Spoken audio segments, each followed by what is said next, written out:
Hideki just under 170 yards. Needs to get up and down to keep the streak alive. Maybe. Maybe. I know one thing, he'll be taking dead aim at this for certain. At +2, he wants to try and guarantee something.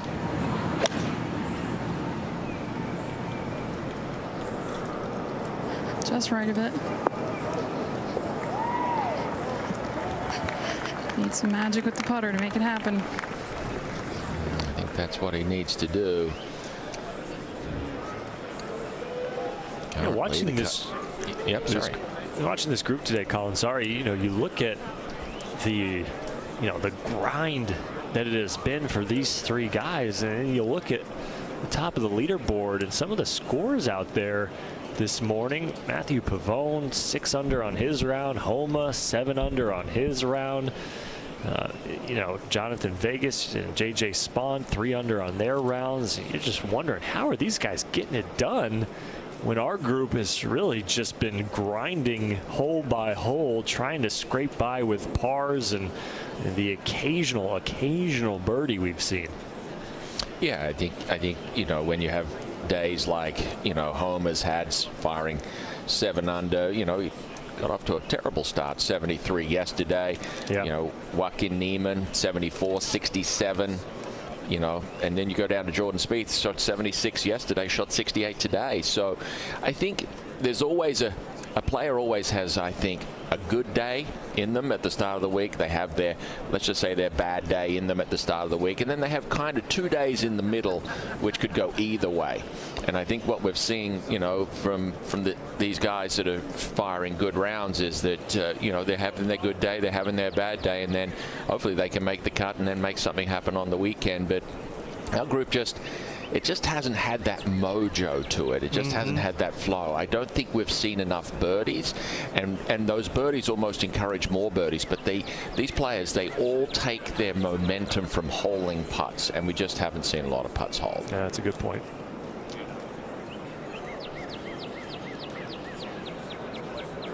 Wyndham making that big eagle putt early in the round at the 15th hole was really the only putt of note that we have seen drop today from this group.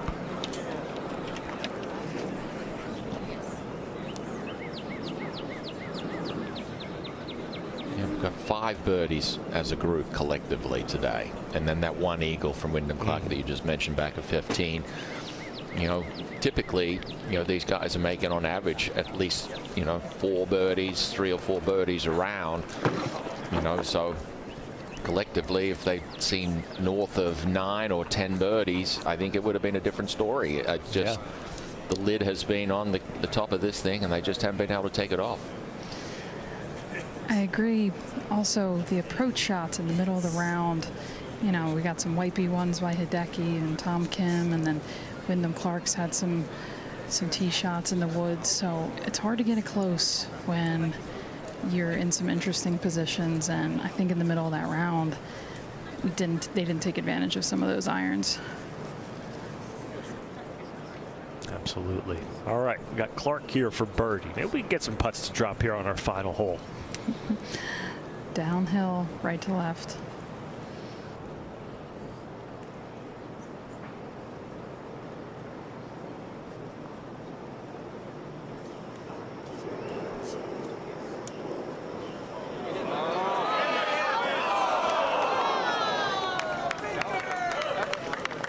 Doesn't look much better than that. I think pretty much the entire way, just about everybody watching it thought it was in.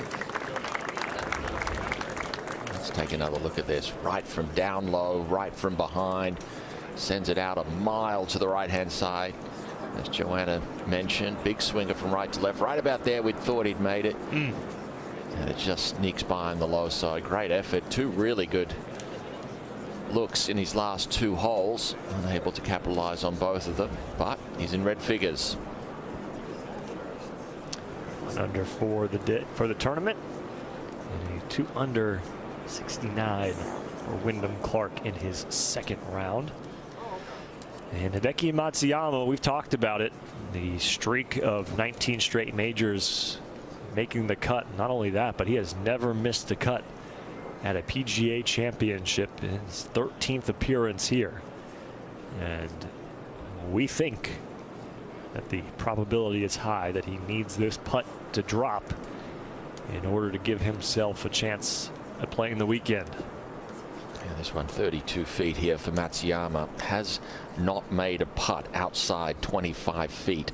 He is 0 for 5. Let's see if he can shift that statistic for us. Downhill, right to left.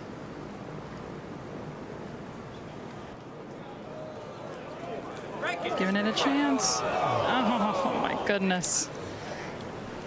Really good effort. 3 over for the championship, and more than likely that streak will come to an end.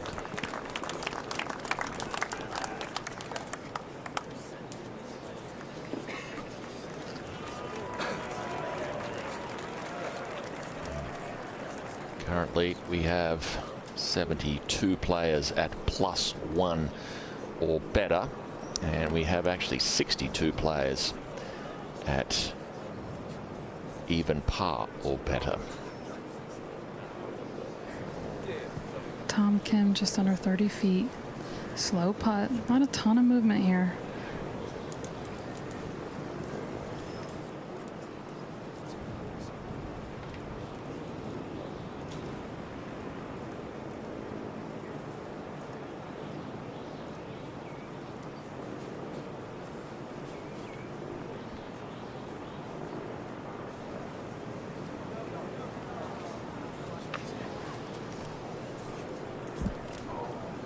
Did what he needed to do here on this 9th hole. Yeah, great tee shot. An even better second shot. Just skirting the bunker, giving himself a good look at it for birdie. Left himself probably just a little more than both him and Paul Desori feel comfortable with, but continuing to go through their complete process. Every shot counts.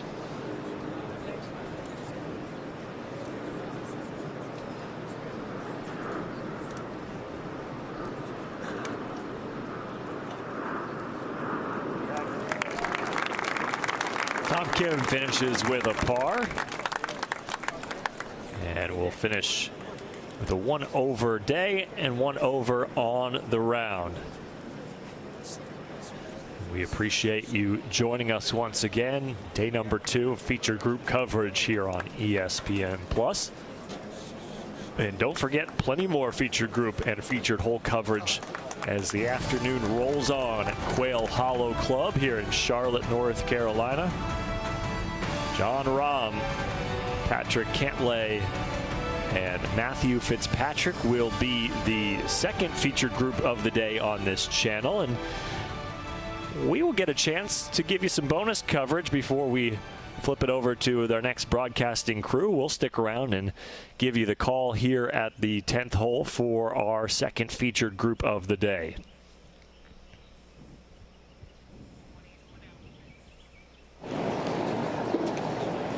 So the Rahm teeing off first. Matthew Fitzpatrick, the round of the day amongst this group yesterday. He's 3 under par. Everybody chasing Jonathan Vegas, who is leading the championship.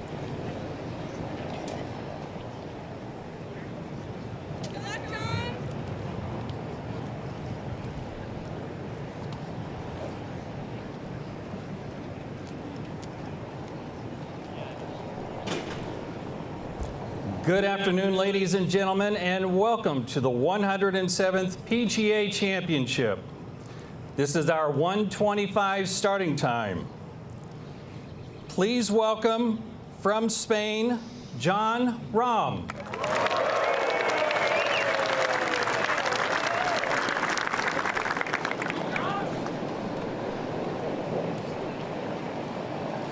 My apologies, at the first hole today, Jon Rahm teeing off. 9 of 14 fairways hit yesterday for Jon Rahm, and a tee shot here at the first that really should suit his eye. Likes to move the ball left to right.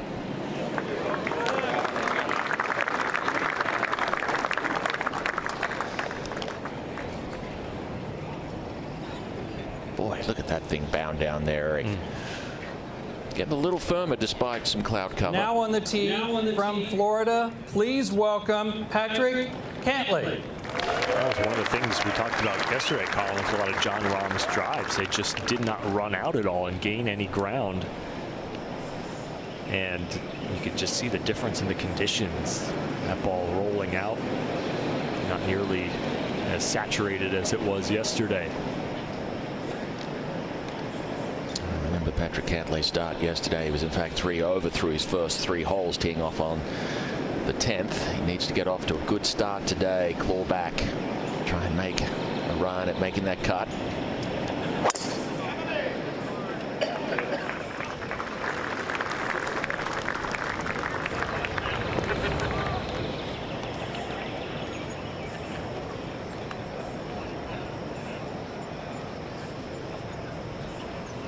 Now on the tee from England, please welcome Matthew Fitzpatrick. Very nice round of 68 yesterday for Matt Fitzpatrick. Took advantage of some fortuitous bounces that he got. That's what you got to do in major championship golf.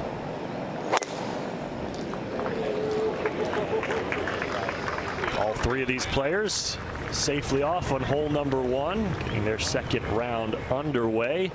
And we will say goodbye as we transfer it over after the break to Chantel McCabe and the rest of the broadcast crew. For Colin Swanton and Joanna Coe, I'm Eric Rothman. We will see you tomorrow. More ESPN Plus featured group coverage coming up.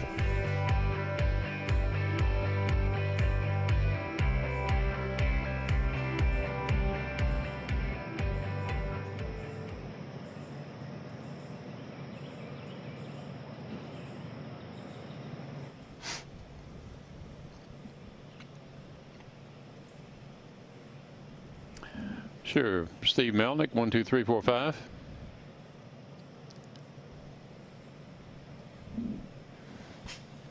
Chantel. Here she is. Yeah, I do. And you got what I sent you, right? I did. Thank you. Thank you. I'm talking online now. Yes. Test, test, test.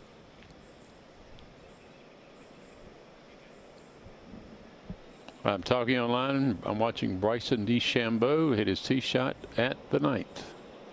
You are?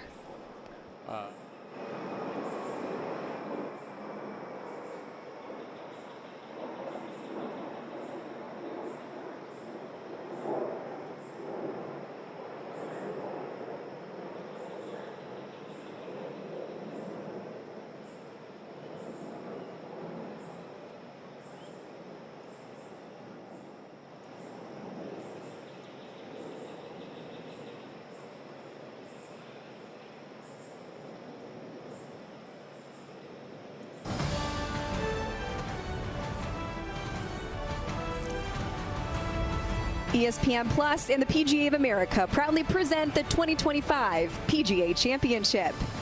Today, it is second round coverage of our featured group live from Quail Hollow Club in Charlotte, North Carolina.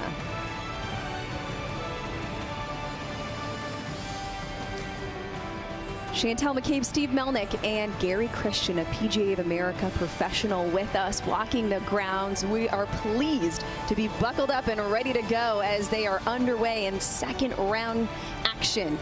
Matt Fitzpatrick, Patrick Cantlay, and Jon Rahm. Going to be interesting to see who makes the cut, and there is a little bit on the line for Patrick Cantlay, who is over par at this moment in time. He's got some work to do to keep his made cut streak at major championships alive. We'll get into much more of that. It is pretty humid out there in the Queen City. Cloud coverage for now, just a gentle breeze coming through, southwesterly wind like we saw yesterday, about 5 miles per hour, as we're getting a visual here of Patrick Cantlay needing some giddy up to make the weekend.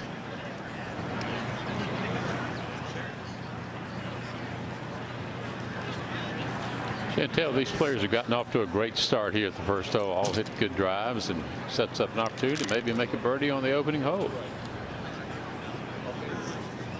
That's the familiar face of Joe LaCava, longtime caddy for some pretty good players. To say the least, tee shots of our featured group look just like this. By the way, as it stands at this moment in time, 2 over is the cut line. Put that on your bingo card because we'll be discussing it plenty. Jon Rahm using all of that power. And Matt Fitzpatrick showing some encouraging signs with his game after what he has called it rubbish this year, Steve. Yeah, when you're from Sheffield, England, rubbish is a very opportunistic word when things go awry. And now Cantlay set to play his second. Gary Christian.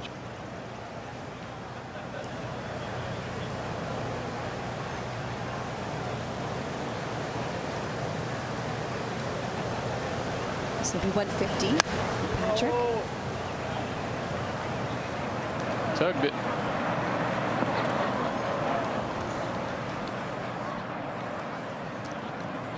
Short side of himself.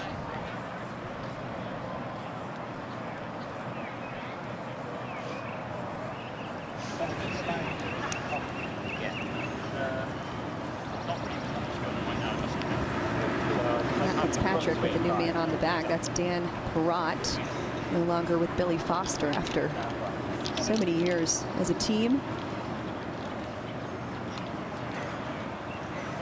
Yesterday was a big round for Matt. He said he has not played his best this year. Off to a great start here. Good round. Put him in the thick of things for the weekend.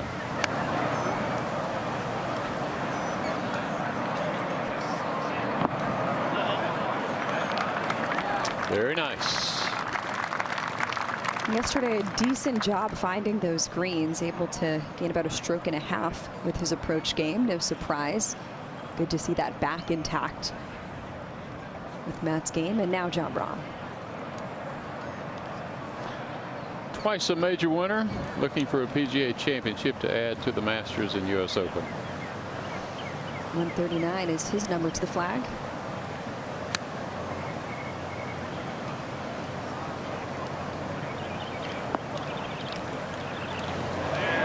Scrambling was the problem yesterday, but you won't need that here at the first.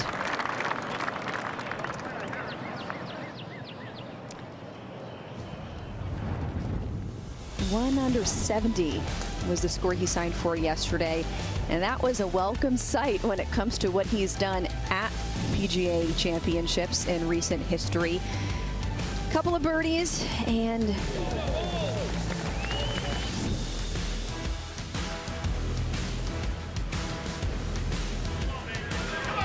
on the back. One point he got the round to 2 under par, but settling for 1 under heading into the second round in decent position. Yesterday, Steve, you mentioned that that would be a rewarding place, even par or better after what we saw yesterday, even despite the crazy round that we saw as Jonathan Vegas brought everybody in. Could not believe the round he shot, and kudos to him. That's a very special 7 under par round in your opening first round of the PGA Championship. I didn't think Quail would give up a 7 under par round, and then we saw Max Homa today with a great round. Yeah, 64, Jonathan Vegas. That's his lowest ever round at a major championship. The first ever Venezuelan player to hold a lead, or at least a share of the lead, in a major championship. So that certainly shows some promise. And he did make a bogey at his second hole today, but is now cruised up the leaderboard, setting the pace at now what is 8 under par. At one point he got to 10 under, so that is certainly respectable to say the least. And as you mentioned, Max Homa, we haven't heard much about him recently. He's made some changes too, coaches, caddies, and that 64, including an eagle at the drivable 14th. Well, he did it and showed us those stats we like to go back to. Yeah, at 14, he hit a driver 2 feet from the flagstick. It was fabulous play. And now as we watch Cantlay,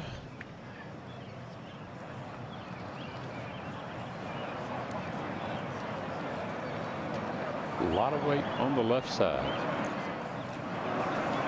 1 for 4 out of the sand yesterday, and room for improvement here. You know, that tells me that he couldn't get a clean strike on the back of the ball. Otherwise, that ball would have had some spin on it.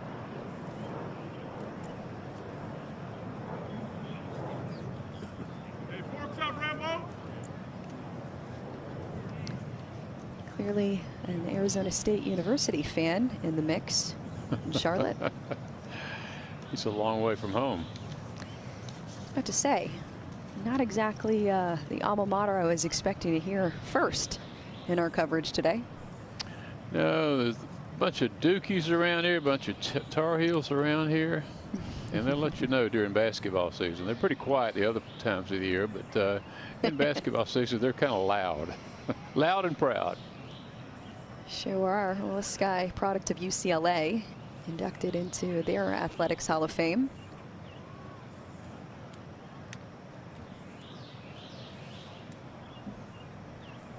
It's not fun when you're the away man. 25 feet 9 inches here to save par.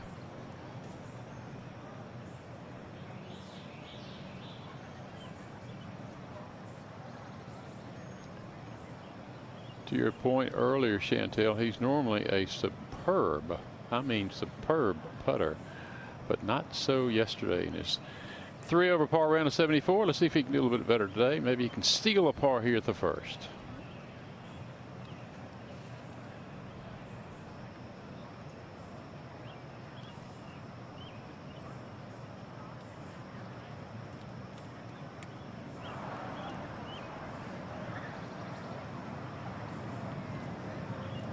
Conventional putters. They're far and few between these days, Steve. It's kind of nice to see. Ooh, going the wrong direction. And we mentioned the cut streak at major championships rather. 11 straight for this guy. And that is threatened today. All right, now Fitzy, see if he can make a birdie at the opening hole. 20 feet 8 inches. Yesterday, 5 birdies on the scorecard. How about that? All is right with the world. He is a notorious note taker. Every shot, every round, every swing thought, every practice session, he records it all. No doubt we'll see some scribbling in the yardage book plenty today. Jon Rahm with 17 feet 9 inches here. 114 feet worth of made putts in round 1. That's a bunch, in case you're wondering, folks back home.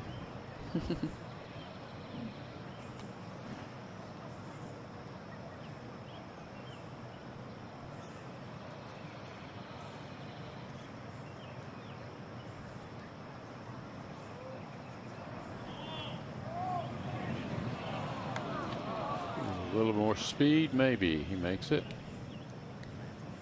But a good start nevertheless. All right. Birdie, par, and the wrong way for Patrick. Just over 2 feet. Rahmbo's starting to leak a little bit here.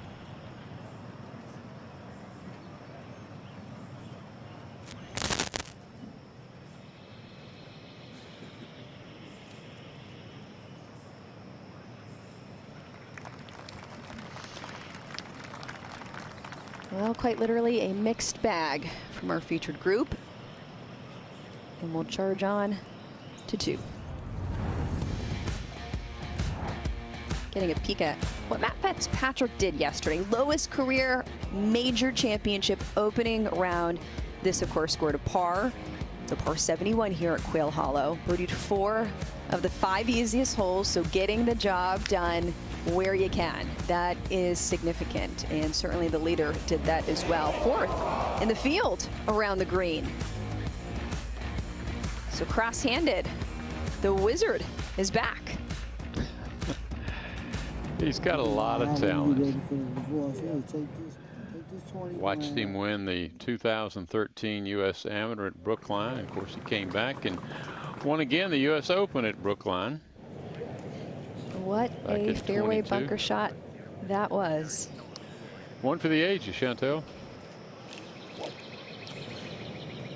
Don't call me corny, but I will never forget the embrace of he and Will Zalatoris and that kind of respect paid. Will going up to his Matt Fitzpatrick's parents and congratulating them was a very humble gesture. Well, these players have so much respect for the work that goes into being successful, and it's no surprise that they acted accordingly. Hold, please. In the right rough. Not great. If he gets a decent lie, the green should be open from there. Yes. Yep.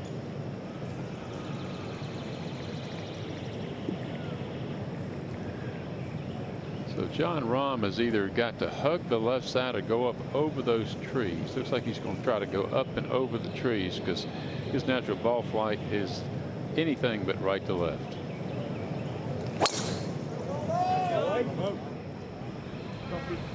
Well, he caught it all. Hold, please. That's pretty impressive. He made sure he gave it all. When he gets going, he's scary good. You feel like he's turning a corner? We'll see. I think so. I think, honestly, the competition at Live is so different than the competition here. I think he's here maybe trying to prove that I can still play with these guys. Patrick Cantlay, similar line. Another good one. Well played. 9 birdies so far at this second hole. May we produce some more as we make our way through this second round coverage. Featured groups on ESPN Plus, watching ever so closely the cut line on Friday.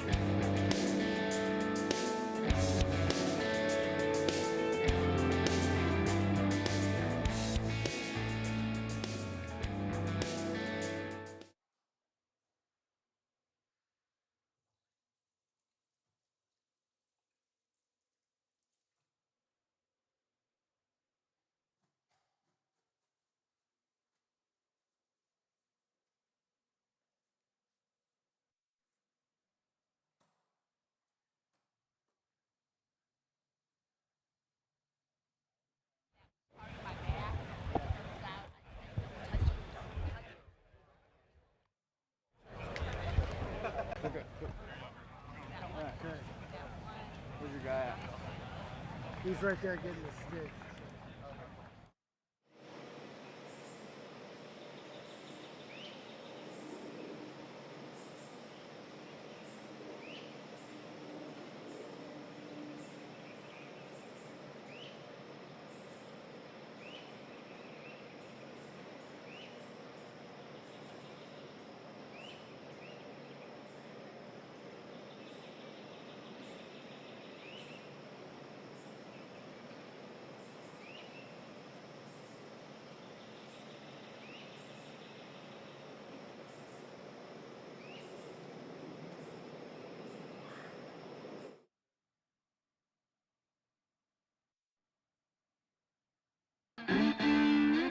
It's hard for most of us to hit a good golf shot with even a few strangers watching.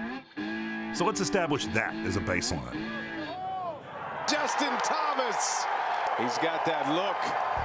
Now we can discuss the madness that is believing you can win a major championship. Xander with victory at Valhalla. It seems so familiar, part of our sporting calendar, that the inherent madness of this act has become almost obscured.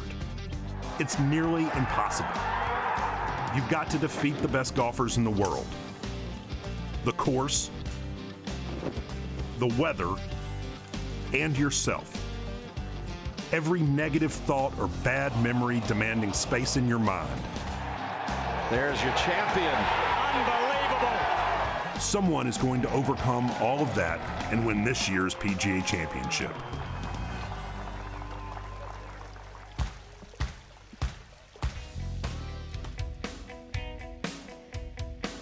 Taking a look at our featured group and exactly where things shake out in terms of perspective. Birdies indicated by those balls in red. Bogeys or worse came from where you see those gray balls. So Matt Fitzpatrick, still a chance to get to that green and produce something, albeit on that right side rough. He should be okay over there. I love to hear Wright Thompson do those voiceovers. Makes you want to go sit on the porch and have a 3-fingered bourbon with him.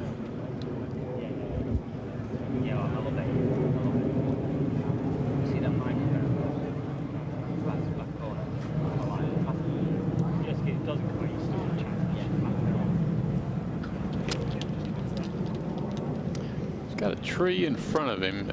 Can't tell whether he's going to need to chase it low or he can go unobstructed high.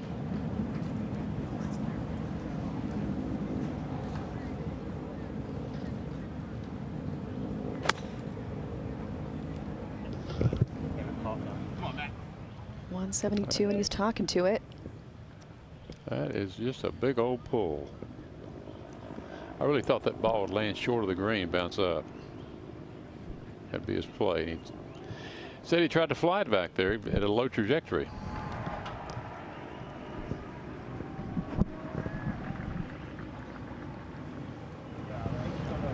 Gary Christian, our eyes and ears on the grounds, and pretty straight away right here for Rahm, huh?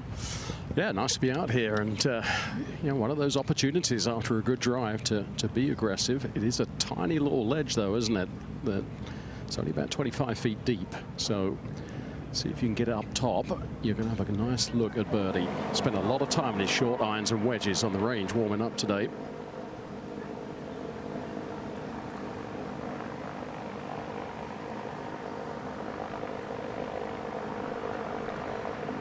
.135 for his approach.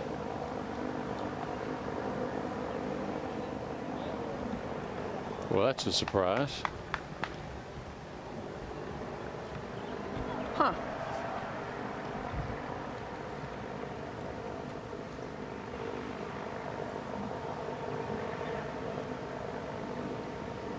And now Cantlay.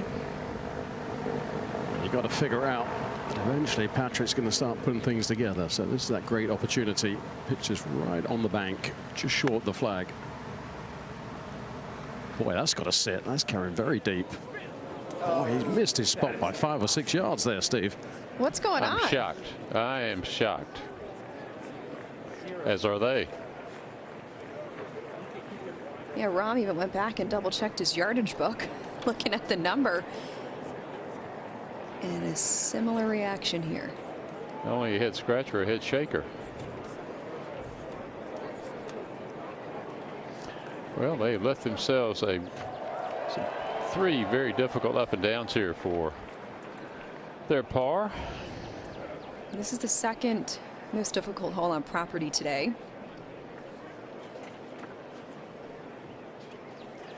There are some hole locations today that have caused players to kind of do a double take. There are 4 or 5 that if you're not careful, you can roll back off greens. They're inaccessible. And again, Kerry Haig and his championship committee done a fabulous job not only setting up the golf course, but setting the hole locations every day.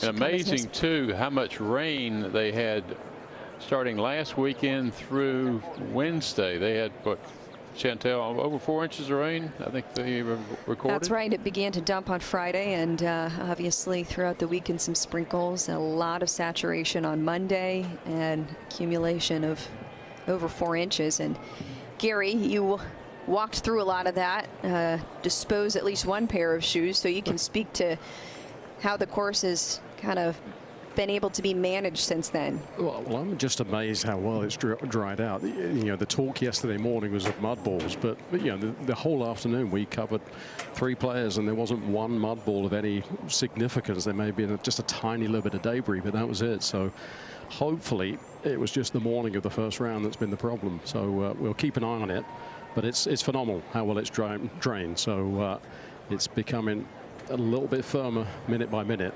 Now, Matt Fitzpatrick has got a very awkward one here. Everything runs away from him.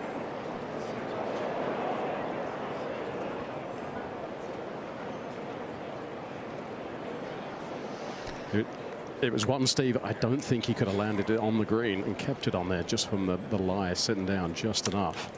Yeah, out of position. Cross-handed. Another look here.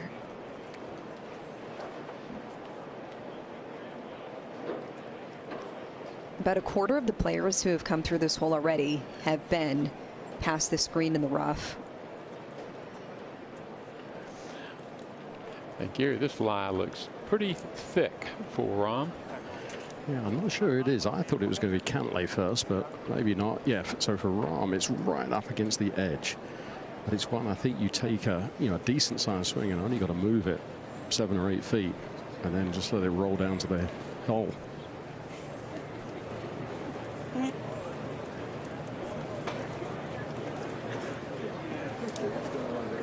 Kind of like that. Well done.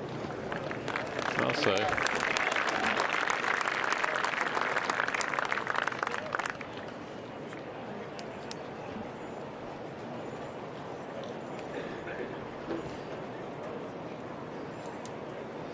This is one you've got to be very careful of. Everything runs away past the hole. And the tendency will be to do just that. That could have run off the green quite comfortably. That's actually a pretty good shot from there. Kind of playing defense almost. Well, the mistake was made on the second shot, and as a result you had to go pure defense on a hole where you had a wedge in.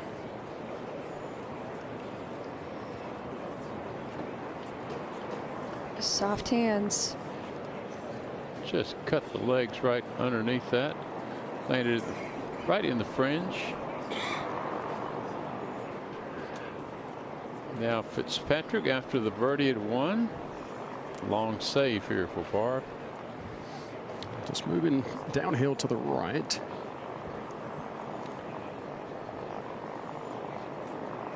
So it's just been a matter of, this year the iron play has been particularly poor for Matt. It was way better in round 1. So working on a few things. He's kind of got an interim coach, Mark Blackburn. His normal coach is unable to travel, so Mark has taken over and just worked on a few things with setup, a few things with how he sets the club, and just trying to get a little bit better delivery with a little less handwork at impact. And certainly the results came through yesterday, so that's got to be very encouraging indeed.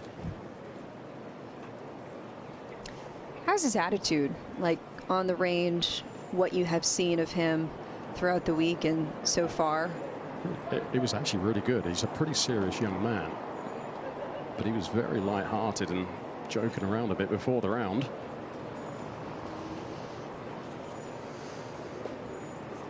Well, earlier this year at the RBC Heritage, he said, quote, "It's the lowest I've ever felt. Going on a golf course, I don't even want to be there." Yeah, and sometimes there's a change in something, a change in coach. It's almost like that new manager bounce in English soccer, where a new man comes in and then all of a sudden results start to turn around immediately with just a different set of eyes and a different, maybe a different few things of saying potentially the same thing but in a different way. So you can kind of springboard that momentum to some good play, and that's certainly been the case so far. Yeah, so I want to get back to that, but 12 feet here for a save for Cantlay. A similar putt, isn't it? It's downhill, it's left to right. It's almost tough to play it high enough because you've got to hit it so soft.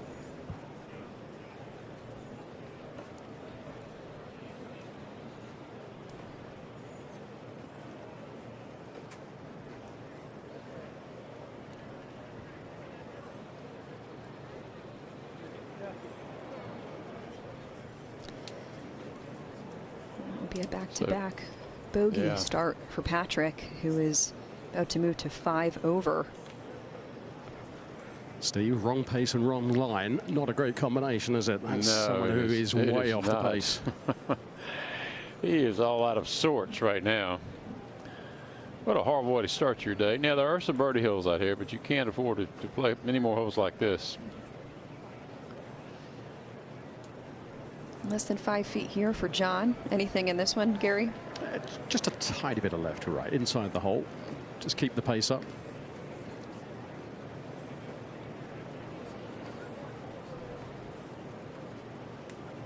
Rahm has top 10 in every single live event this season. And a player of his caliber as a former world #1, you certainly crave to see more than that.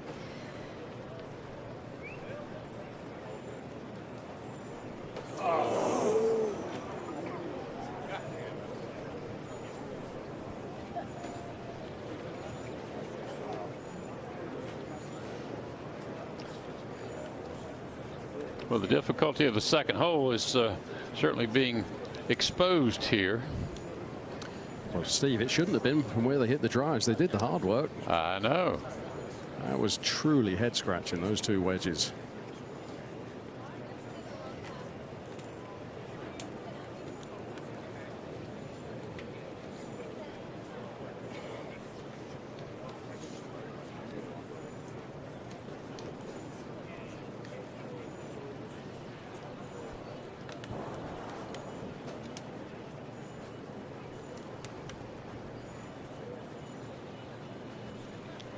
Yesterday, Cantlay made not a single putt outside of 10 feet.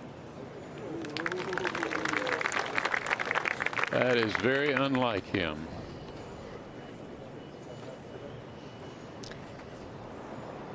Well, we are going to make a very long day on Friday, aren't we, Steve? Yeah, I mean, honestly, when you become a player of that caliber, you kind of build your schedule around majors. And when you don't have an early good major, it's pretty disappointing. That doesn't mean he can't bounce back, but he's digging himself a hole. And after birdieing the first, he gives it away there. Matt Fitzpatrick. 3 bogeys here at 2.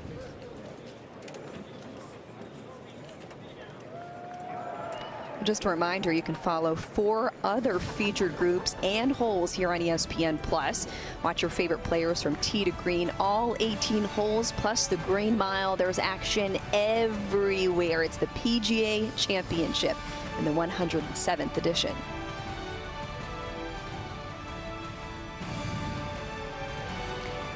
Third hole.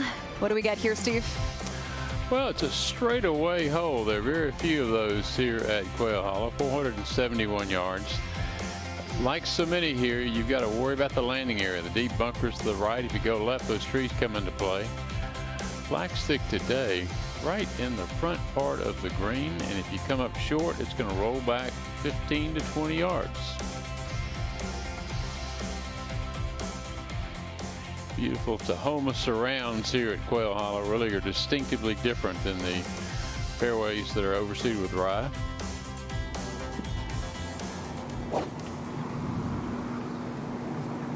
$11 birdies found at this hole today.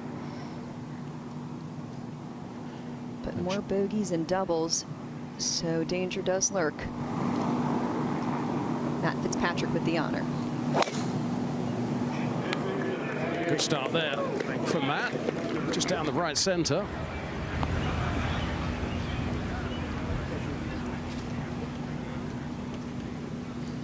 Quiet, please. Chantel, it is humid, it is close, it is kind of hazy. It's full humidity. It is a sapping day today. Yes, 60% humidity last time I checked. What does that do with the golf ball? Well, you know what? Could you turn that 6 upside down? Because it feels like 90%. Wow. It's just one of those. There's not a breath of wind, and it just sits on top of you.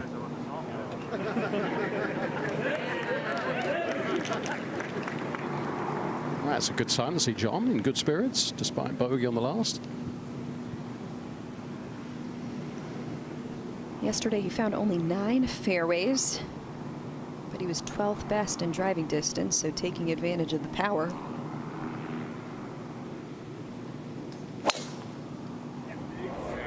smashed.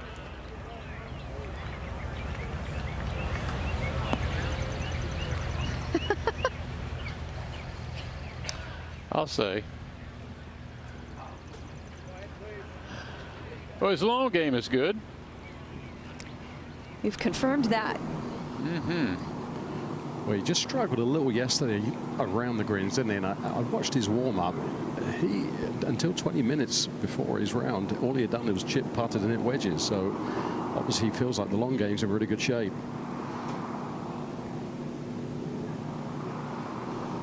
A little more oomph on this one after the last 2 holes. Maybe so. That's perfect there down that left side. Oh, it's just drifted left. He's 1 bounce right. Almost. Okay, well, a lot of power on that, but finding the left rough just barely. Patrick Cantlay, Jon Rahm, and Matt Fitzpatrick in your featured group coverage.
Welcome back. Second round coverage of the PGA Championship at Quail Hollow. And let's check in with PGA professional Joe Hallett.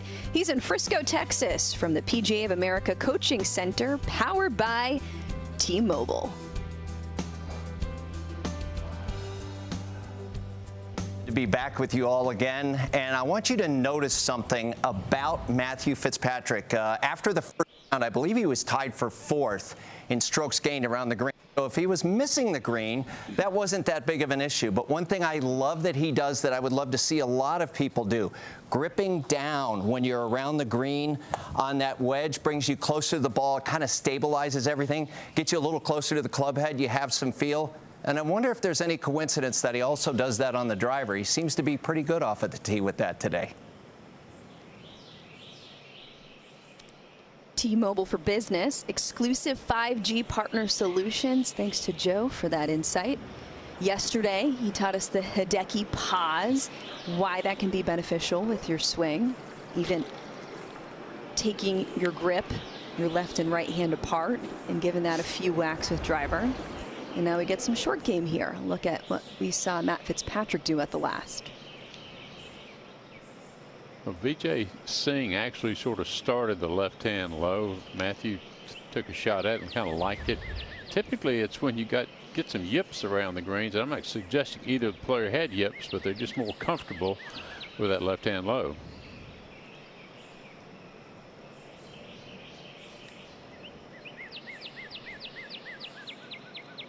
I would suggest Victor Hovland consider that because his short game now is in tatters. We have had quite the terminology use in the last couple of days. I try to be nice to I watched Victor this morning take 3 to get on the green from 10 yards away over on the 12th hole. Ouch. Yeah, ouch is right. Got up and down for double. Only second here for Matt Fitzpatrick from 159, Gary. So, Steve, you talked about that force front. There's zero reason to bring that into play because there's a lovely backstop about 25 feet past the hole. Good strike. And there's that backstop. Come on back. There we go. There we go. There. Very nice. Good call, Gary. Good shot, Matty. I did the easy thing there, Steve. Matt did the hard work. Never wrong when you're on course, right? Exactly. Now, Cantlay's got a great lie in the rough. The grass going with him. Just take this up and over the tree in front of him. I'll be interested to see how quickly this will stop with the good lie.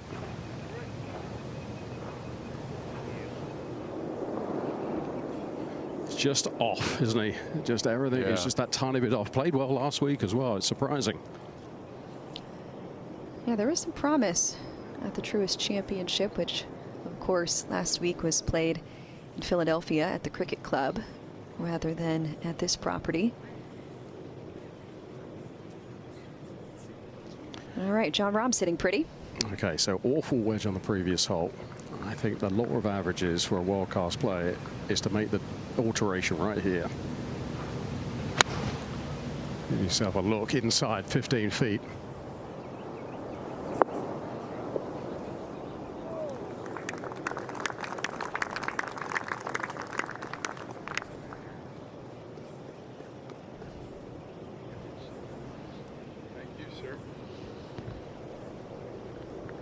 So what's going on with Patrick Cantlay's game? Let's evaluate. Going back to yesterday in that 74, again, they started on the back nine. And at the 12th, he ran into some trouble, Steve. Yeah, this is very un-Cantlay-like. To curve the ball that much. Kind of hung back on it and flipped it at the bottom. Made a mess of things here. This is his third shot in that wet, moist, thick rough. Got it on the green, but watch this ball just roll and roll and roll. All the way off the green. I hear the second shot at 18. And 18, for as much as we talk about the difficulty, it did give up a decent amount of birdies yesterday, but not for him. Well, he did the hard part. He drove it in the fairway and then hit it over the green. Now here at the first from 212 yards, his second.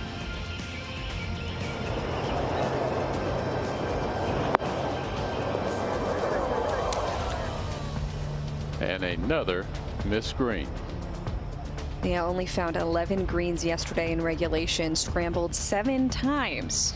So that paints the picture of what was going on in round 1 as he now sits 5 over par for the tournament. Cut right now 2 over. Would that be fair? What do you think? Still Team? hugging the 2 over. And by the way, last time you played a major here, the PGA Championship in 2017, 5 over was the cut line with an 8 under winning score. Okay, Cantlay's third shot here, Gary. Very simple shot here. Everything just feeds down to the left.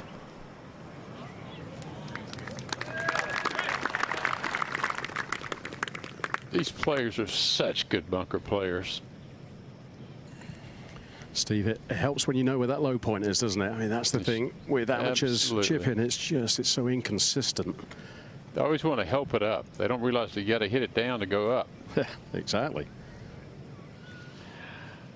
Sand here at Quail Hollow, the same sand that the players find when they play the Masters. It's called Spruce Pine 55, and it is white, it is angular, it is perfect.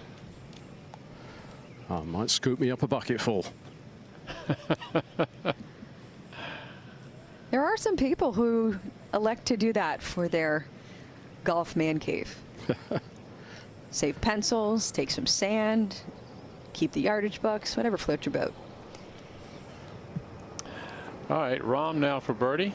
This is one that it's that nice imaginative one where it's right to left the whole way. I think this is just outside a cup outside the right at fairly soft holding speed. So it's one, there's no confusion about what it does. I think this is one he makes, but just because it's one of those ones you got to let the imagination do the work.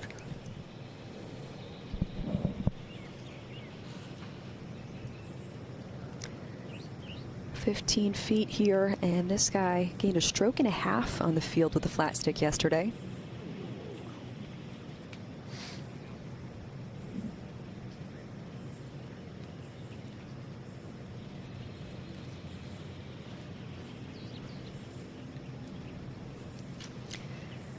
Gosh, Jon Rahm's press conferences are must-see TV, aren't they, Steve? Very unfiltered, I guess is the best way to describe it. Would that be fair? What he was talking about in terms of career Grand Slam, just completed, of course, by Rory McIlroy, who we are watching closely as he is outside of the cut line at this moment in time. But just so insightful, so thoughtful. But Jon Rahm just goes into so much detail because he watches so much old golf. Well done, Matt Fitzpatrick. Not a par on the card yet.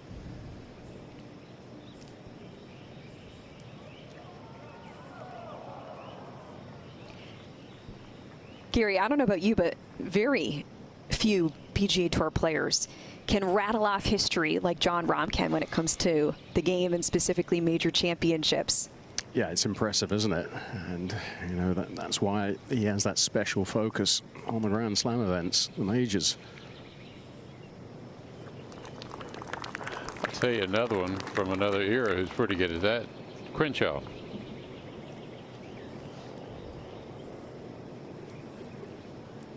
Nothing like the old timers.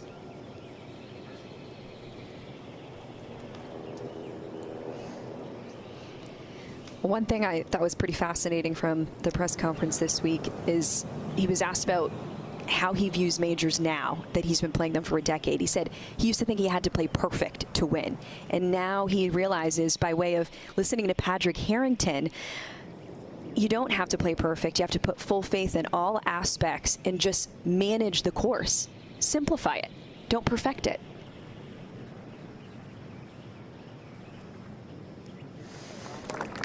Good self-advice.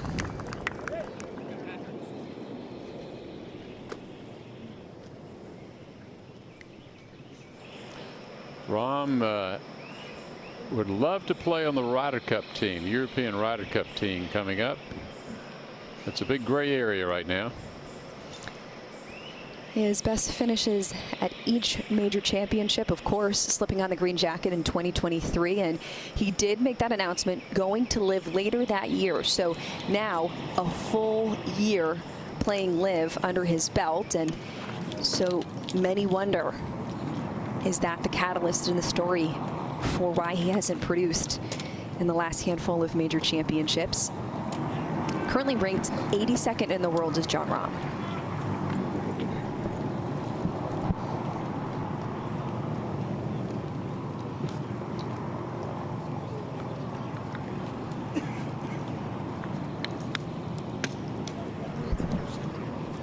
Players have made their way to the fourth, the par 3 today, measuring 181 yards. Whole location today back right. It's accessible if you can play from left to right like Rahm can. This is a hole location that will fit his eye. 3 bunkers in the front really don't come into play. It's a wide, shallow green, though. And that right hole location on a little knob up there.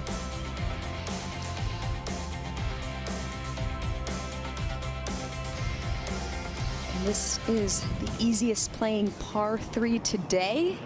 33 birdies, just a hair over par. So maybe a chance to get one at this hole. That ace on this hole, Eric Cole, first ever hole-in-one in his PGA Tour career. Yeah, that's what I'm saying. Don't have much choice. Like an ES7 and I'm just going to go tree and 3. Yeah, even left that time. Gary, I always thought information was good. Too much information was not good. I get a sense with Fitzpatrick and Cantlay, they're two very similar players, aren't they? Very analytical. And I think I wouldn't be surprised that would probably throw Jon Rahm a little bit off his rhythm. Obviously, he likes to get up and at it without too much thought. That's a great point. I always love watching the dynamic between a threesome.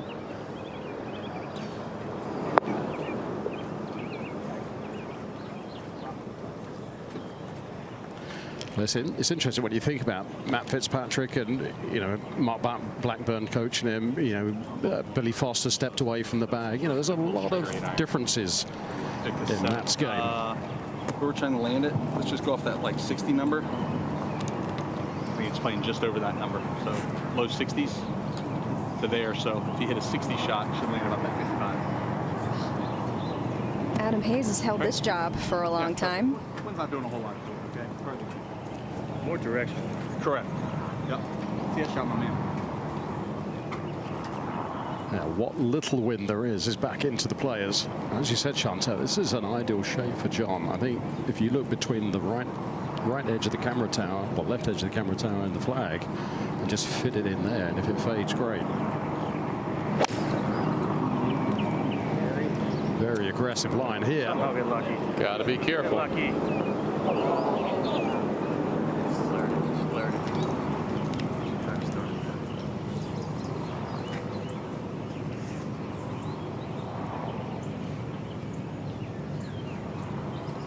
Let's see if Patrick can hit it. A good shot. Turn his fortunes around. I think for Patrick, he needs a little belief early on in this round. He knew what he needed to do to make the cut, and obviously get off to a really slow start. It's very easy to kind of get down yourself, isn't it, and just lose a little focus. So he needs something impressive early just to get the belief back. Certainly has the ability. Well, statistically, he's got no weakness in his game, which is really surprising why he's playing so poorly. That's a better shot. This might be the shot. Easy. That's beautiful. Absolutely gorgeous. Good play. Shot of the round so far. Queen City hosting once again for the PGA Championship. Most recently 2017 and 2025. The Wanamaker will be awarded on Sunday. Sunny skies out here in the Queen City.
Pop quiz. What is the nickname of Charlotte, North Carolina? I have no idea. I have no clue. I have no idea. What is the nickname of Charlotte, North Carolina? The Queen City. Nailed it. I went to Wake. I know, but not a lot of guys. It took me 9 years to graduate, but I think I got that one. That is perfect. Sadly, Will Zalatoris will likely not be with us Saturday or Sunday. This is a beautiful city of Charlotte. Here's Jon Rahm from the greenside bunker. And a beautiful shot from Rahm.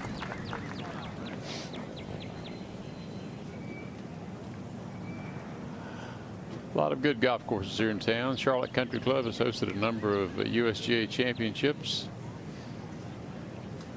I played there on Wednesday. It was very nice. Just about to do a big restoration as well. They like to restore their course often. Just leave well enough alone. I get a sense it's going to go back to a full-on Donald Ross. So it's kind of a hybrid version, but it was beautiful to play. A friend of mine, Eric Williamson, is the director of golf there, so he was kind enough to let me up there. He's from Birmingham, is he not? Or was he not? He was at Shoal Creek for many years. Wow, there's the connection. Okay, so let's see if Matt can figure this out. Moving left to right, about halfway down there, and then it almost kind of straightens out right at the end.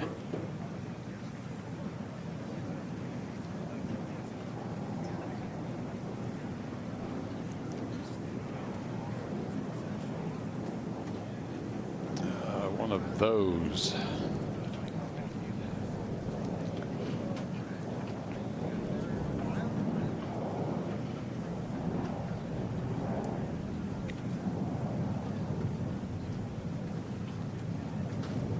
Steve, I really enjoyed watching Cantlay's shot there. So these greens are firm, but if the ball is struck correctly, it will hold.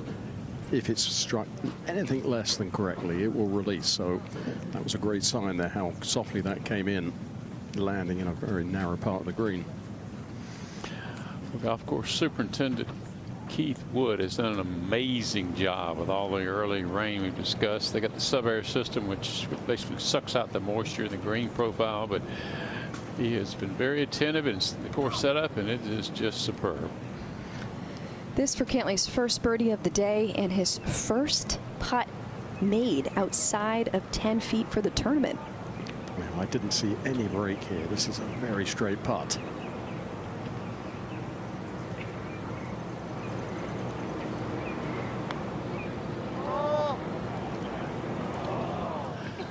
Chantel, you jinxed him. The trend just continued, Steve. Okay.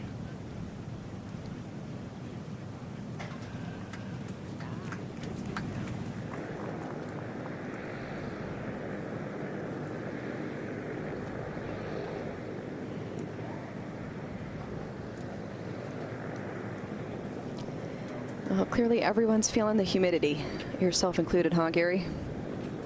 Yes. English people tend to feel it a little bit more than you lot. It's soupy. I tell you one thing, I'm very happy the cloud cover's up here, so it's doable. If it's, you know, watching someone like Jon Rahm warm up, he was just perspiring and he was just working hard early and often. And it's just, you know, these events, these majors mean so much to these players. They will push themselves physically, mentally, and emotionally. For his first par of the day, 5 feet and in for Matt.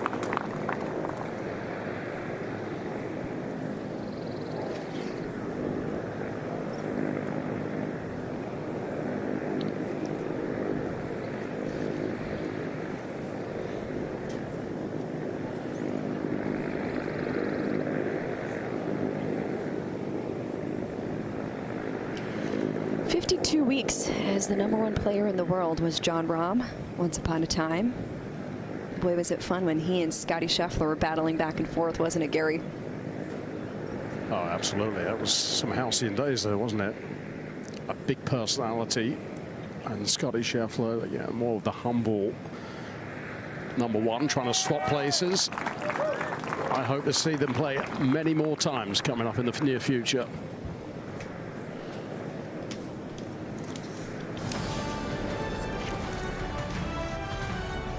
Next May, the PGA Championship returns to Wanamaker Golf Club. That's in Newton Square, Pennsylvania, right outside of Philadelphia. Register for tickets visiting pgachampionship.com/register. but registration closes soon. Wanamaker has some of the greatest bunkering I have ever seen on any golf course. It is just spectacular. Credit to PGA of America for going to great golf courses.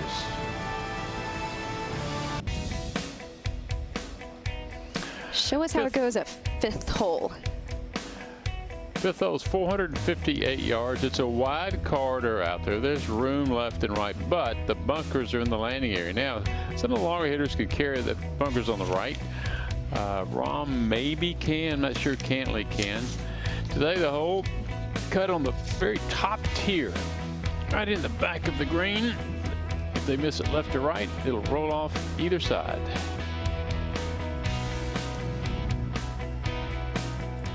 And some stats to go along with the action of today. 7 birdies at this hole, 23 bogeys, and an other, Steve. Well, when you think about half the field of 156 is already played through, plus some afternoon rounds, that's not many birdies at 7. It's looking toward the bunkers here. Bunker bound right there. Yeah. Gary, he's just not long enough to carry, is he? I mean, he's added a good 10, 15 yards in the last 5 years, but he's just now above average. You know, it's only the very longest of the long can take it over that right bunker.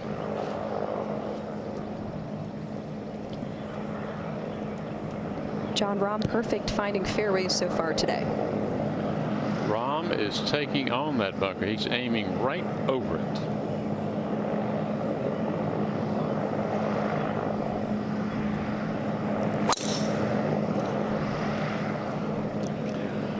Ball speed 185, Gary. That's pretty good. That was actually a draw there, Steve. Highly unusual, but hammered. Only perfect.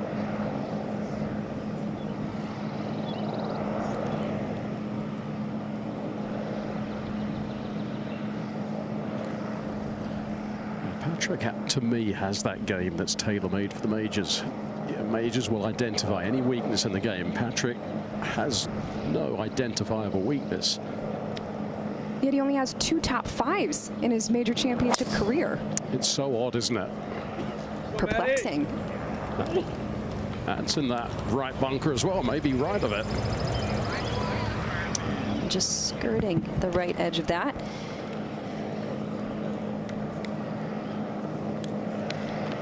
PGA Junior League, bringing friends, families, and communities together through the game of golf. All with expert PGA and LPGA coaching. Find a team near you. PGAJuniorLeague.com has you covered. We'll be back at the 5th hole.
Wanamaker Weight Challenge. The Wanamaker Trophy weighs 32 pounds. What weighs more?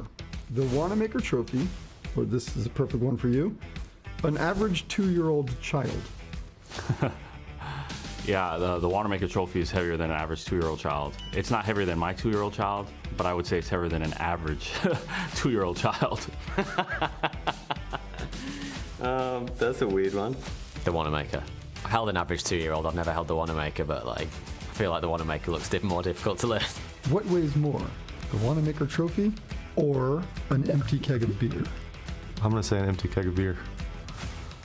That is incorrect. That's a trap question. You're still a good guy, though. Say Wanamaker. That is correct. Held both those two.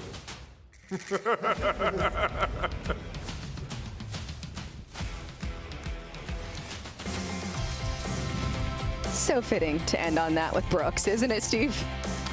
Yeah, he's always got a little edge to his answers. I love it.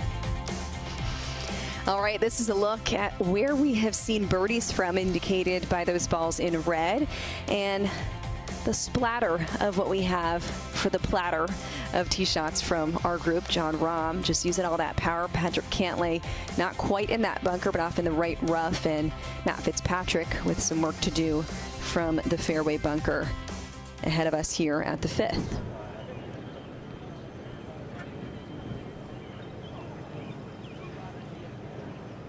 Yeah, this is service here. They blow the sand off the greens after the previous group. It's kind of nice, isn't it? I'd like that service where I play. Well, they only have 135 volunteers and staff helping out this week. 45 full-time on Quail, plus they've got 90 volunteers from various clubs around the Carolinas and here in Charlotte. So they should have someone that be a dedicated sand blower. What do you think, Gary? I like it. So to me, this is a very, very gentle flag indeed, Steve. And a fairly flat part of the green, plenty of green to land it on. Yep. This is just one I think you should be able to feast if you're in a decent position off the tee. We're getting an up-close picture, sorry, Gary, of what Matt Fitzpatrick is doing, crunching those numbers. But recently he talked about all that data, how he had to kind of fine-tune it and really sift through it to make sure that he was actually using it to his advantage instead of just having a bunch of information. Well, it's been the big thing, isn't it? It's been so fascinating over the years, finding out about charts every shot. Yeah. Okay, got it. So yes, the data's there. Now disseminate it and use it for good. So 145 for Matt. Good lie. And no lip of any significance close enough to him to make a difference. So good opportunity from here.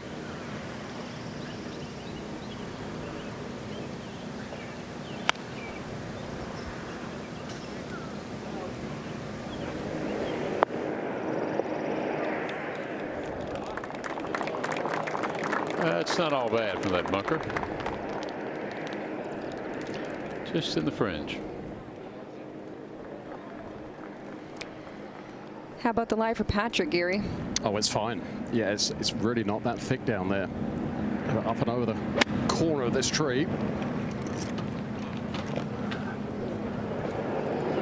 Another one just enough offline, but good distance control.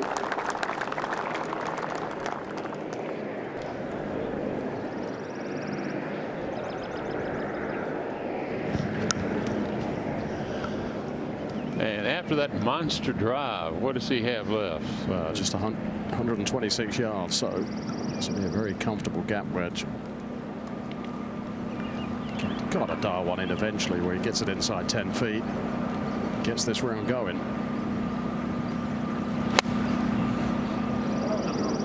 A little lower trajectory. That's better, much better.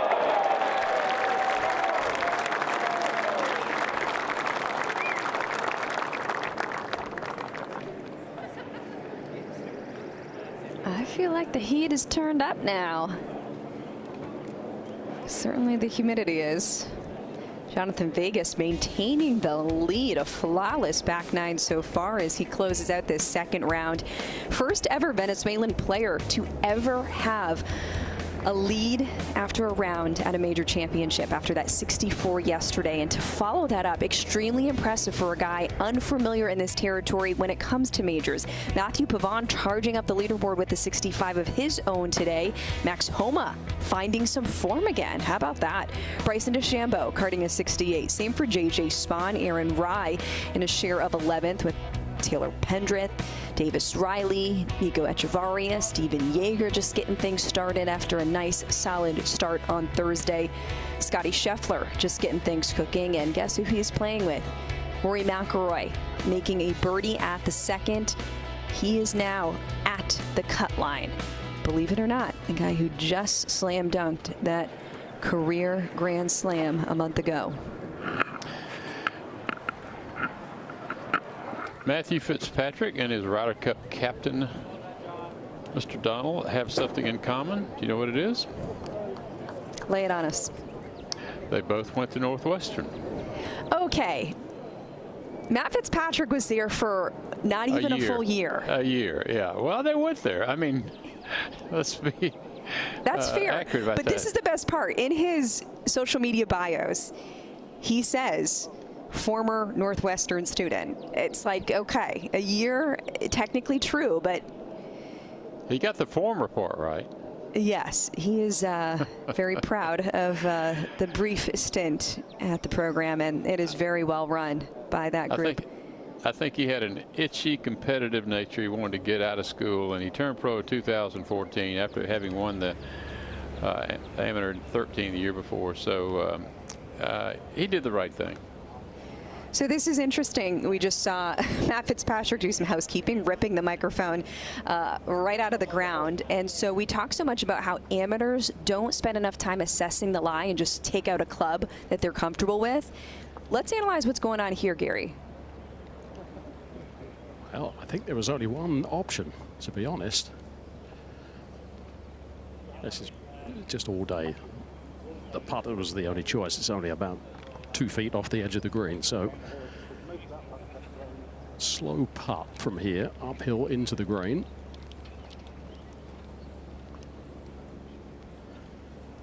See if we can get it all the way up to the hole. As I said, this is a slow one.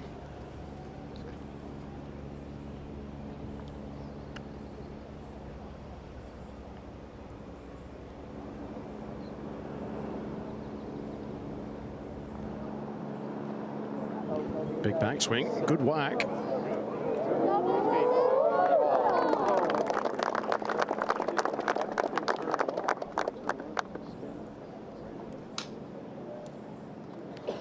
Maybe Craig Perks would have chipped that. That's the only one I would have known.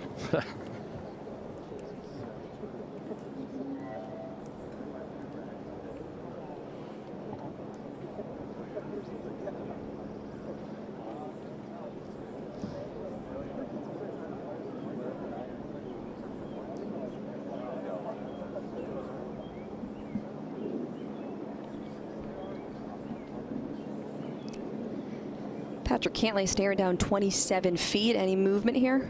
Yeah, everything just slopes left to right from the middle of the screen back to this hole. Again, just a little bit uphill. And then just as it loses pace, it will break relatively hard. So got to keep that pace up. Easy to lose. It's a little low and right.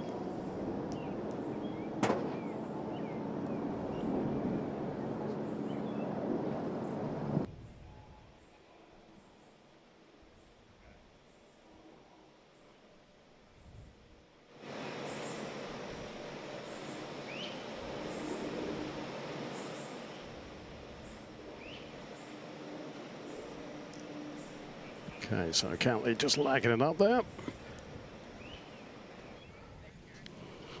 So hopefully Jon Rahm can open his account here. About as simple a putt as you can have.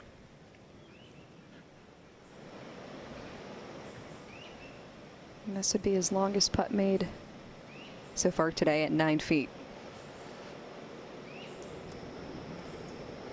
And Jon plays so much on passion, doesn't he, Chantel, that you just need something good, a little fist pump, and use the energy of the crowd, of the spectators, and then that usually builds for Jon. And he's one of those players that can just get on a little run of 2 or 3 holes where things start to change very quickly in the right direction. But it all starts right here. This is a big putt for him early on in the round, just to kind of right the ship and start turning the direction.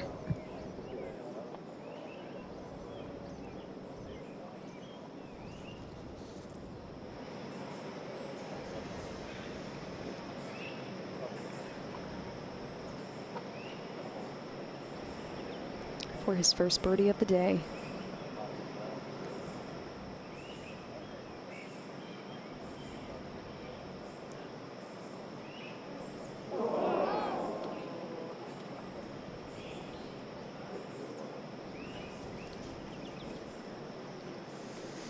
Each miss, test your patience.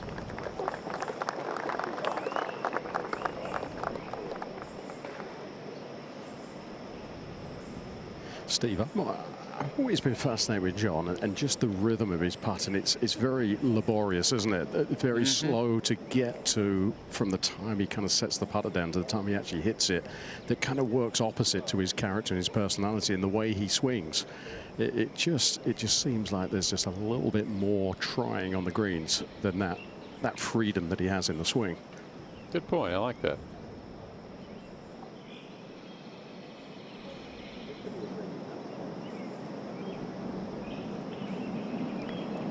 Kind of like Dustin Johnson, quick in every other part of his game. He gets to the greens, he really slows down, very intentional as Patrick Cantlay cleans up for par and +2.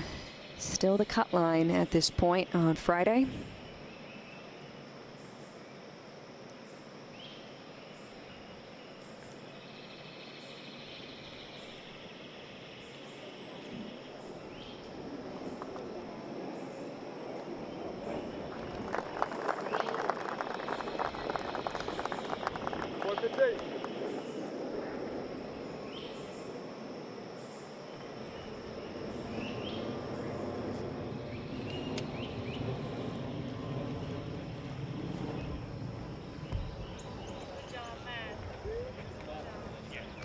Well, the players are approaching the longest par 3 they will see this week and maybe in many weeks to come. Only playing 252 yards downhill. It is a beast of a par 3. Just figure out some way to put it on the green, some way to walk away with par, and you're very happy.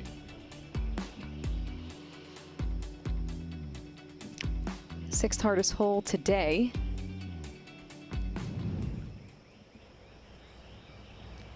But you don't stand on that tee thinking about, can I make birdie here? I'm surprised there are 8 birdies thus far. Yeah, it's actually moved to the 8th hardest. 3.16 the stroke average in round 2. Chantel, Johnny Vegas, who came to the last hole 10 under par, made double and never put the ball in a penalty area. So the lead is now 8 under.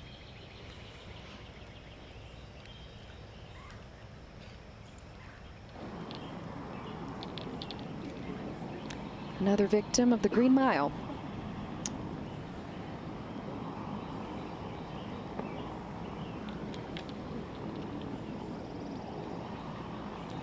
The Green Matt Mile Fitzpatrick. cost Ludwig the cut. He played the last 3 holes in 5 over in his morning 9.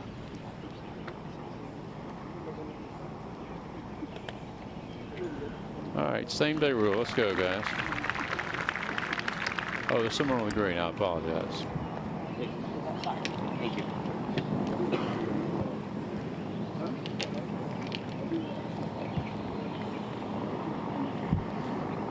Steve, I don't want to play behind you ever, just in case you hit into me. I like to play quickly. As do I.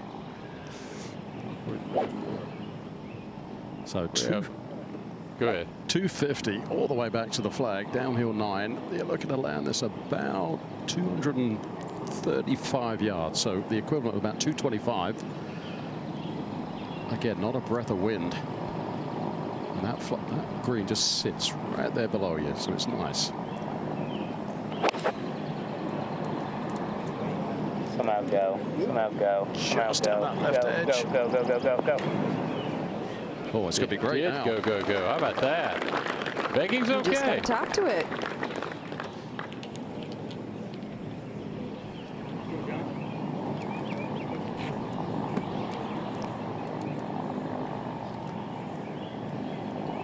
'74 players at +1 or better. Jon Rahm inside the number for now. But on par 3s yesterday, he was 2 over.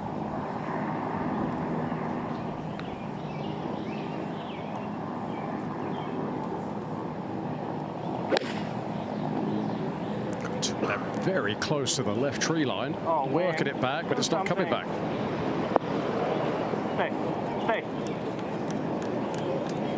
Hey, hey. That's really good.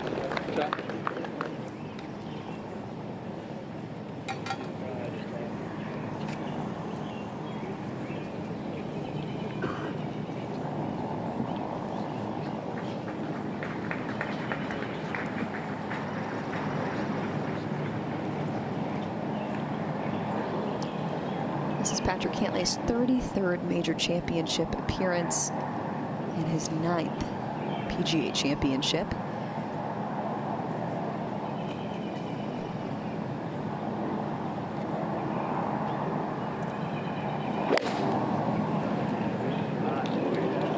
Good line.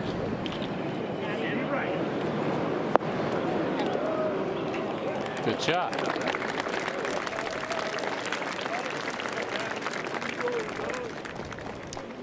Patrick Cantlay needing to make a move fast. Don't want to say we're running out of holes, but the day does seem like it's going to be a long one for him. You're watching the 107th playing of the PGA Championship.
Well, just eyeballing it, but that seems like it'll hold about 17,213 Miller High Lifes.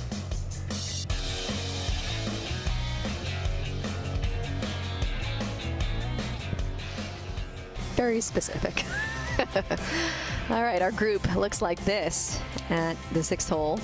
Jon Rahm just off the green. Patrick Cantlay inside of 20 feet.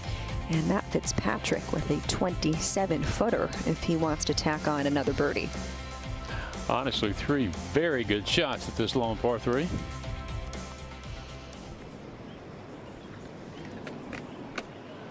Had the pleasure a number of years ago at the Masters. I'm an honorary invitee, and for the longest time we got to play practice rounds in par 3s. And so I signed up to play the par 3, and who plays with me? This young man in a yellow shirt. And his mom caddied for him. We had the best time. Just delightful. Oh, you can't stop there. No, well, we had a great time. We won the same amateur tournament, so we talked about that. Talked about his home back in Sheffield, and he's just a delightful person. He's got this very impish smile when he lets his guard down.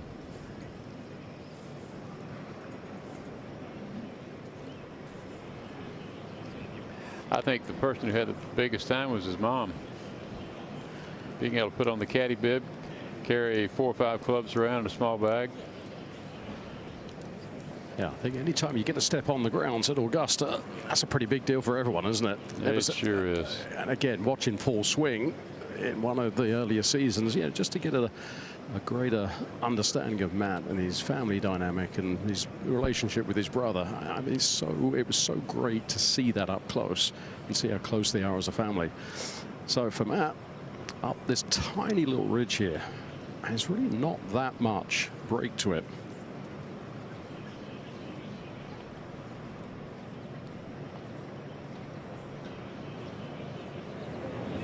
Good pace.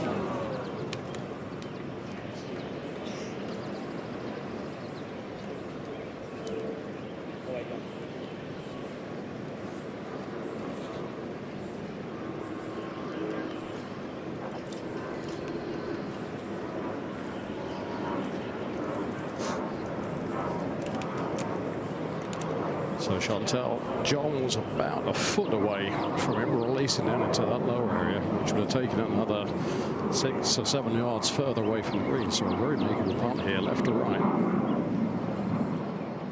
Yeah, 22 feet. This would be his first birdie of the day.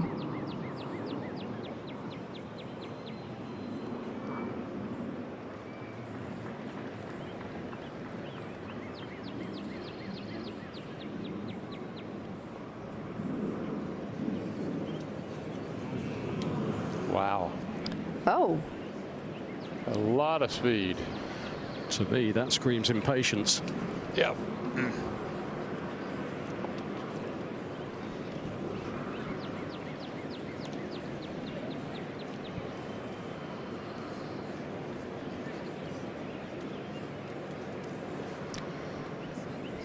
.5 feet for Patrick Cantlay. What's this one going to do? Should just move just a little bit to his left. So everything just slopes back off this back fringe. Longest putt made today, 3 feet. Well, let's hope he can quintuple that. I do like the way his arms hang. Everything just forms a triangle, and that triangle maintains its shape the whole time.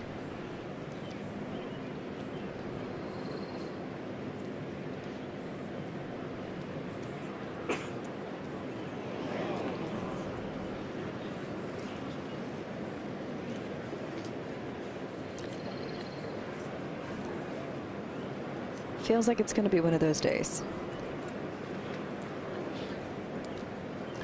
He's got a chance in the next 2 holes, 7 and 8. Par 5 reachable at 7, 8. You can drive it pretty close to the green. I think that will determine his interest level as we watch him play the remainder of the day. Thoughtfully said.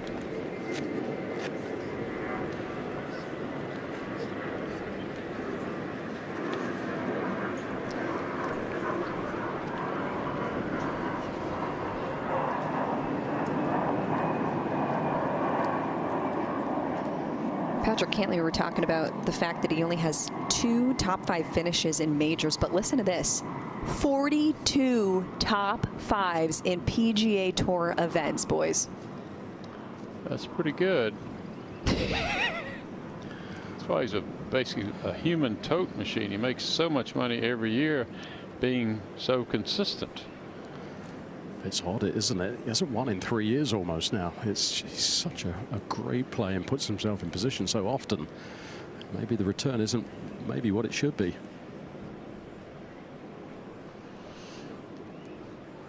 Leaving himself 7 feet here. Whew.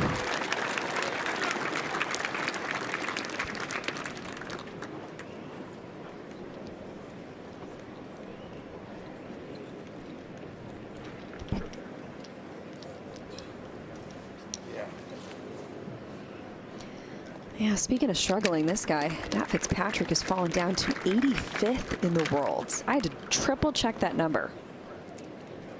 That is hard to believe. Well, if you're just joining us, he did call his game recently, quote, rubbish.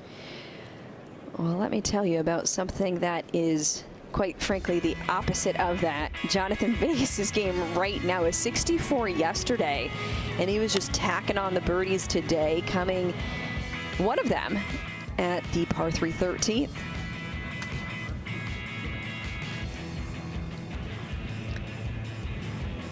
Make it look that simple. The birdies come, and the hole looks a lot bigger. So that got him to 9 under. The next hole, drained a nice one to get to 10 under par. Setting the pace with some wiggle room, but then came the 18th, Steve. Yeah, he drove it beautifully here in the fairway and just put it in the right-hand bunker, just kind of wiped it, and then he hit it fat out of there, and watch what happens next.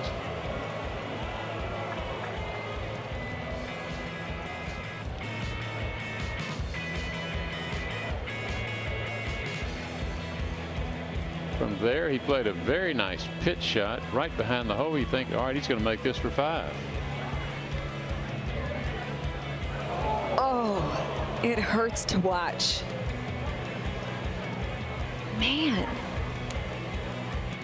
So now the lead's at 8 under par. Matthew Pavon with a 65 and a share of second with Rio Hisatsune. Max Homa putting on a display with a statement 64. Where has he been on leaderboards? Well, he is here now. Luke Donald, what's going on with a nice nifty 5 under through 8 holes as it stands in this tournament? And Alex Smalley finding the first page of the leaderboard.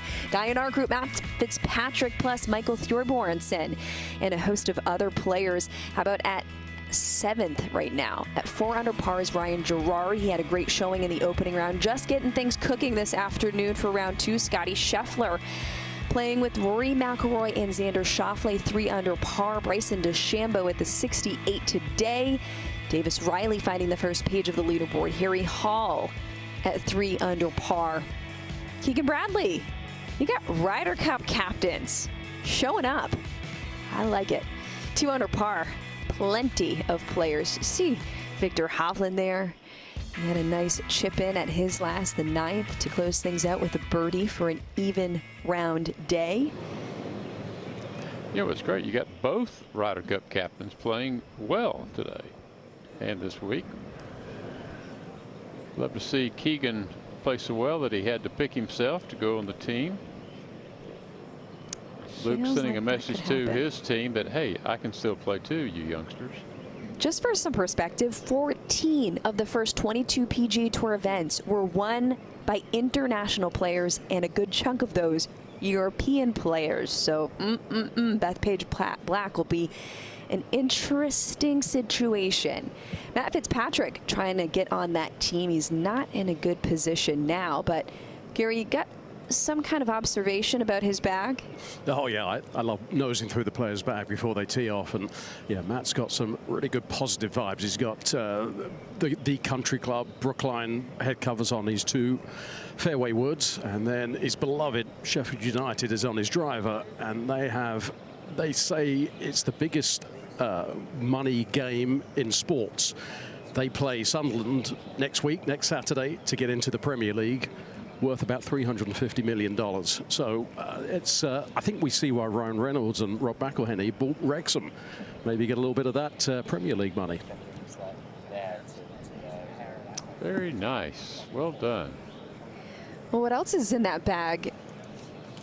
He had the same irons for a decade, and last year he finally swapped those out, which I have not had the chance to ask him about myself, but for a guy as meticulous and calculated as he is, definitely something of note. But he's been on the struggle bus for the last couple of years, switching irons, switching caddy, and now by default of a health situation, using a different coach in Mark Blackburn, Gary.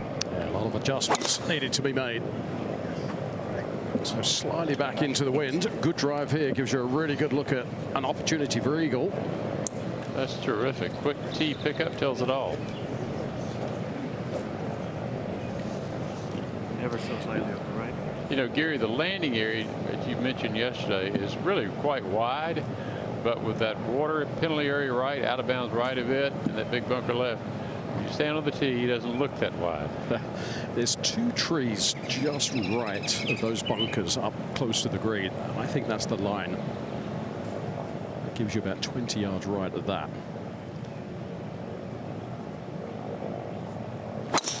Oh my. Man, that was dead left. Holy smokes, that is a double cross. That may be 70 yards left of the fairway there. That was one of those shots, Steve, that looked like the club slipped in his hands, but I don't know if it did. That was a head scratcher. I've never seen a player of that caliber hit such a wayward shot in a major championship.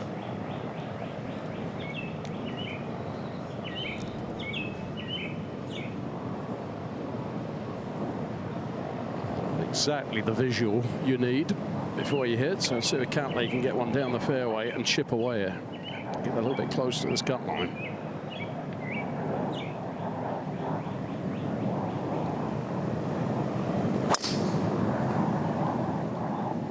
Rahm already has the provisional in hand. That's left as well. I might think twice about taking up a spectator seat left of this landing area here at 7.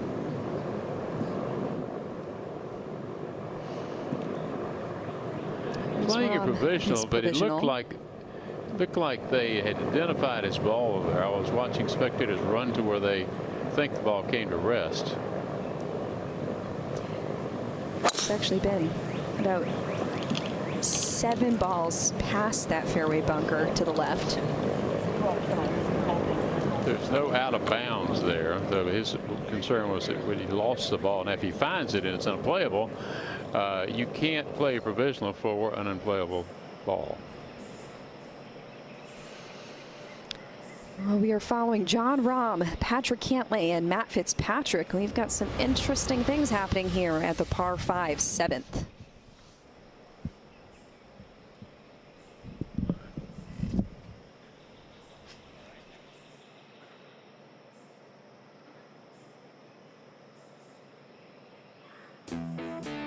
You're kind of putting more loft on the ball, that's all, which is a good thing, though.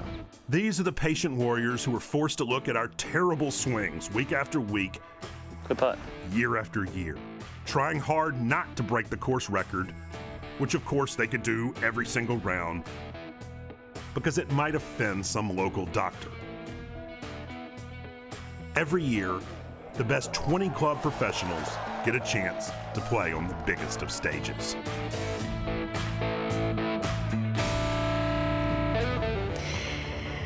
Oh, one of those 20 club professionals, Tyler Collette, almost had his Michael Block moment. That came out the 13th yesterday. Check this out. So close to an ace. Come on. The golf gods just didn't show up. Well, he actually won the PGA Professional Championship last month by 10 strokes. This guy, extremely impressive in his first PGA Championship debut.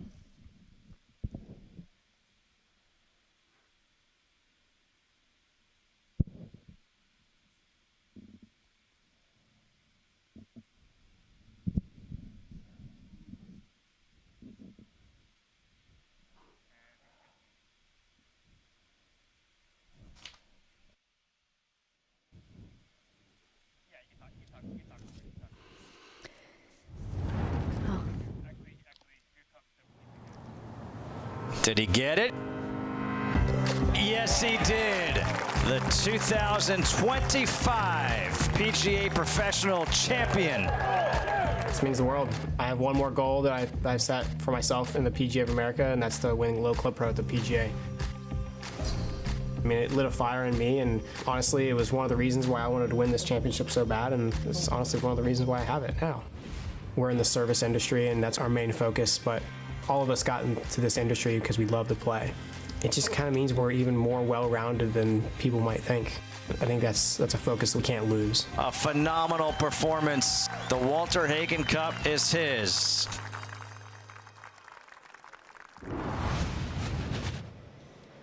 So let's take a look at the Corebridge Financial Team 20 when it comes to what's happening in the second round. It's now Dylan Newman not going to make the cut unless if he makes a lot of birdies today. Only through one hole, so there's plenty of time to do it.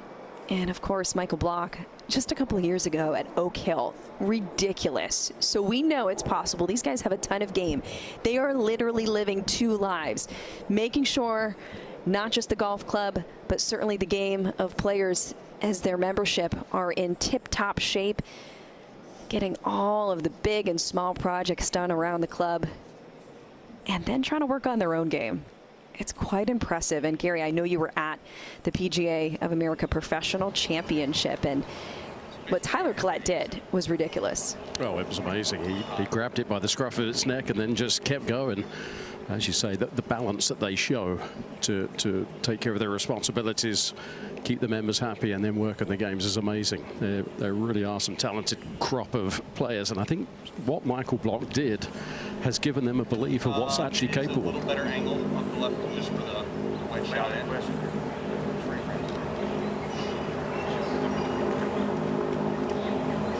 So I mean, it's a 150 shot.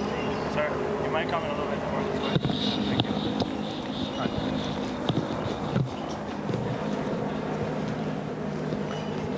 So I'm glad we're going to see patience here, Steve. He could have. Does he take on the green, or does he just chip it out safely? I think he's going to get it up there to a scoring position. He could have tried to play some circus shot, but I think this is the better play. He could have been a lot worse off. He got a great break.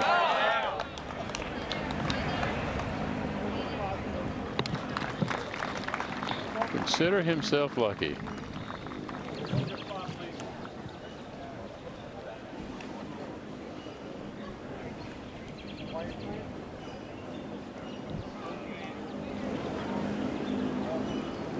I think a similar approach here for Patrick. Up and over this tree. Yeah, we didn't quite get to see the lie. What did it look like, Gary? It just nestled down enough, but the tree was in the way, which would have meant he'd have had to swing it over the water to get up on the green. So paid the penalty for missing the fairway. Matt Fitzpatrick, on the other hand, will have an iron in for his second shot with a really good opportunity, because this flag tucked on the back from 232. You can pitch this in the middle of the green if you get it releasing, get it releasing up that slope and have a really good look.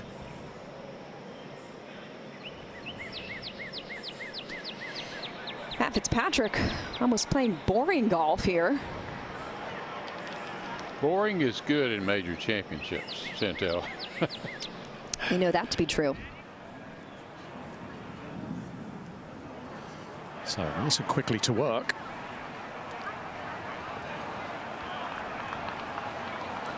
About 220 is the pitching spot. This is on a great line, a really good line.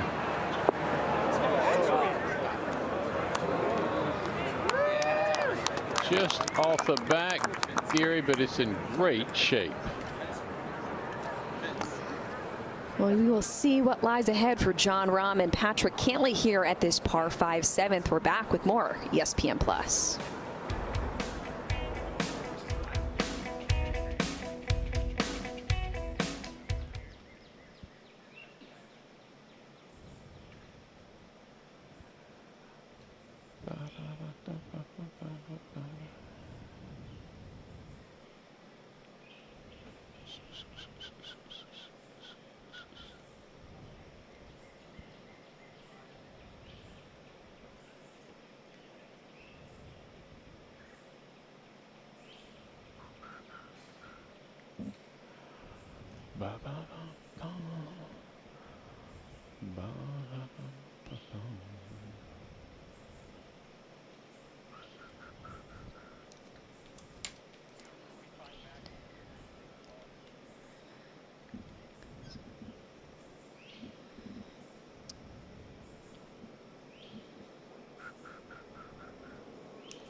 Ooh.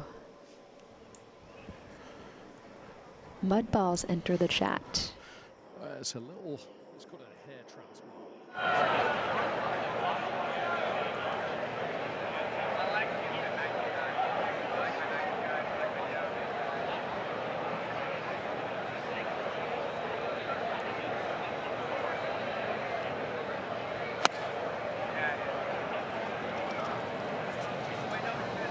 Easiest hole on property. Patrick Cantlay hitting his third, and you just saw the ball land beyond the green. And nestled down in that second cut.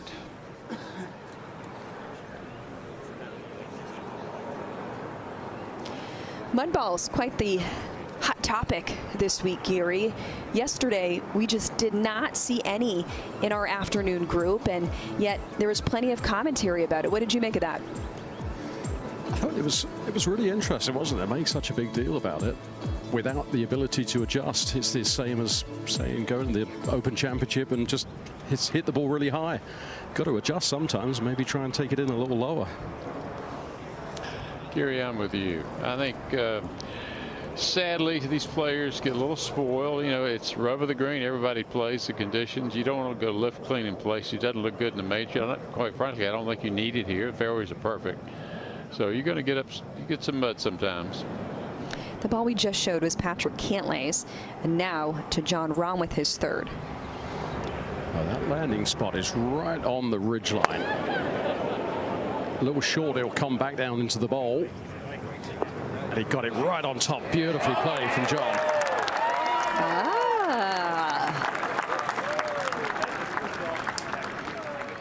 A little spark here at the 7th.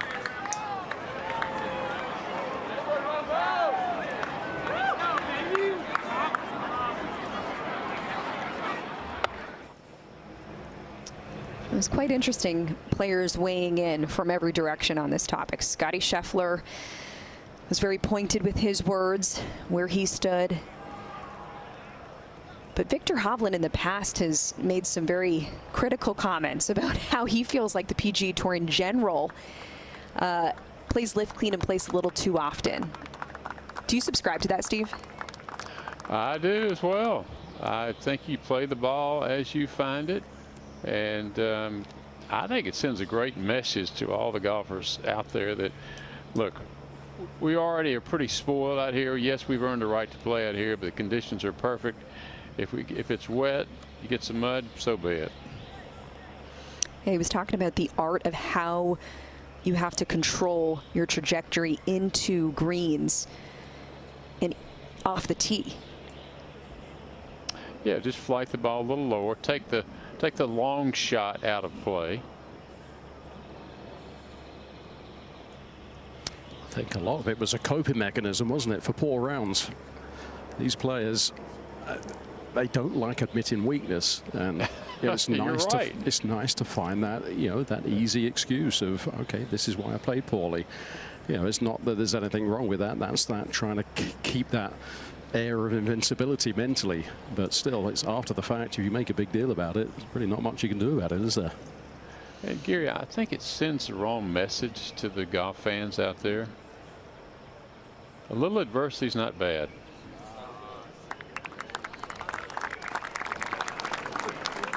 Well played there from Cantlay.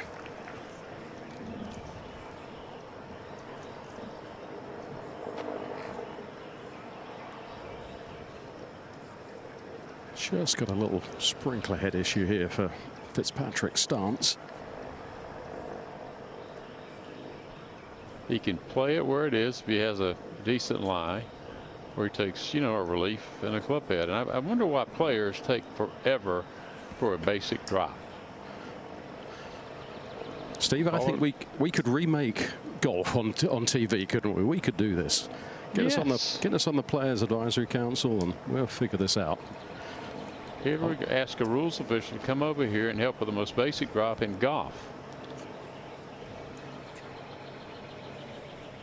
I've heard many players say they would rather just get the confirmation than at all miss something, even as simple as this. I mean, everybody at home knows what to do here. I think players who go through, say, the Korn Ferry qualification, get to the tour, I think they should have to pass a rules test. And I think periodically players on tour should have to pass a basic rules test. Yeah, I think that's the point, isn't it? The basic rules, they should be common sense. It should be easy. The other two players should be able to figure this out without bringing in a rules official who may need to drive 5 minutes from another part of the course to do a simple rule. It's the only sport that I know of where you can play on TV and not know the rules. He's elected to play the ball as he's found he's got a good lie. If he drops it, you know, it could roll into maybe a less good lie. So he's chosen to play it from there. And Steve, this is a very simple chip as well. This is one you could very easily chip in. Left it in the absolutely perfect spot. Good lie, pitching on a nice, very slight upslope.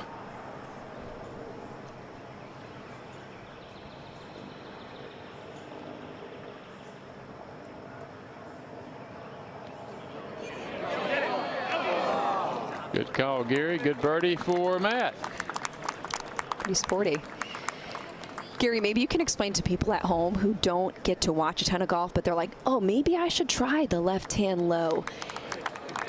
Yeah, I mean, it just quiets the hands down. It forces you to use the body a little bit more. And, you know, most poor chippers are from incredibly active hands.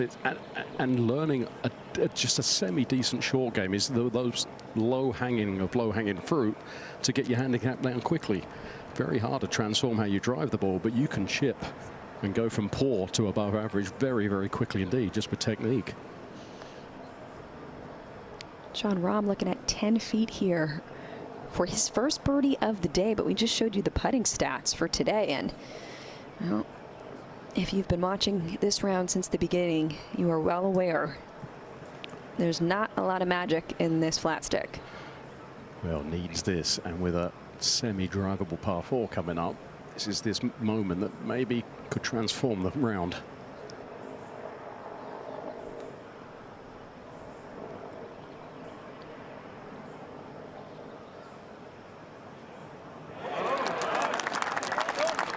That's like stealing where he hit his first tee shot.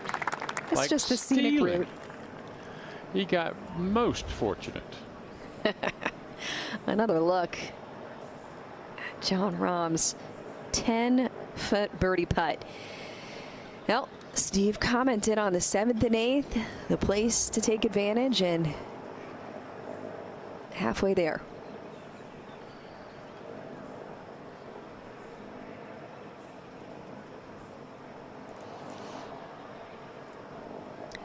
Patrick Cantlay, 3 feet. You got it.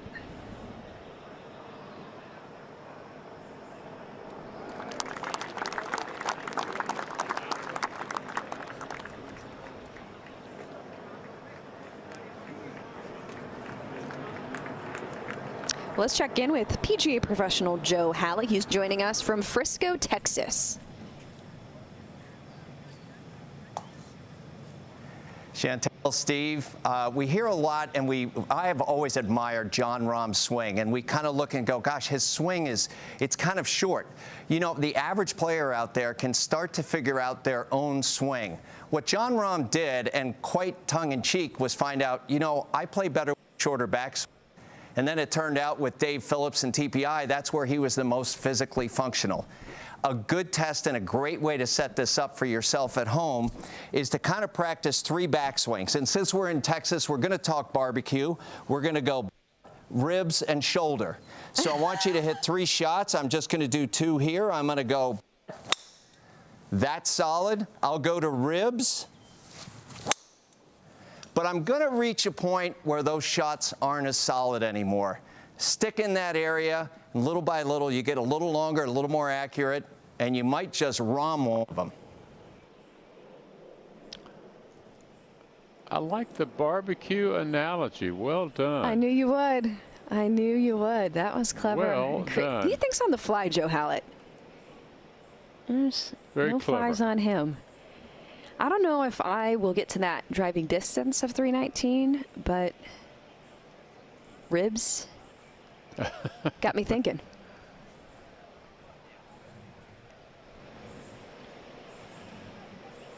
when Davis Love was the Ryder Cup captain, you know, the captains always give their teammates, his teammates rather, a gift. Well, Davis one year gave them personalized barbecue smokers. I'm sure that was a hit. Very much a hit. How's Davis's health these days?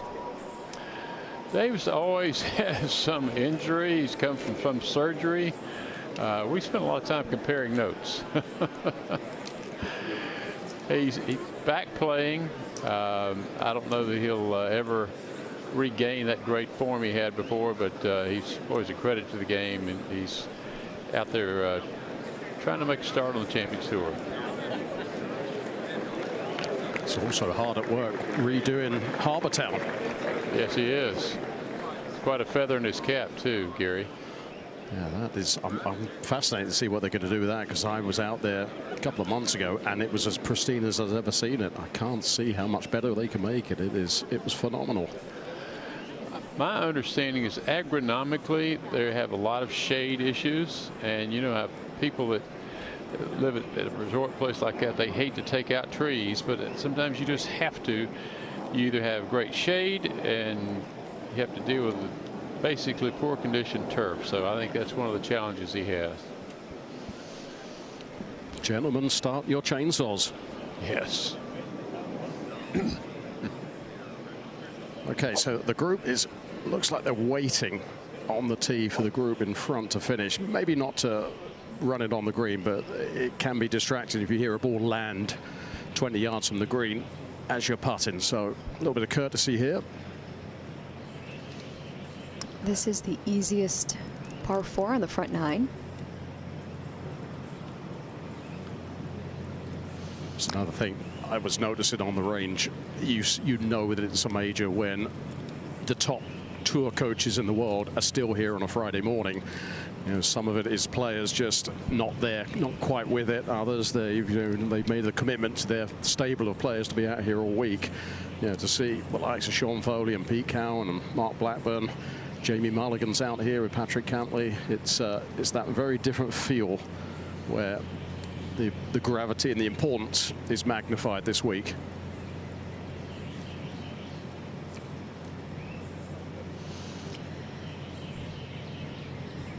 Phil Mickelson at this 8th green, and he more than likely will not be playing Saturday and Sunday.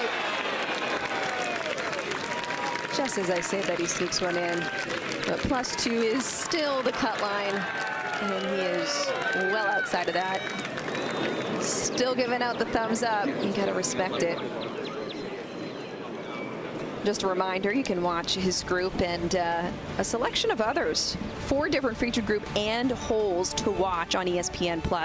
Watch your favorite players from tee to green, all 18 holes. And if you are interested in the Rory McIlroy, Scotty Scheffler, and Xander Schauffele pairing, Rory McIlroy right at the cut line. He is at 2 over par, so we will be watching that ever so closely.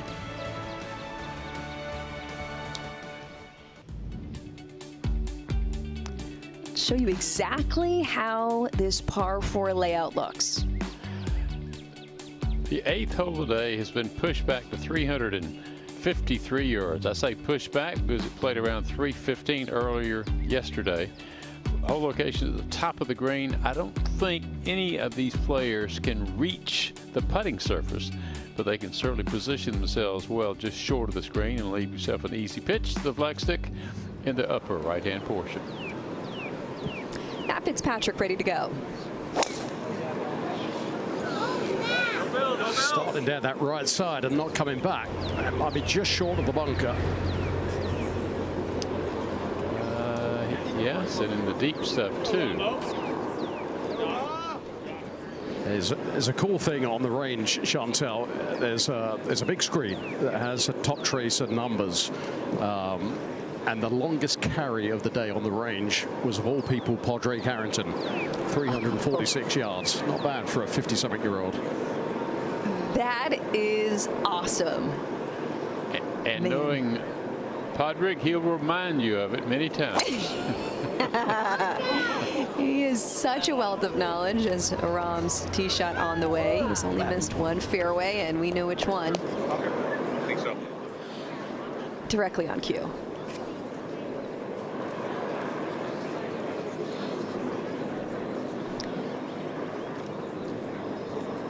Patrick Cantlay couldn't take advantage of the last hole. It is absolute go time here.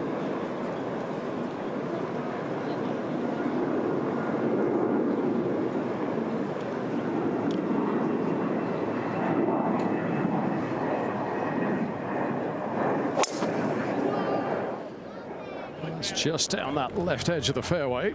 That will give a lovely angle to that flag. I'll say. Great leave.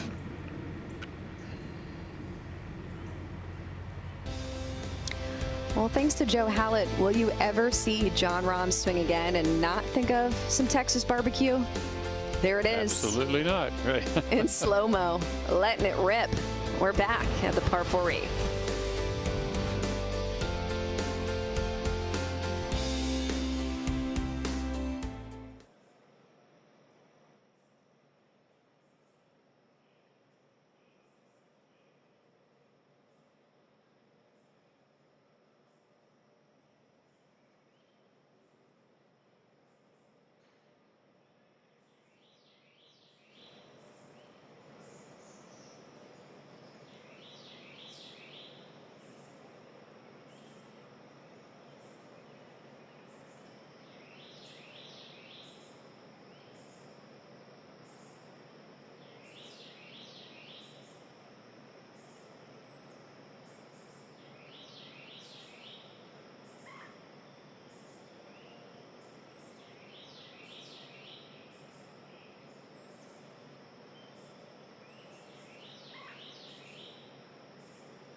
I love looking at the numbers. I've said a lot over the years. It's just that, to me, that gives me the answer as to what I need to do to get better. You used a word in there. You said you love it. It's not like homework to you. I love it, yeah, absolutely. I find it so interesting, you know, because I could make a change in practice, see down the line what does that do to the data. Does it improve it? Does it make it worse?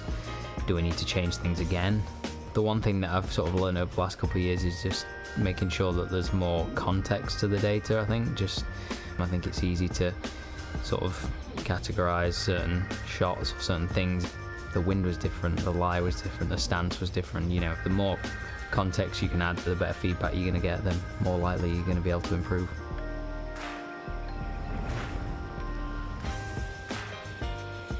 Well, that's terrific. If you can interpolate data is the key when you've got as much information as he has, and he's applied it well. All sports today are into data and data analysis. It's amazing, even sports like basketball and baseball. But Matt's the first to take it to the next level here on the tour. Okay, but unlike Bryson, he doesn't share what he has found in his notes. I want to know what's written in that yardage book. I think his data complements the way he plays. It's, you know, so different than, say, Bryson that you mentioned. Bryson, he's a little bit of a show-off when it comes to his data, because who can hit it as far as he?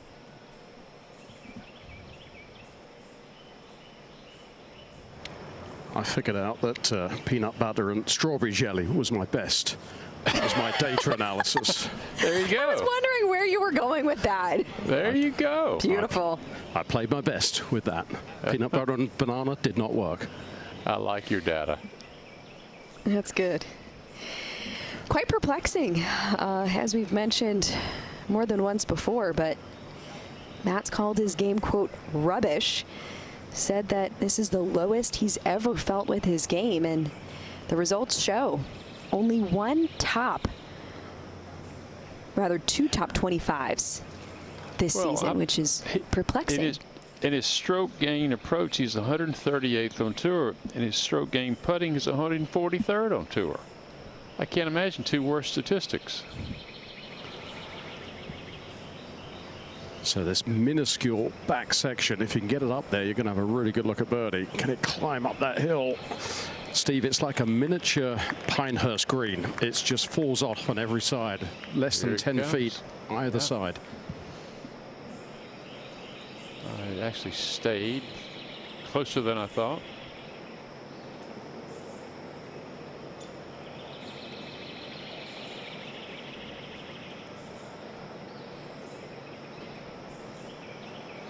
So Patrick coming from a really nice angle where you can take out a lot of slope and get a fairly flat landing area.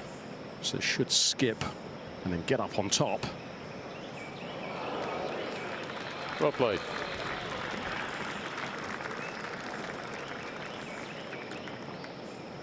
That's only his 4th green today.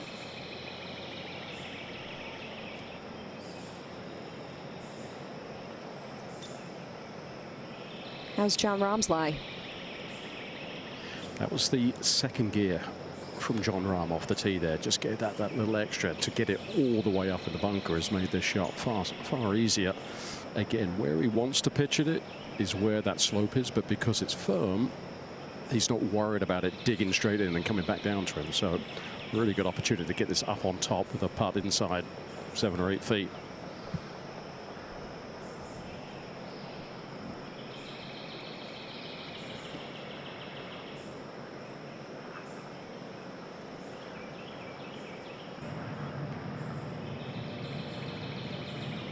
It's a total first world problem, but given this humidity, just keeping everything dry, huh? Yes, definitely sweaty pause time.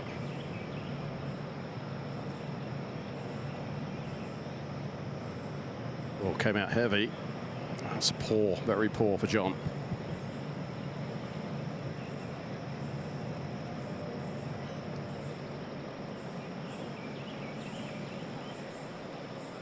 Jon Rahm yesterday, 0 for 4 out of the sand.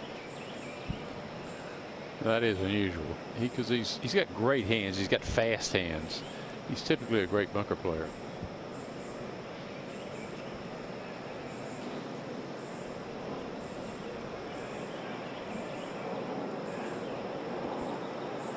Now the good news is it's basically a dead straight putt from down there. So everything just falls dead straight back to the front edge.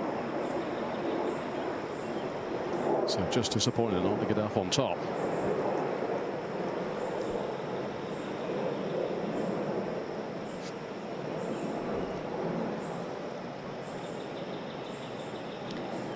Well, all 3 players in this group, once upon a time, were the #1 ranked amateur in the world. Patrick Cantlay, though, had the most consecutive weeks as the #1 amateur, but the longest tenured was stolen away from him by Jon Rahm. It's a great pedigree for all 3 of them, isn't it? And Matt Fitzpatrick to be the first Englishman to win the US Amateur in over 100 years. I think that's an achievement that doesn't get talked about enough. Harry Hilton back in 1918 or something, I think. Exactly. Ah, it takes one to know one, and have that stat in your back pocket, huh, Steve? I have no life.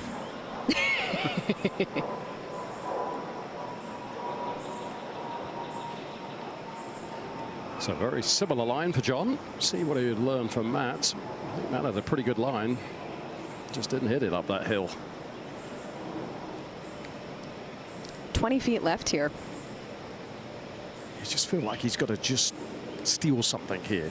He stole one on the last hole. You know, maybe you can run one in after a poor bunker shot. It might completely flip the narrative.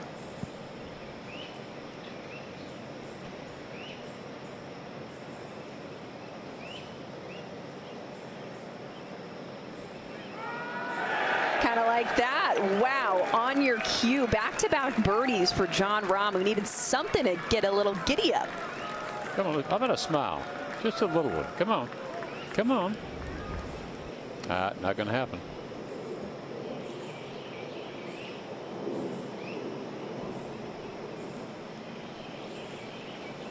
You turn 6 into 4 on the last hole and make a 20-footer here for birdie. We can't get a smile.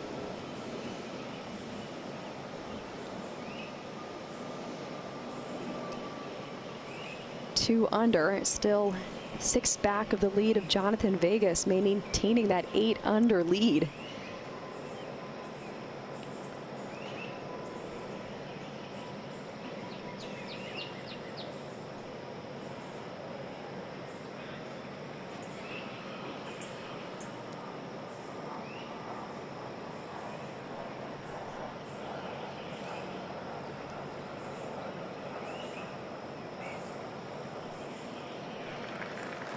Finally. Believe it or not, that is his first birdie, but his longest putt of the day at 4 feet 4 inches.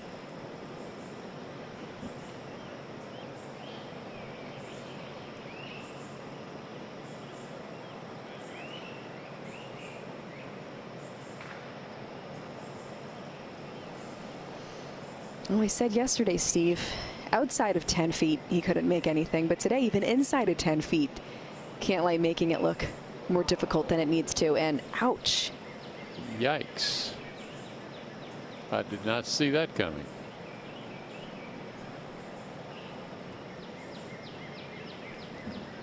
Well, that's a painful miss.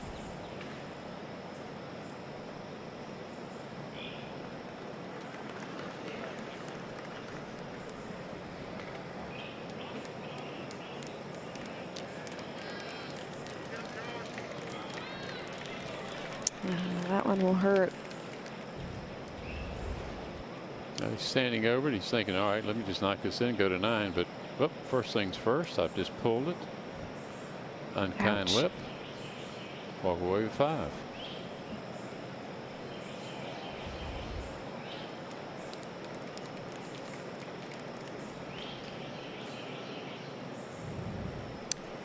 The 9th hole, where we've seen only 2 birdies in this second round, Steve. Well, no wonder. It's 520 yards, slightly uphill. You've got to hit a great tee shot to fit it between the right-hand bunker and those trees on the left. And then you've got a long iron, maybe a hybrid, into the screen. Flagstick's left center, but it's tucked right up against the little hill. So it's if you go long with your second, you've got a tough 2-putt.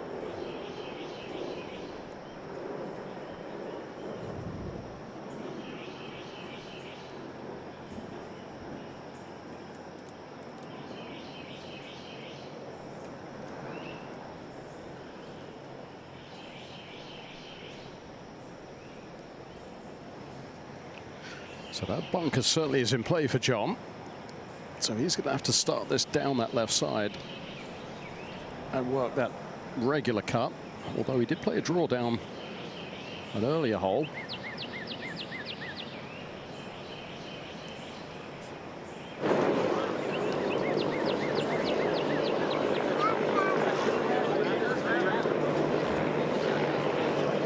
It's right down that left edge. Needs a bounce right.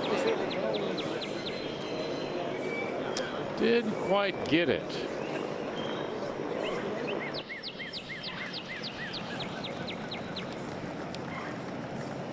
I guess the good news is there, though, Steve, taking on that dog leg, you certainly shorten the hole. So even though you're not in the fairway, you're probably 20 yards closer than if you'd hit a cut there.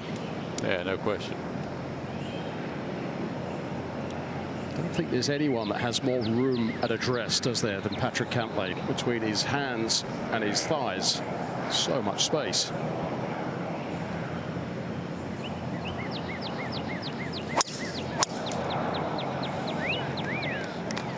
Beautiful swing there.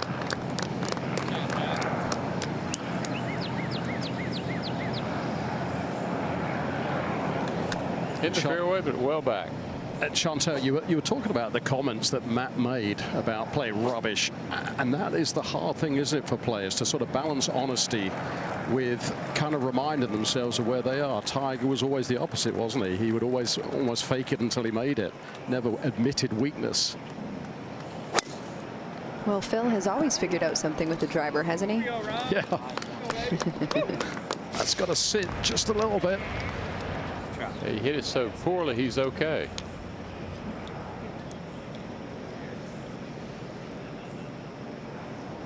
Quite a lengthy par 4 we find ourselves on now, and today's live odds brought to you by ESPN Bet Sportsbook. Jon Rahm has the 6th shortest odds, 18-1. There's a look at Patrick Cantlay. Apparently nobody had hope even after a good finish at the Truist last week. And Matt Fitzpatrick, well, a major champion, getting some respect, 28-1 rather. And so Jon Rahm finding a couple birdies out there, keeping that hope alive, but still a long way from the top of the leaderboard. You can lock in your PGA Championship winner at ESPN Bet Sportsbook. Right now, new customers can get $100 in bonus bets when you make your first $10 wager. Download the ESPN Bet app, sign up with promo code BIRDIE to get started today.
PGA of America and our more than 30,000 PGA of America golf professionals, we love this game.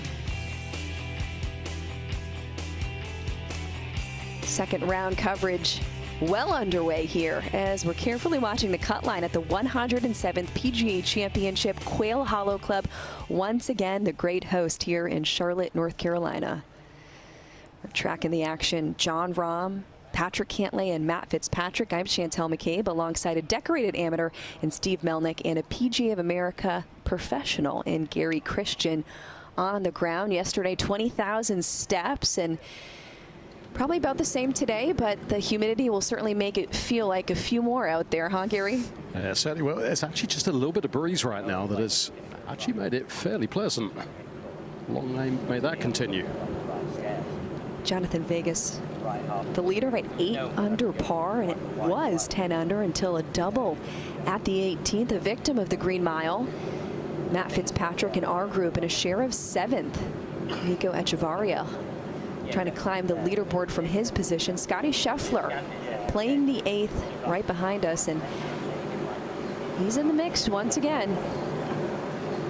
He's always in the mix, Chantel. It's amazing. I really tip my hat to Scotty. You know, even the best have off weeks. I don't think Scotty has an off week.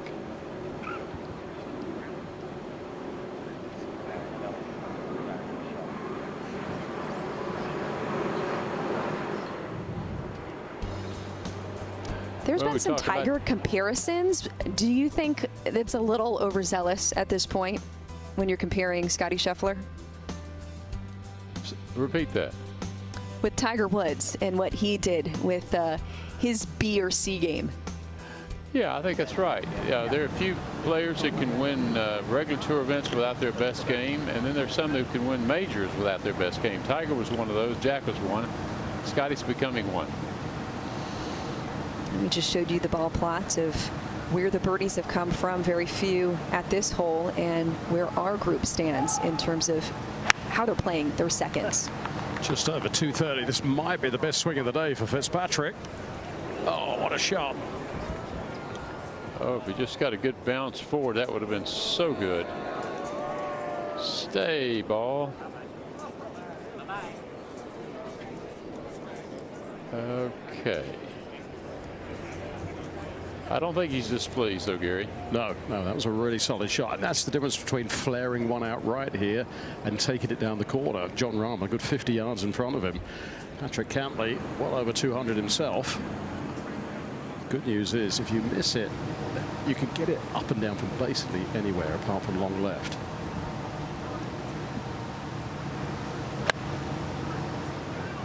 So birdie on the previous hole. That's the conservative play to the middle of the green.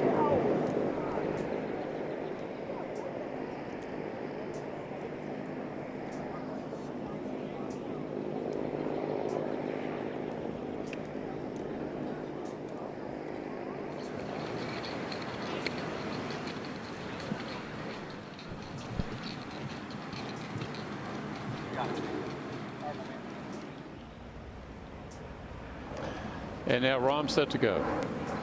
Yeah, once again, the lie really isn't too bad. So just off the edge of the fairway, up and over this tree in front of him. It's a big 9-iron, just around 180. Gave that the full treatment there, Steve. So did our cameraman. 180, 9-iron. That's too much club.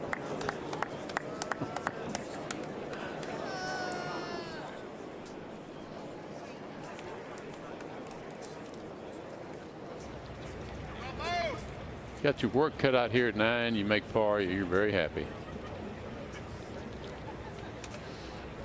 Yeah, to say the least. Yesterday, scoring average 72.8. Now remember, this is a par 71. Today, playing a 72.4. Surprised by that, Steve, or about what you expected? About what I expected. We haven't had any wind, so that hasn't been an issue. Just the moisture, the fact you don't get any roll in the fairways has made the 26 yard golf course play even longer. I'm surprised, honestly, that the longest hitters haven't taken advantage of it. And you look at the leaderboard, there's not a really long hitter among them. And I know you are surprised by the fact that we've had a 64 in round 1 and a 64 in round 2. Where do those come from? I don't know, but I tip my hat to Homa, and before that, Johnny Vegas. I mean, that's pretty good.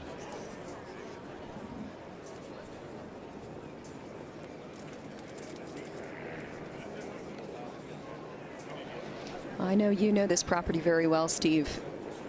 Time after time, players compliment it. Why? Well, it's a great piece of property, but the history here is wonderful. This was the old Cameron Morrison estate, and that was Johnny Harris's grandfather here. He was the largest dairy farmer in North Carolina, and he came out here, and they very intently and gracefully developed this property.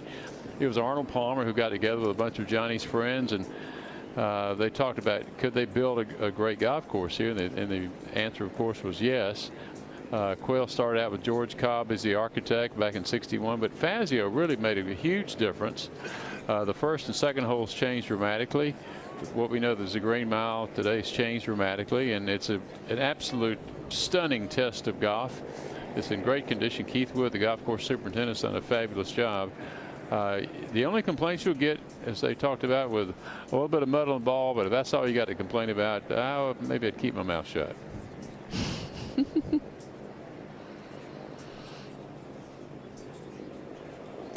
Fitzpatrick on the way.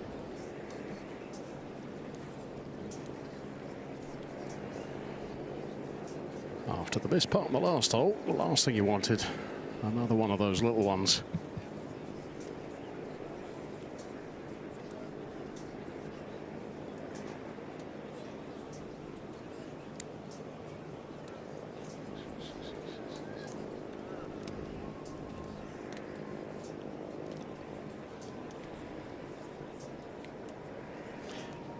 And to follow up on that, if you've been to Charlotte, been to the South Park area, that was all part of the Morrison land. And grandfather Morrison lived on the Moorcroft estate, which is still in existence today, but it's just a gorgeous area, and I think the city is well named, the Queen City.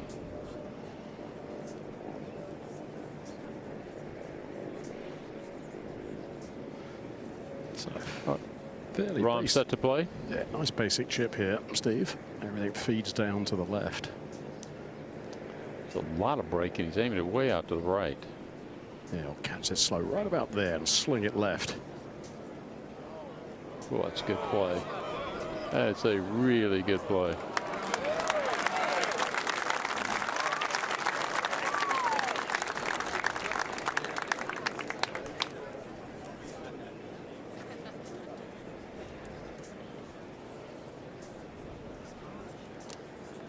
Players tend to see curves, don't they, Steve? So you see a shot like that, it just sort of, it engages the senses. You know, I've said about lag putting and also about that chip, it's an art. I don't know that you can teach feel. I think some players never have it. Some players have an abundance of it. But it's a lost art to be able to see the break and then factor into it also the length of the shot. Patrick's turn. So basically uphill all the way here. Good rhythm on that stroke there. And well done.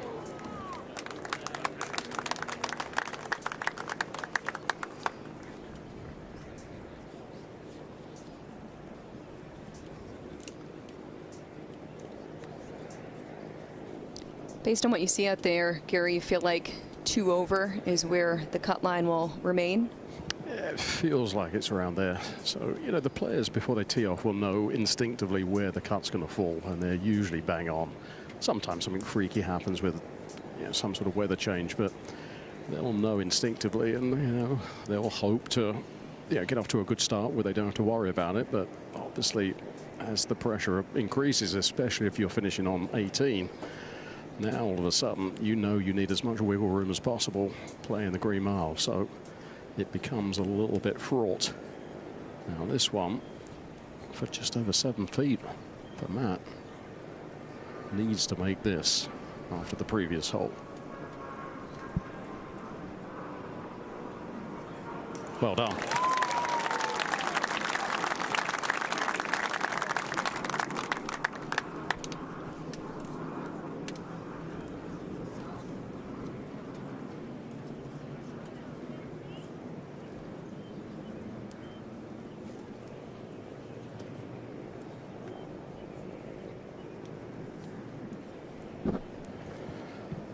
I think all in all, Jon will be pretty pleased with the front 9 because he's hit some poor shots and kind of got away with it and not taking advantage of wedges, and yet still is under par for the 9 and potentially could build on that.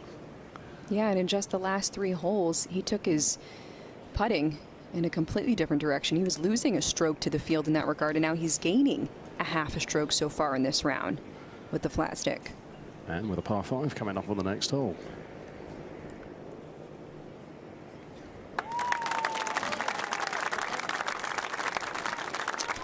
Two birdies and a bogey on the opening 9.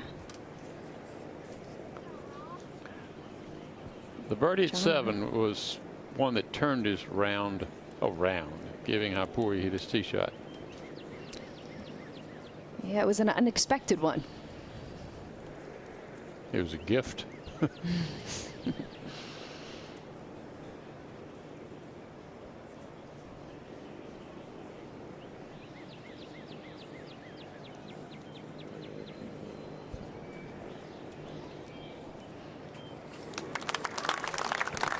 Gently in for par.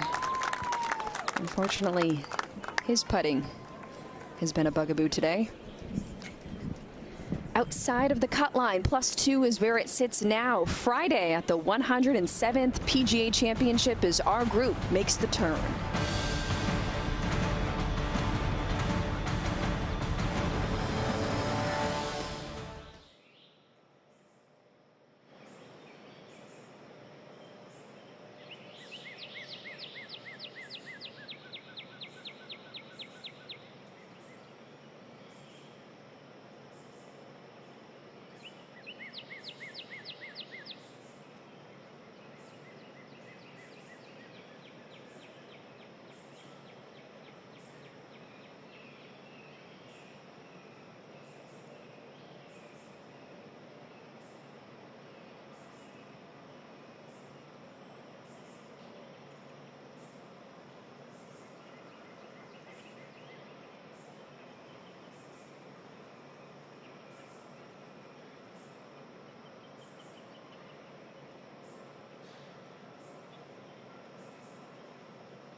PGA Championship here at Quail Hollow Club. Jon Rahm, Patrick Cantlay, and Matt Fitzpatrick. We're tracking the action from start to finish, and Matt Fitzpatrick having a nice round. Jon Rahm getting some momentum, but Patrick Cantlay outside of the cut line, and these last 9 holes will be really important for him to keep his streak alive. Made cuts at majors, Steve. Yeah, here at the 10th hole, we got a chance to make birdie. If you drive it in the fairway, you got 2 par 5s on this incoming 9, 10, and 15, but then you got to deal with the last 3. Same drive as the last par 5. Well, that is left of left. It runs down that hill. Okay, they've spotted it. Remember what we talked about yesterday, Steve, on these par 5s. You know, there's that tendency to just, you know, there's not many birdie opportunities to try and hit it too hard, to try and go after it too much. That looked like the same swing as the one on 7, where I think subconsciously just trying to get it down there too far. There was no need for that. It could reach comfortably with just a normal drive. Could not agree more.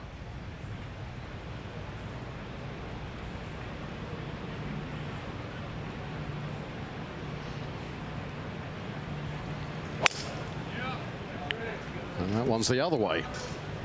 Got right underneath that. Now that is further right, almost down there. You know that cart path?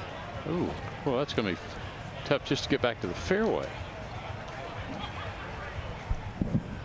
All right, Matt, can you put it between those two? There's about 90 yards of difference between those 2 drives right there. It's incredible. Okay.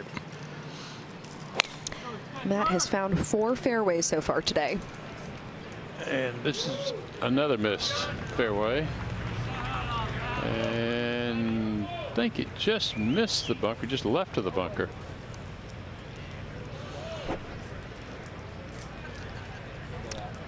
Oh, we got trouble right here in Queen City. For any of you music majors out there, 8 under par. Jonathan Vegas setting the tone here at the PGA Championship. They're chasing.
Matt Fitzpatrick certainly has been fun to follow today for the 2nd round, kicking it off with a birdie at the first, Steve.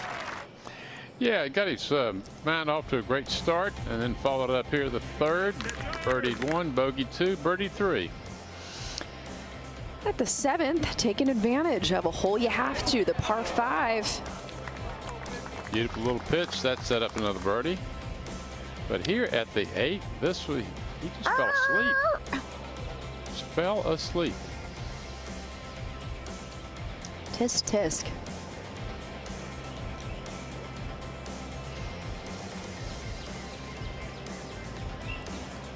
Seemingly simple round until that just halted the brakes.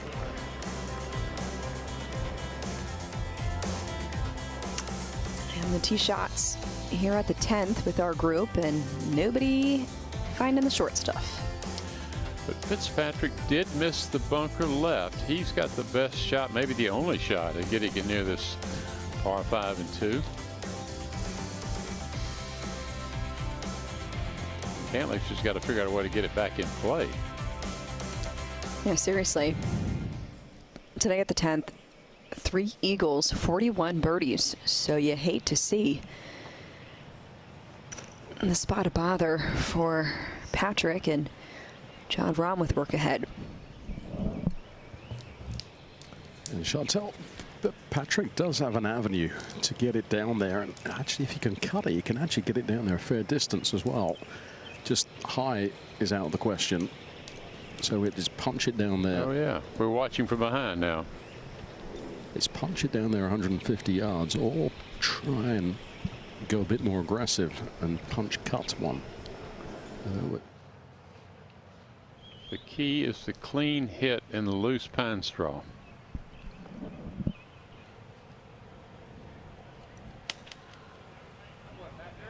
There you go. So back in position.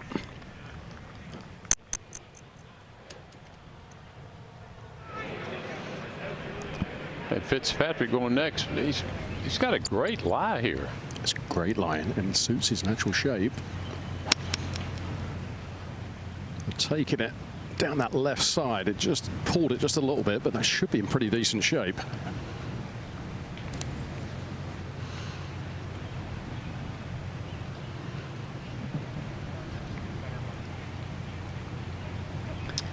Now Rahm.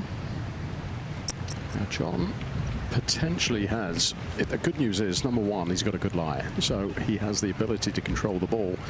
He could hit a big slinging hook down here. Try and run it somewhere close to the green.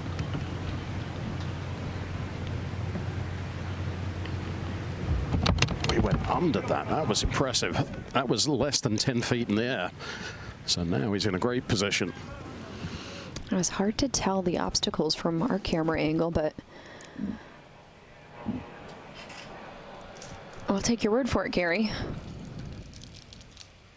That went about 8 feet in the air for about 130 yards before it hit the ground. It was great.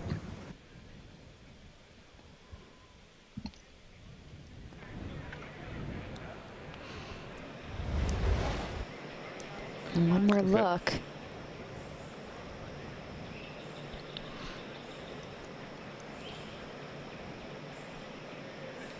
Takes a little bit of talent to play that shot. You got that in the bag, Steve? I don't know.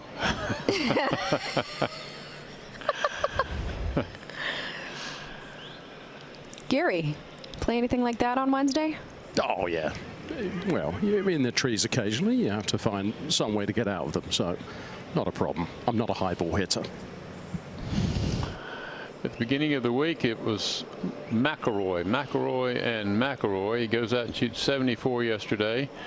I'm here to report that he is now 3 under on his round today and back to even par for the championship. Son of a gun. 3 birdies, no bogeys, clean card. Yeah, Steve, it's the hallmark of the great players, isn't it? When they have to put a round together, they put it together. And you get a sense that Jon Rahm will probably do something similar today, of maybe not have his best game going, but he will find a way to get it 2, 3, 4 under par and put himself back in contention. Here's Patrick Cantlay with his third from 156, Gary. Let's see if we can dial something in here. That is pulled. Another poor short iron shot from Patrick.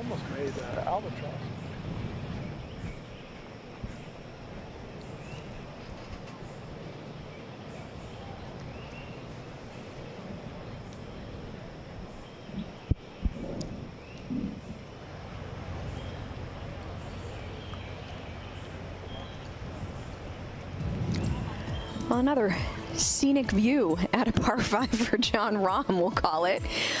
Way off on that left-hand side and somehow hitting it low to this position. It's so rare to see Rahm double cross his tee shots like he has here and back at 7. Got off to a great start driving the ball and then a little loose.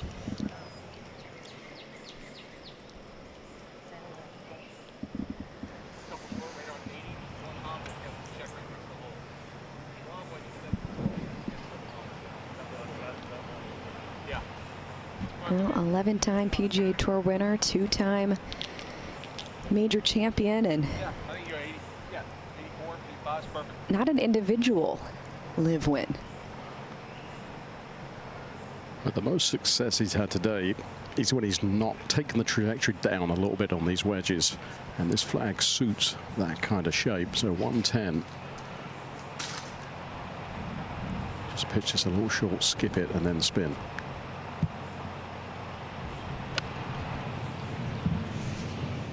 There's that lower flight again. That should skip forward and now spin. You called it.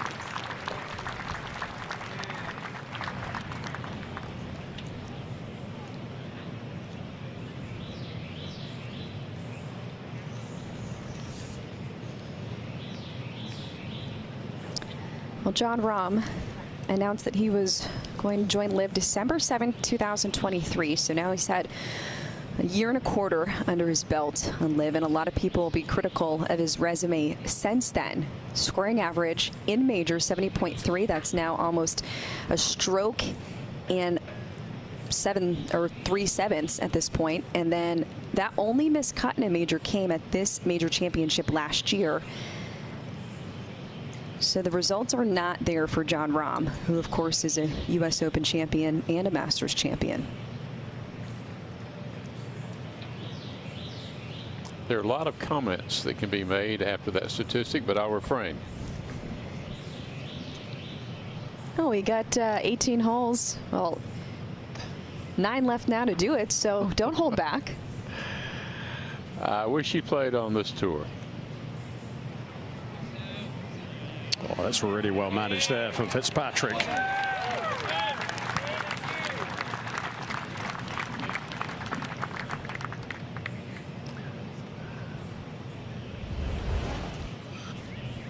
He's got a lot of game. He's got a great short game. Plays this beautifully. This would move him to 5 under, I believe. That it would. 3 out of the lead. He was 5 for 6 scrambling yesterday, Steve. He's always had a pretty tidy short game. The stats don't seem to reflect it, but part of that note-taking, that copious note-taking, has served the short game well.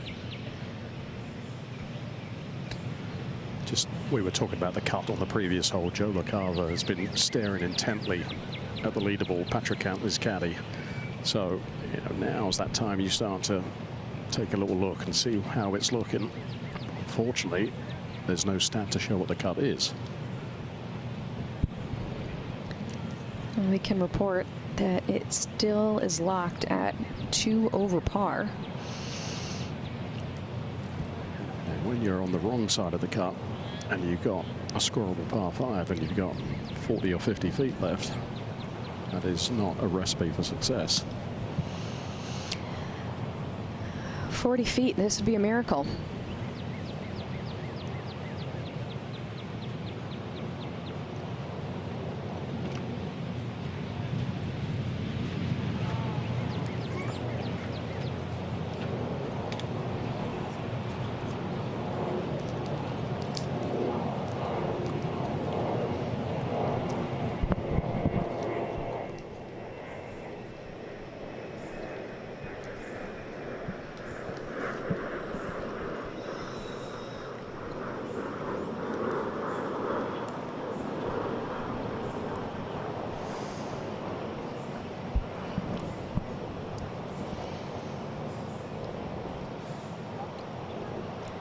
Jon Rahm with less than 6 feet for a birdie. He's played the par 5 so far this tournament, 2 under par. And everything comes off this bunker right at the green, so this will move just a little bit left to right. One outside the hole, though.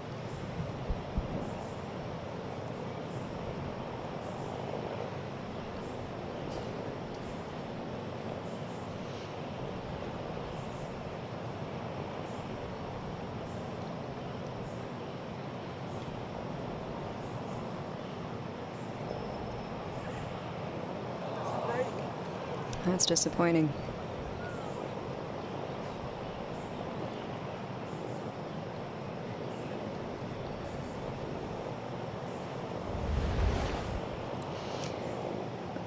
Another We got look. a couple inches out on the left as opposed to the top edge.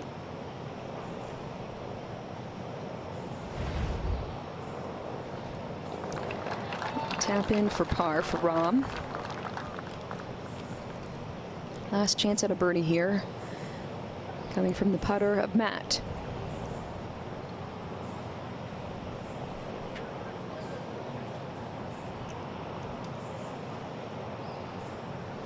So just a little bit of clean-up work for Patrick.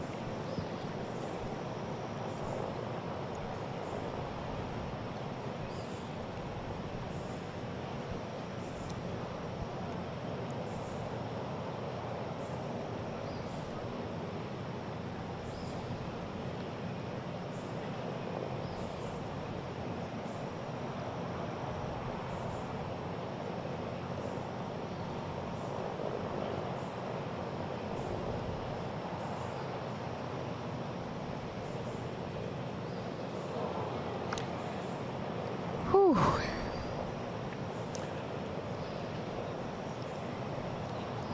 We're officially running out of holes for Patrick. Yeah, I think in the back of his mind he's making flight plans.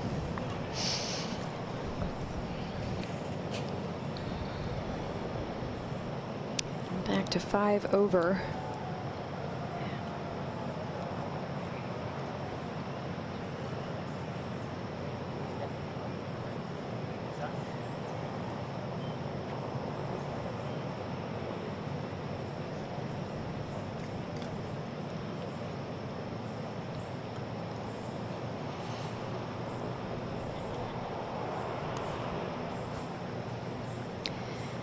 Just joining us, that's Dan Perrott on the bag for Matt Fitzpatrick, separated with his longtime bagman Billy Foster earlier this season.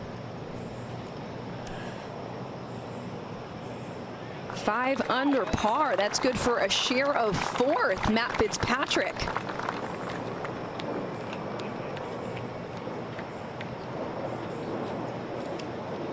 Now just 3 back from the leader, Jonathan Vegas. Well, the 11th hole at 464-yard dogleg left, par 4. If you miss those fairway bunkers on the left, put it up on that slope there. You've got a second shot into the screen to a fairly accessible hole location back right. The key's putting it in the fairway as it is on so many holes here at Quail.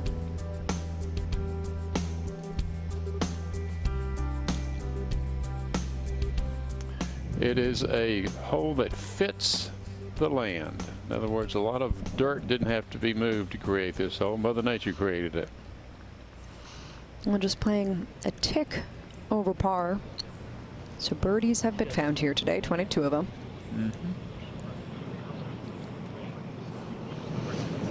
And that's more than yesterday when it was playing more difficult.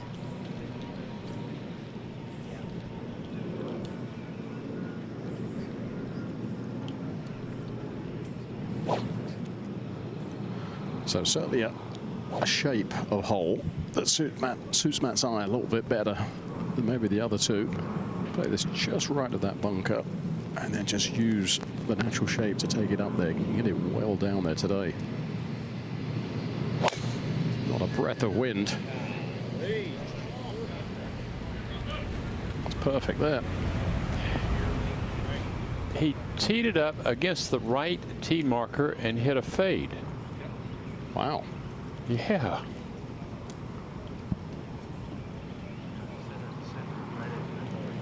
That is correct. Yep.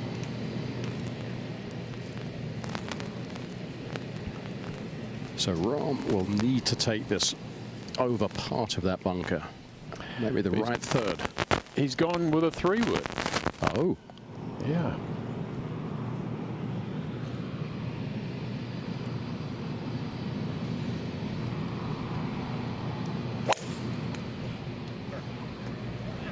Draw. Get lucky. Hit the trunk and get out.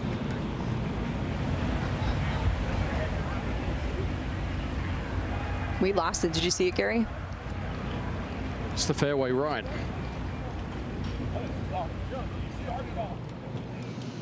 And we couldn't quite tell where it sat. That's similar to where he was yesterday, and he made birdie at this hole.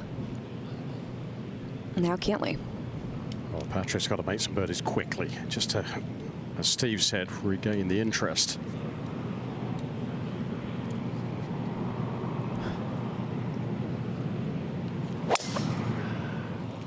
Gary, I know who's not having any fun. That's Joe LaCava.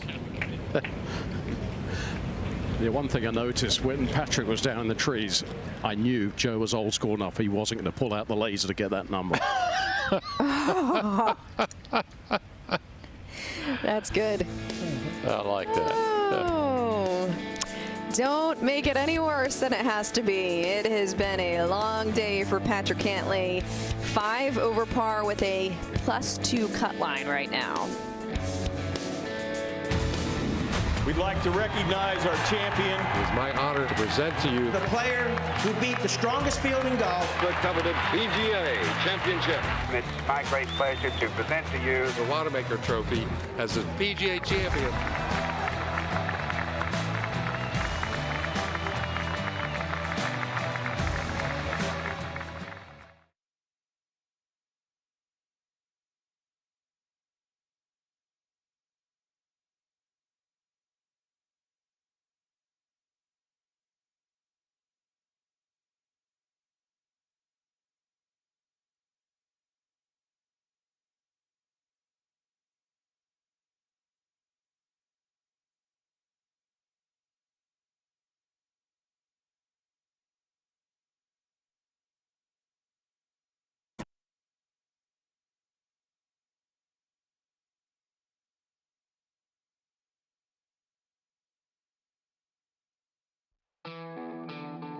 Golf, it turns out, is really about math. You hear that, kids? Pay attention in class. Who knows?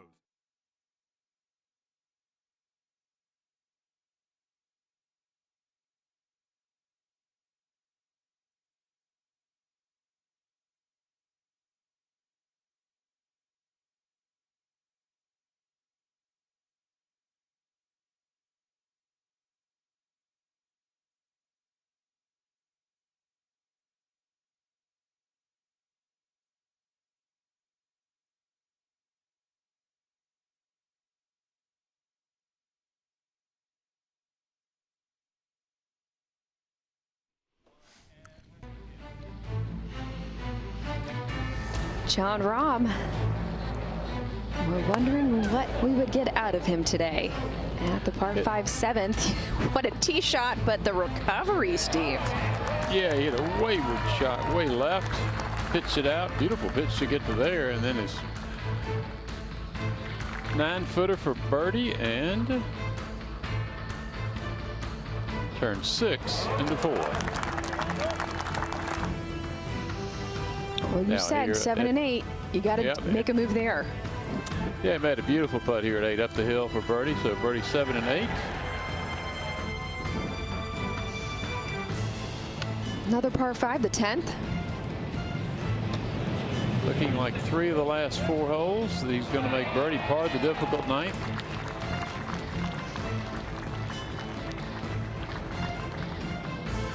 This was right in his wheelhouse, just left to righter, and just got it too wide at the outset.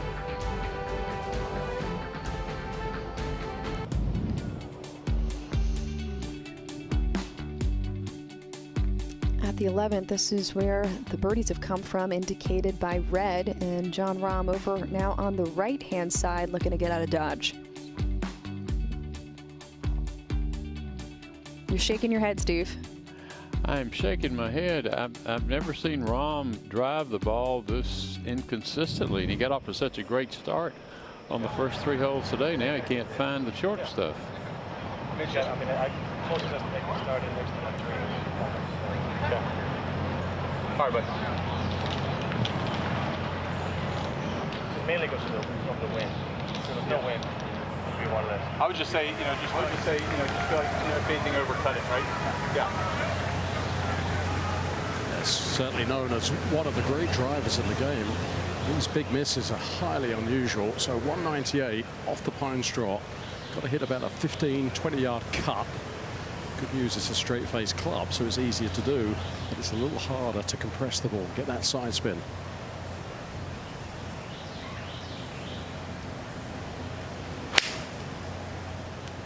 Just trying everything he can, and he's done it, but it's going to come up short.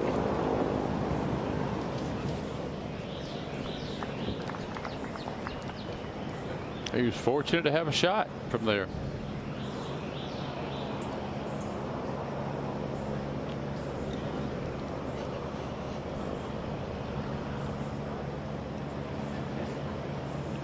Now Patrick Cantlay. Just a little overhanging branch, just over 170 for Patrick. Just got to work it under. It all opens up short of this green, so you can run it on. See if you can run it up that big slope short of the green.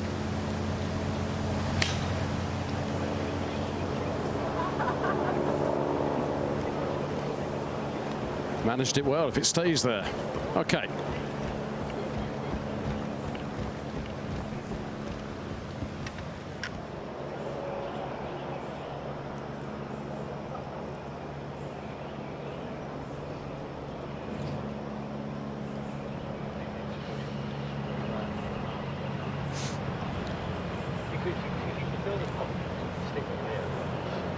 I like it. Yes, if I feel it, okay with it. Yeah. All right. I'm here on the edge of the tower. Perfect.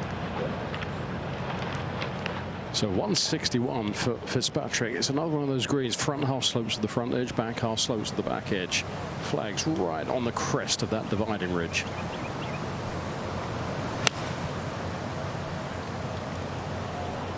It's a really good looking line here, Steve. Oh! Stay.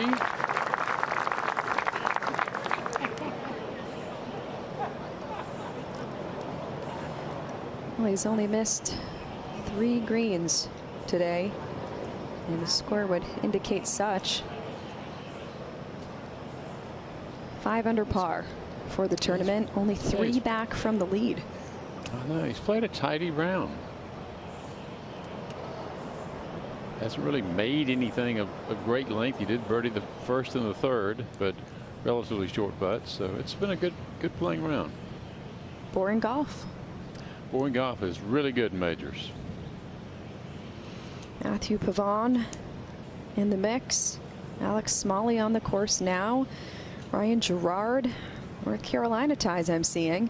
Ryo Hitsatsune getting to 5 under. Scotty Scheffler in a share of 8th with Michael Thorbjornsen, Christian Bezuidenhout, Alex Noren on the course, Ben Griffin.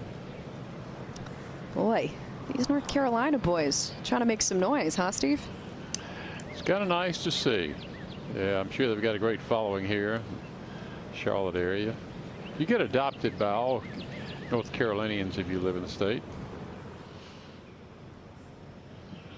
Jon Rahm in a share of 22nd with Keegan Bradley, Adam Scott. Adam Scott playing his 95th major, I think I saw. That's amazing. He never ages, and his swing only gets better. It's not fair to the rest of us. Tell me about it. And a nice guy to boot. What he's done with the international team and the passion that he has, what he's done, my goodness, with negotiations, no matter where you stand with LIV and the PGA Tour. I mean, his mind is something to marvel, along with the game. I mean, quit hogging everything, dude. You know, it all starts, I think, Chantel, with his respect for the game. And that's shaped his value system in a good way. All right, Gary, what are we looking at here with Jon? Yeah, nice simple chip here. It's in that step cut, so the ball sits up beautifully, landing on a slight upslope, so very basic pitch here. Oh, and he undercut it and put spin on it. That was highly unusual. I didn't see any reason to undercut that. Did you, Steve? Why would you put I thought spin? he hit low skipper up there.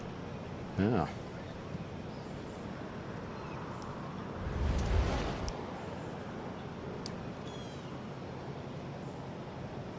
Could have caught it high on the club face. That also accounts for something like that.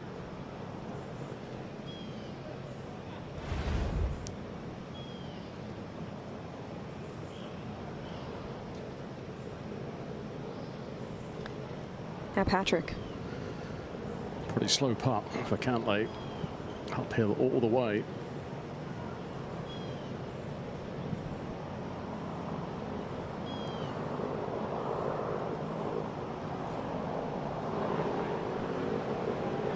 That's got to go. That was a miss hit.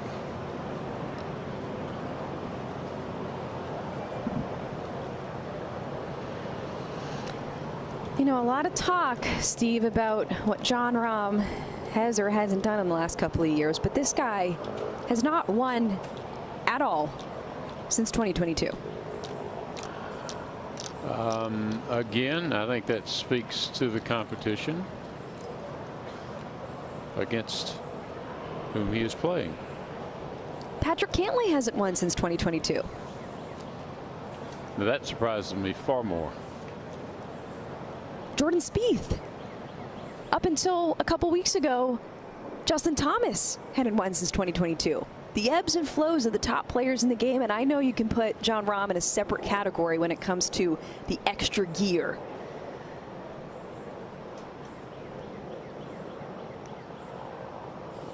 Sometimes it takes just being a shade off, and then there's a confidence into what's going on that there's always that seed of doubt, I call it. You don't have your best stuff. Still 16 feet to the hole here, Gary. Up the hill. Got to keep that speed up. Looked like a good roll. What a roll. And there's that fist pump. There's that harnessing a little bit of the energy of the crowd there. That's what he needed desperately. Okay. No smile yet, but a fist pump for a little emotional kick here. What a save. In trouble off the tee on 10 and trouble off the tee on 11. Doesn't hurt him. He just wanted to get Gary's step count up today. I got little legs as well, so 20,000. It's probably only 15,000 for normal humans. Oh my goodness. Back to back for Matt. Yeah, Fitzy could pull to within 2 of the lead here and go into a tie for second. As you said, just walking up the fairway, he's done nothing outstanding, has he? He's just done what you need to do. Take care of the par fives, minimize your mistakes. And he's just put himself where he needs to be. And when you've had a poor year, sometimes world-class players such as Matt, their focus narrows when they finally get in contention, which is where they expect to be. And all of a sudden, you kind of throw out the record books from earlier on this season. Great opportunity here. Yeah, and speaking of, oh, too bad. Missed opportunity there. Speaking of recent form, really good to see encouraging signs from Matt, because he only has one top 10 finish in 10 major starts since winning the U.S. Open outside of Boston. I guarantee you that might be in his notes.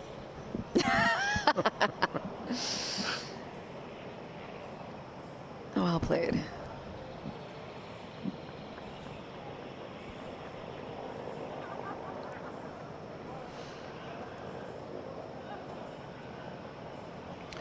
What's interesting, about 50 yards short of the green, all 3 of the players' coaches are huddled together.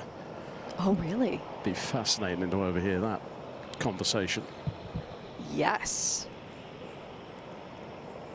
You got extra mics out there. Whew.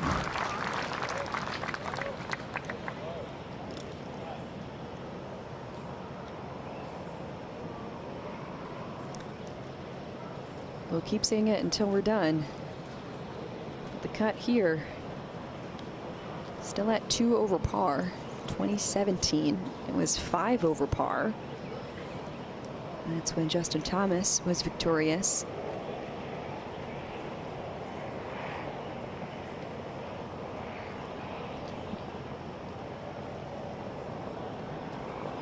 This went by a little longer than we thought here. He's got some work.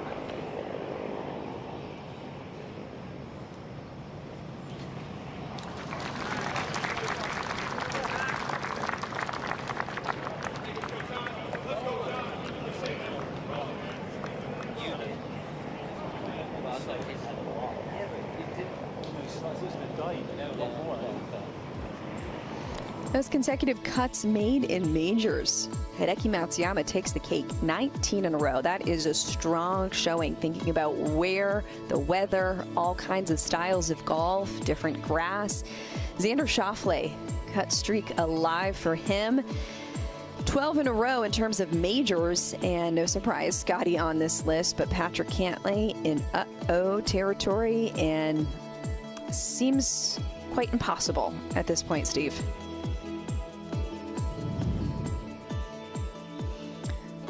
Show us how it's done at the 12th. I've always felt the 12th hole is one of the most difficult fairways to hit because it doesn't sit to your eye very well. Fairway goes left to right. You got those 2 trees that guard the landing area. And you've got to be very, very careful here at 12. Do not come up short. It'll roll back some 20 yards. There's room behind the flagstick, sort of like a little backstop. So you put it in play, you got a chance to make birdie from the fairway.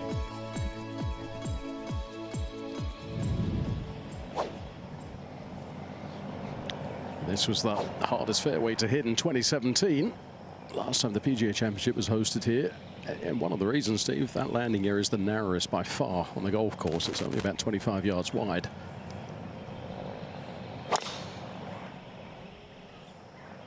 Boy, he has just smashed this one.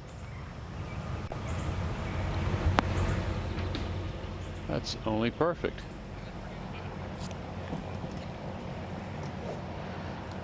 And Matt Fitzpatrick, the shortest of this group, 305 on average his drives today.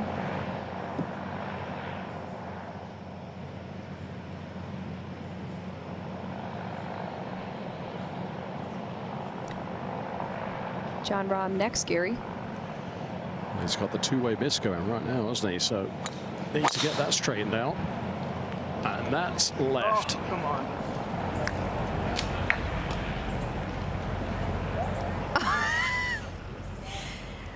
This guy is an escape artist today. And sometimes you just need luck.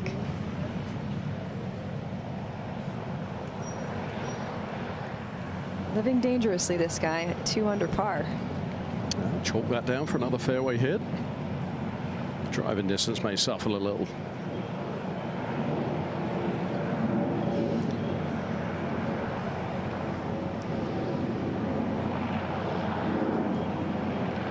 Patrick's found only 4 fairways in this round.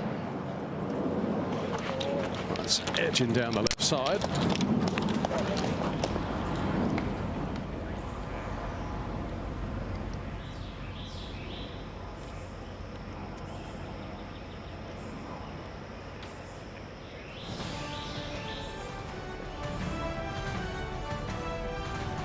Oh, this is the mood. Patrick Cantlay not finding anything, and that made cut streak at majors looks like it's coming to an end. 5 over par.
when you hit the fairway, I feel like you should always be rewarded, not be penalized with mud balls. And I understand it's golf, but you almost feel like you have to get lucky all the time to be able to hit good shots.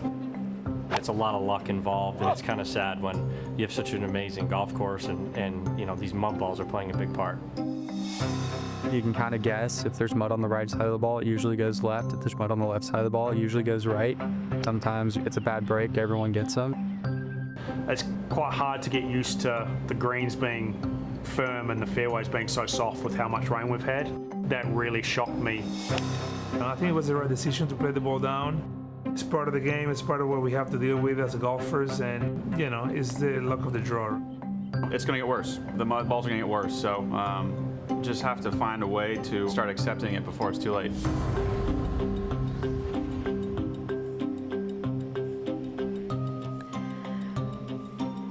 Why are we playing that? Well, right here at the 12, this is a look live at Matt Fitzpatrick's tee shot.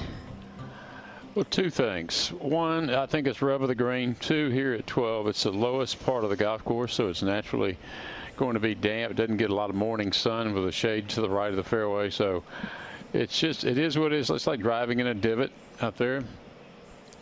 We don't get relief from a divot. Why should we get any relief from mud on a ball? What about those who lobby for relief from a divot and live clean in place? Then they need to take their clubs and go home.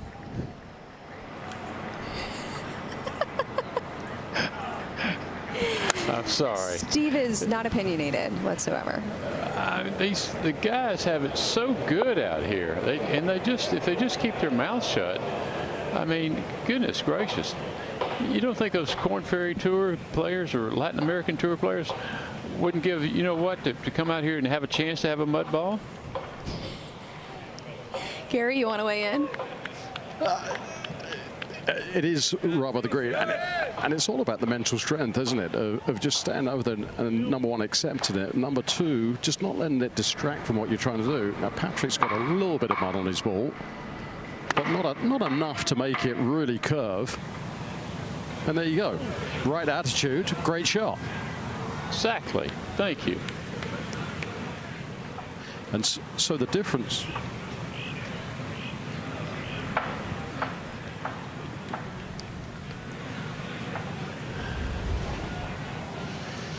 Well, this is the look that Matt had in terms of contrasting attitudes as Matt saw what he was facing ahead. The best players embrace adversity.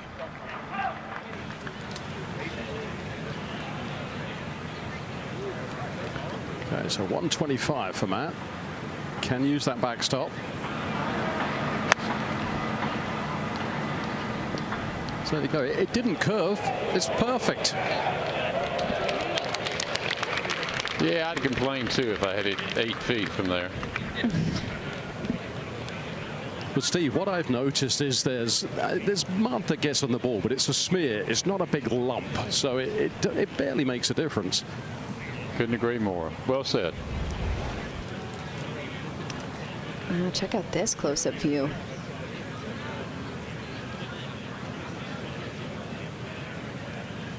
Now you see it, now you don't. Make him play another one.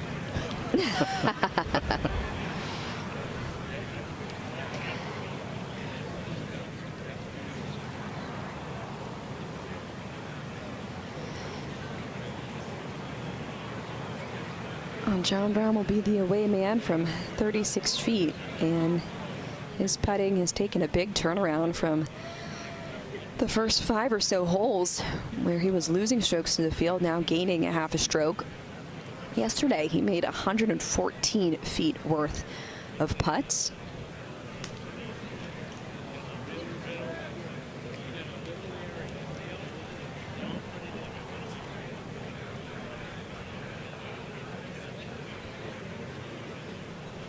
Well, Chantel, Jon was absolutely flummoxed there. He hit what he thought was a perfect wedge shot. He went with actually one less club and absolutely ripped it, expecting it to hit into the backstop and roll back, and he flew the backstop.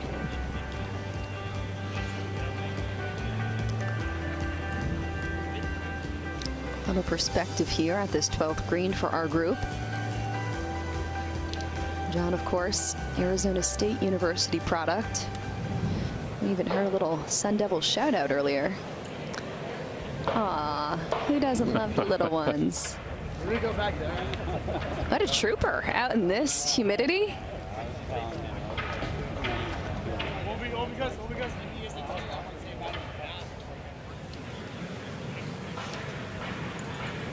I wonder who they're following.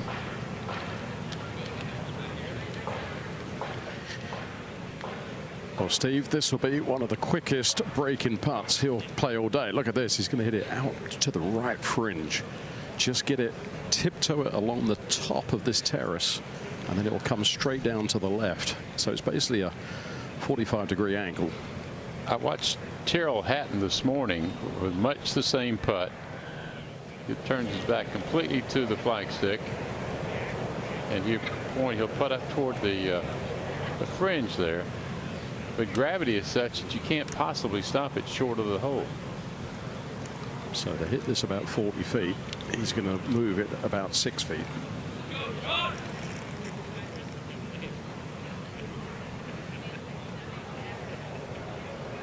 This is fun.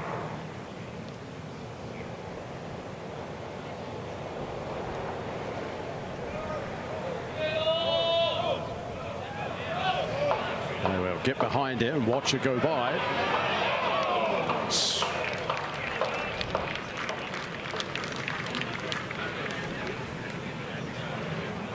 I think you had to play that into the fringe, didn't you? Yeah.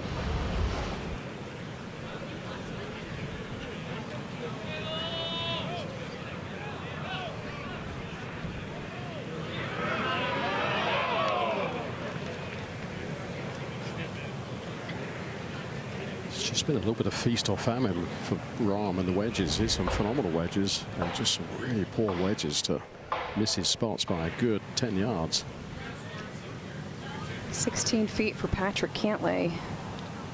Swings right to left the whole way.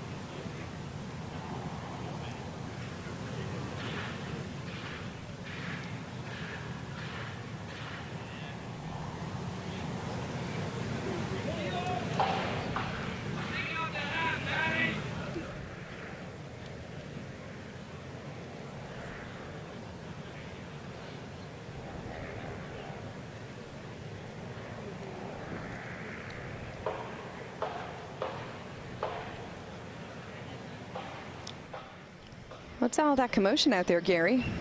I was wondering much the same. There's a lot of banging going on, isn't there?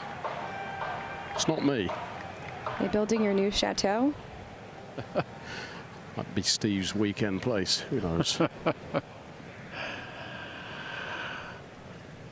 So a similar putt here for Matt. I remember he made a 20-footer at the first. This would be his next best. Should he make it? To make this putt, it's got to go in at 3 o'clock on the dial. I would agree. 12.5 feet. Did he get it to 3? He did. Oh, 6 Beautiful. under par. Tie for second. Jonathan Vegas, watch out. Matthew Pavone, Alex Smalley, Ryan Gerard, and now Matt Fitzpatrick climbing to 6 under.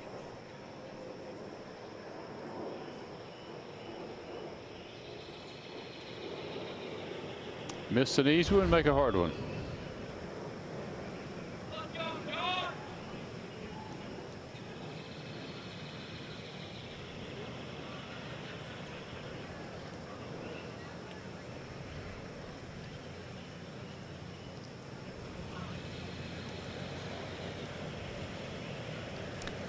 Seven and a half feet for par for Rahm.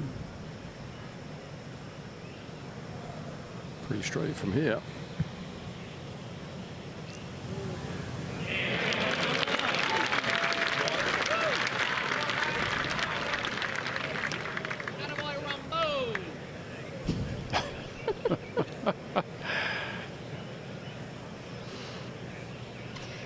Gary, what's the most clever thing you've ever heard from the gallery? I've got a great one. So we're all very sick and tired of mashed potatoes and stuff like that. Yes. There was a young lady in Canada. Now, Canadians have a lovely sense of humor and knew I was English. I got steak and kidney pie as I hit it. It was a good one. Loved that. I'm all about clever. That is well done. Our humor is performed with a scalpel, not a sledgehammer. Yes, clever.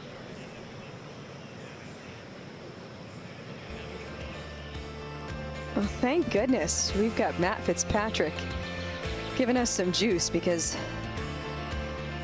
we were a little worried what might happen. Patrick Cantlay certainly not feeling like he's making the weekend, but climbing to a share with a second and only 2 back from that leader, Jonathan Vegas. We'll see if anyone can sniff even 7 or get to 8 under par. Max Homa with that 64 puts him in solo 6. Scotty Scheffler, first page of the leaderboard, Steve. Yeah, the early players seem to have the advantage. The low scores thus far were early. Conditions don't seem dramatically different, though, from this morning to now, but the scores don't reflect that. Here at the 13th, a par 3 today, measuring 214 yards. This is a very difficult hole location to access at the top right part of the screen.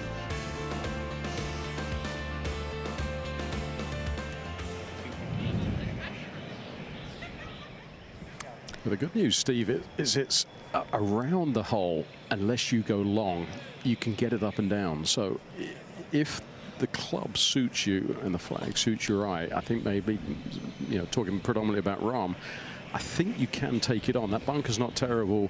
Short-sided right, it's not terrible. It's just long is the place you cannot miss it.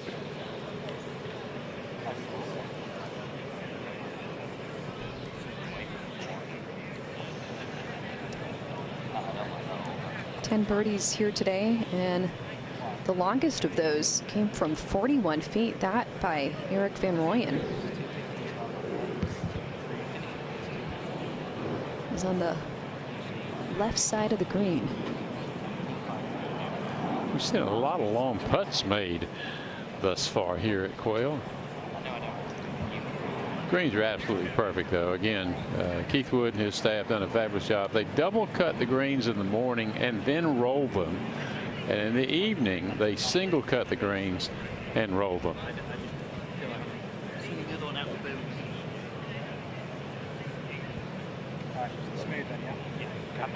Yes. So what little breeze there is downwind. 214 today. Just waiting to see if I can get that number thrown over there. Looks like a 6-iron. That's the sign I've been getting. Good looking shot just left of the flag.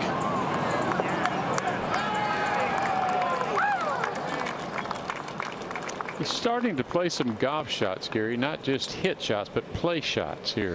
He is. That was a lower trajectory. Yeah, I mean, he had 2 clubs, so he figured out that, you know, the in-between shot, this is the club, and I'll have to hit this type of shot to make it work. He didn't hit it out full. He just kind of he shaped his shot in. I really am impressed with what he's doing right now. This is a 7-iron for Rahm. I think this is one where I think he might go at this. With less club, he's going to swing at it a little bit harder, bring in a lot higher than Fitzpatrick.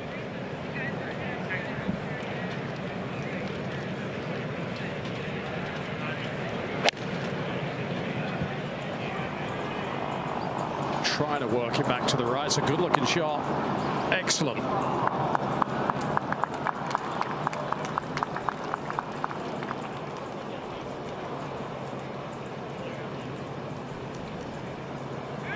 Yeah, the decision to be aggressive on a shot is always predicated by what happens if I miss hit it a little bit, and the penalty for a short side isn't terrible. So good point. I would imagine, you know, Cantlay has to start making birdies. I think this will probably be a little bit more aggressive than he normally would be.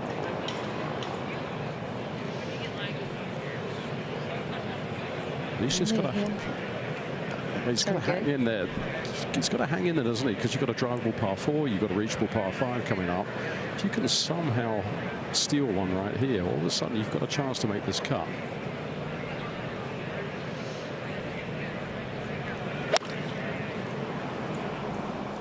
And that's very aggressive, but I don't know if he's got it all.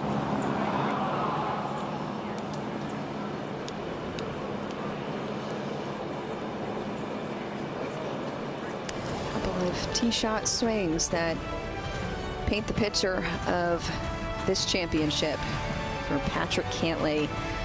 On the outside looking in, you are watching second round coverage here at Quail Hollow.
Good Lord, the Wanamaker Trophy is huge.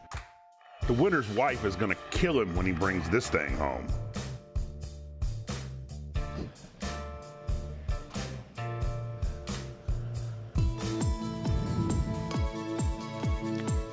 You just love that man, Steve. I do. I love his voice. I want that gravelly voice. Oh, having some fun here in the second round. We're at the 13th hole to par 3. Patrick Cantlay running out of some holes and once again not finding a green. But Matt Fitzpatrick, it has been fun to have a front row seat to this one.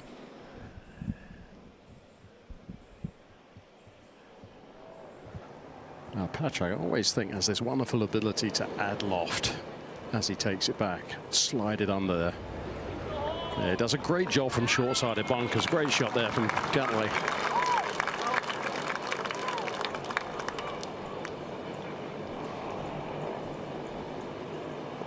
Yesterday he was 1 for 4 with sand saves. Today 2 for 3.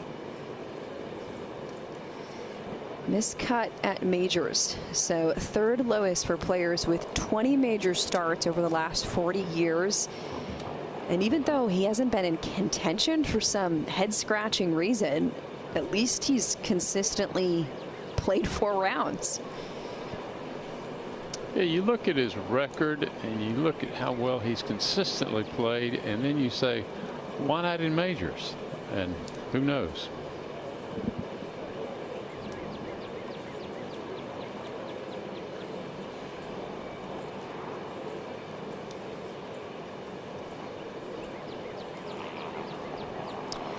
Jon Rahm's only missed cut at a major in his last 20 starts was at this PGA Championship last year.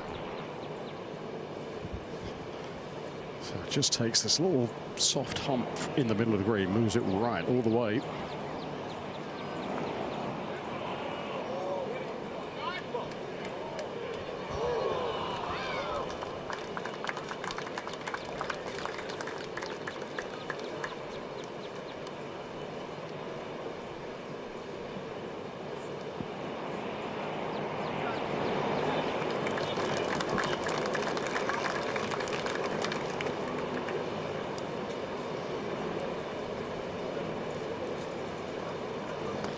Gary, what I'm impressed with is he hasn't had his best stuff today, but he's hung in there and he's 1 under on his round. You figure that the weekend everything will tighten up, and he's 168 away from throwing himself right back into the mix, isn't he? So it's important these next 5 holes finish strong, get under par, 1 maybe 2 under par from here, and now all of a sudden you're going to be in a great shape come the weekend because you are going to be one of the blockbuster names on the leaderboard, and people will see that name and they will pay attention. Well, this is 30 feet for Matt, a similar spot from where the longest putt came from for birdie. And so far through 12 holes, he's made 70 feet worth of putts for perspective. It was a quick one, so he had to be defensive there. It's a good putt.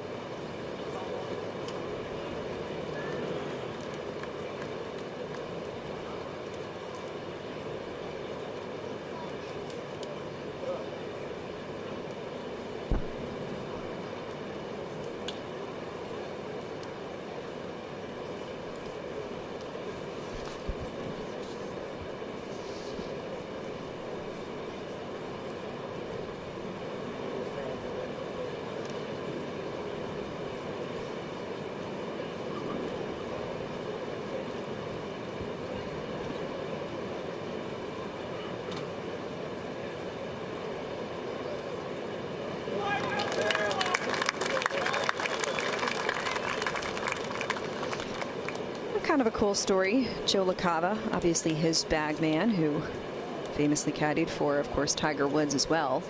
But Joe LaCava Jr., his son, on the bag for Joe Highsmith in this field as well. So Joe squared. Part of the PGA Championship this year.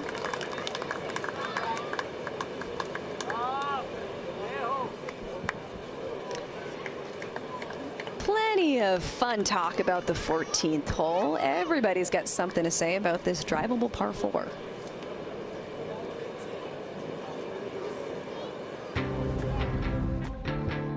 Feels like 14 through 18 is the best stretch on this golf course. So, and it starts with a cool par 4.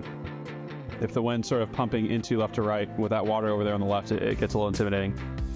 I start with the pin position, and then I kind of base my strategy off that. It really is just position and getting it in the right spot. The analytics would say that you would go for the green on 14 pretty much every time. I still think it's the right play, and I feel like I've played the 14th hole pretty well over the course of my career here. Oh yeah, keep going. Nowadays we get so much help from stats guys, and the play is to bang it up there. It's a good golf hole, and if you want to win this tournament, you better pull up and hit some golf shots.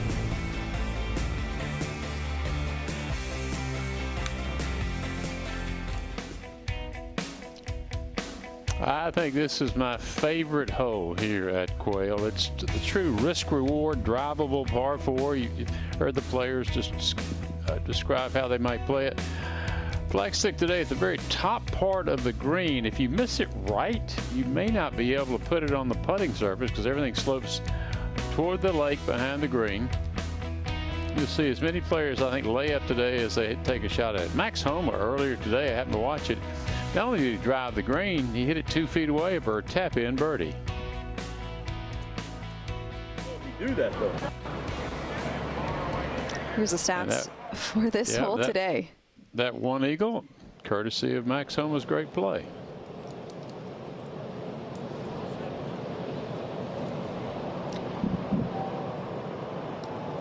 Although yesterday our group was defying the odds. Yeah.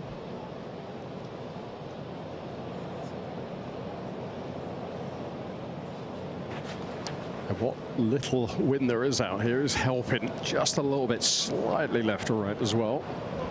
It's nowhere close to 6 or 7 miles an hour. It's about 2 or 3 miles an hour. So just a very gentle breeze.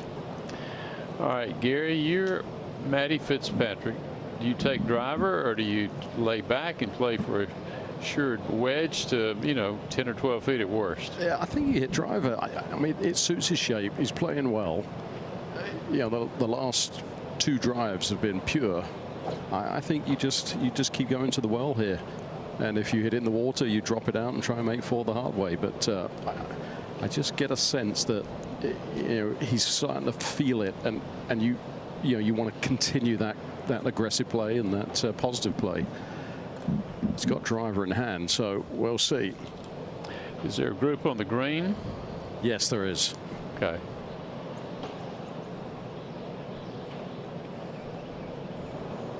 Well, we talked earlier about Max Homa. This is a player who has not been hitting the ball well, and particularly not driving the ball well. He takes driver here, and it never leaves the flagstick. You saw him posing on the tee with good reason. Watch the result.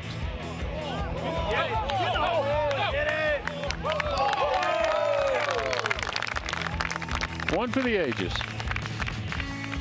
Yeah, Max Homa has won at this campus, so to speak, before. And his game has fallen off quite significantly. Made all kinds of changes, including with his longtime caddy. And he is performing today with that 64. I'll say. And he plays big ballparks well, doesn't he? When you think the success at the Farmers, the Genesis, and here as well. So this is a golf course that really suits his eye. He had 5 missed cuts in a row this season. Tell me that didn't wear on you.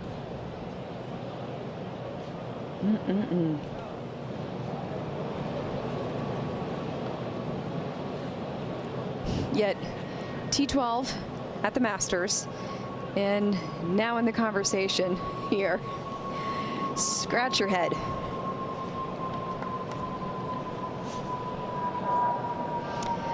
We're ready to go, Gary. Okay. So for faders, it looks like you got to take it right over the trees down this left side. For Matt, I think you'll see this start about 10, 15 yards right at them and just play his shape.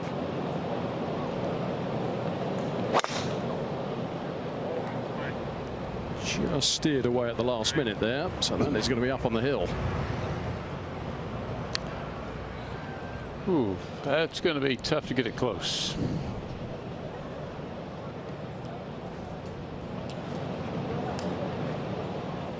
Looks like less than driver for Rahm. Maybe set up from the drive-in today. I think normally would take driver over those trees.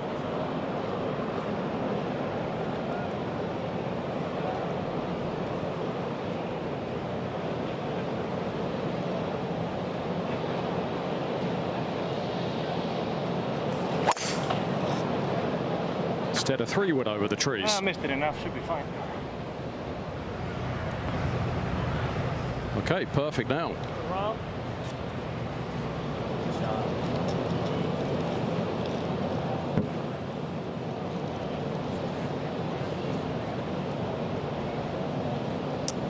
Further down the hill it goes, the easier the second shot. Good play. Whether by design or accident. Well, Chantel, with the green mile looming, this is a must birdie, and the next hole is a must birdie as well.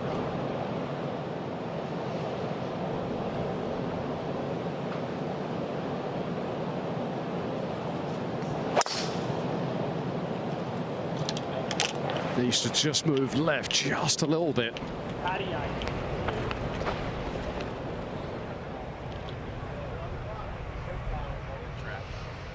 In the bunker.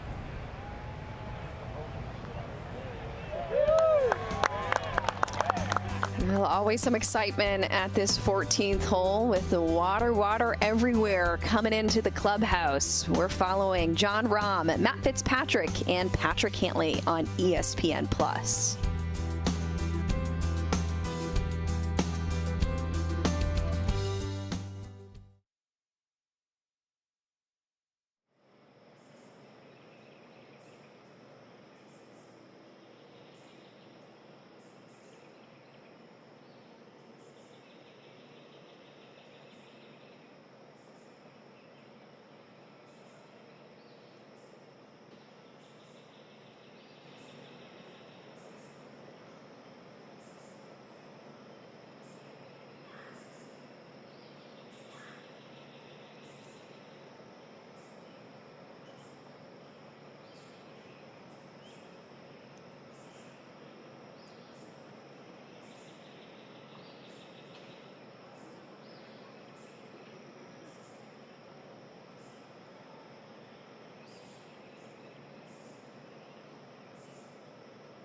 Our featured group coverage rolls on in the second round. This is where our group landed their drives compared to, well, you're getting nowhere if you're gray in that water, but that one lonely yellow ball, of course, Max Homa, the lowest round today with a 64. Plenty of birdies out there, no surprise, 41 to count.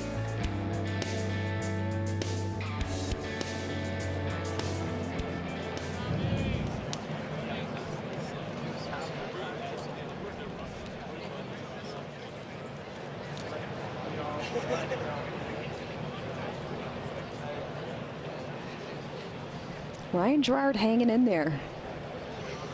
Jonathan Vegas, the man at the top, 8 under par. By the way, halfway through the last time we played a PGA Championship here in 2017, the 36-hole co-leaders were Kevin Kisner and Hideki Matsuyama. That co-lead was 8 under par, and the winning score, of course, by Justin Thomas was 8 under. And Kisner played well on this course, which you would suspect is not a great course for him. He's not even among the mid-length player. He's one of the shortest players on tour. Make it make sense.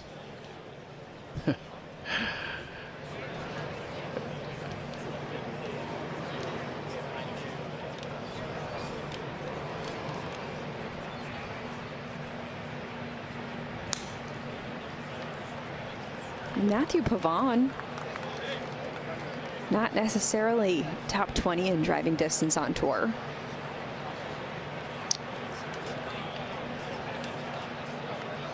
Not Alex Smalley either. No, that's not the thing. Matt Fitzpatrick. There's not a preponderance of long hitters. Now Johnny Vegas, he's got power. You got power. He's not known for being straight, but he's straight enough this week. Gary, can you help us out with this equation here? I would add a caveat. Not yet. The long hitters at the top of the leaderboard. Okay. I still think over the course of 4 rounds it will equalize itself out because of that advantage. So it looks like one of those long hitters, Jon Rahm, first to go. Really nice angle here. So it's just trying to pick the trajectory and the landing spot. So a low spinner. So check, release. Oh, almost.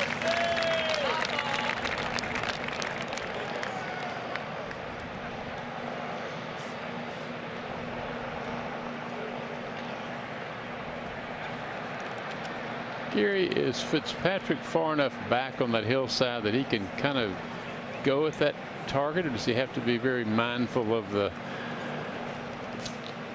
fact that the ball could get away from him? Well, he went all the way down to the flag, looked past the flag just to see the tilt past the hole. Yeah, the good news is you're begging for a good lie from here. He's got a good lie. It's a relatively flat lie as well. So the number one thing you need here is loft. You need to get the natural height just to soften it on that first bounce. And actually where the ball will land is it's pitched a little bit away from him, but it's not a huge slope that's going to just bounce and immediately release, because the lie is actually pretty good. So this is all going to be about height on the shot. If you can get the ball up in the air and just cushion it with that first bounce.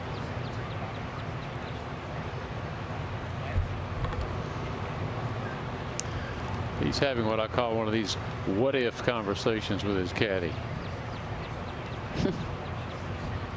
I think they're certainly looking a little bit left. Gary, when's the last time these players saw a leaderboard? They're dotted quite liberally around here. So there was one, I believe, on the previous hole. And so the caddies are always paying attention. Some players do, some don't.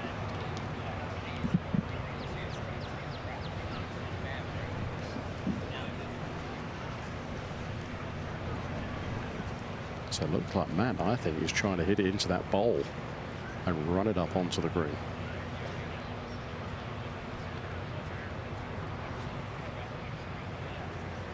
Yeah, that's where he's looking. So this one's going to be left of the hole and just trying to take out any very bad result.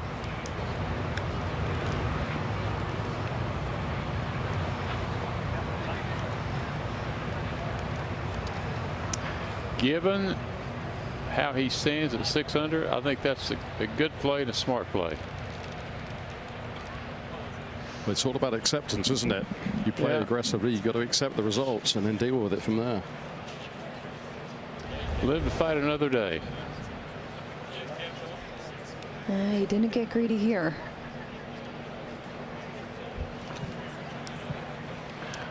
I think a less experienced player would have played it entirely differently and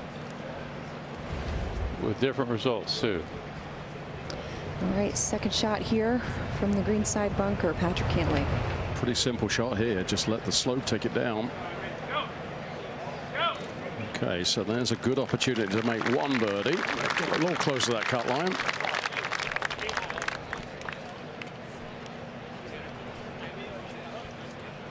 I go back to that shot, Steve, and I wonder, being cross-handed, if it's just a little bit harder to naturally loft the ball up because you don't have the hand action.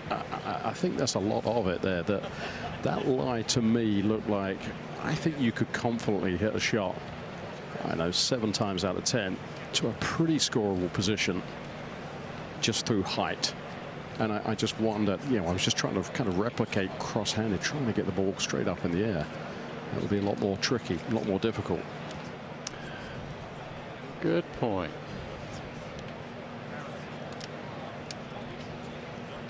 So now, with that choice, now all of a sudden you bring 3-putt into play here. This is not an easy 2-putt by any stretch of the imagination. It goes uphill, downhill, then kind of flattens, then it comes downhill to the left at the end. So it's a busy putt.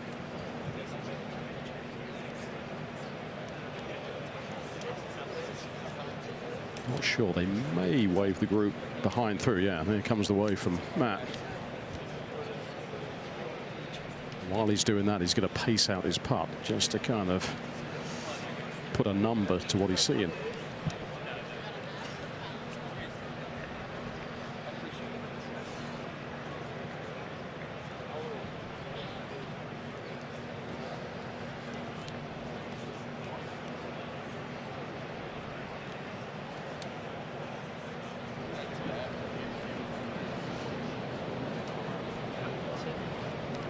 Corey Connors will start this hole.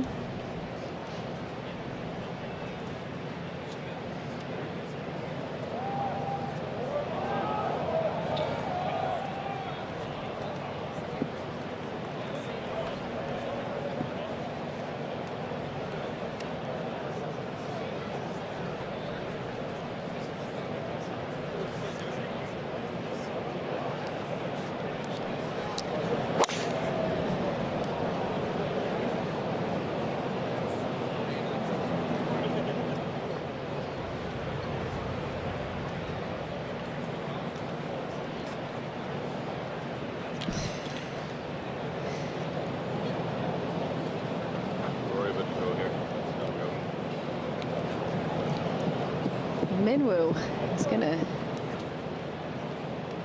give this one a go. Chantal actually watched Minwoo in the practice round take it right down that left tree line and just pitch it right on the front edge. It was quite fun to watch.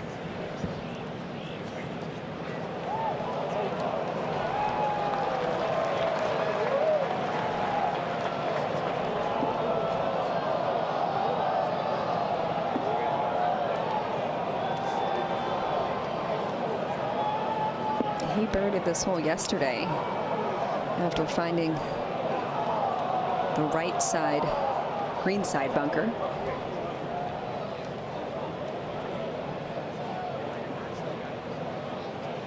Then he made eagle at 15. Must be nice.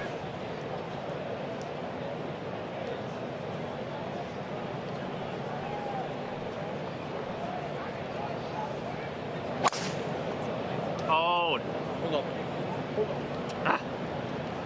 5 meters. Sit.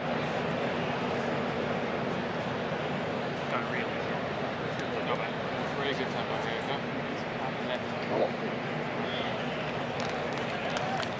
It's safe.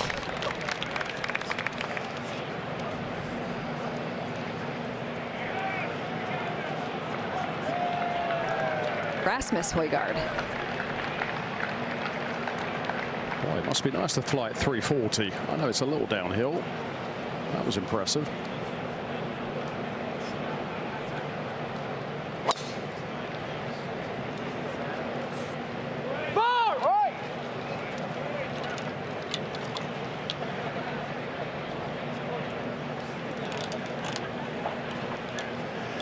You see all kinds of shots here at this little devilish hole.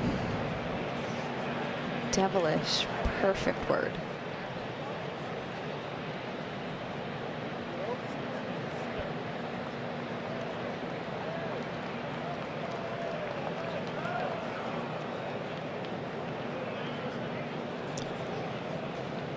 Yesterday, 12 water balls. Today, so far, 7. Back to our group at the green. So a little time for Matt to kind of just collect his thoughts. I think inside 4 feet here would be an exceptional putt, Steve. I'll say.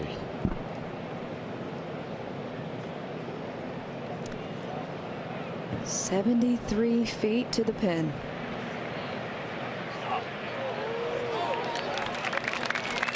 That's pretty darn good.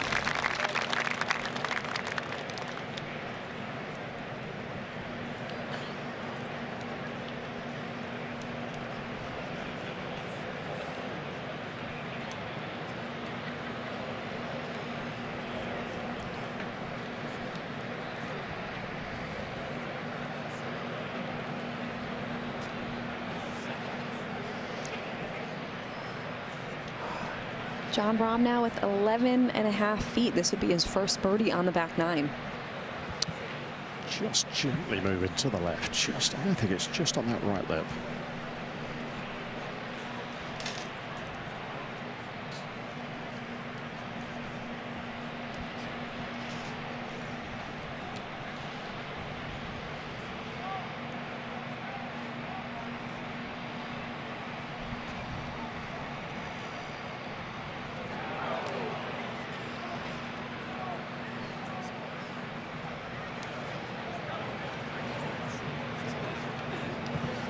Chantel, a hot putter today would have made a big difference for Jon. He's put himself in good spots, hasn't he? That's some very, very makeable putts.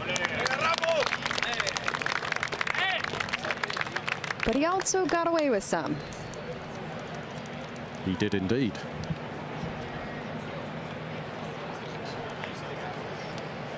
They say it all evens out.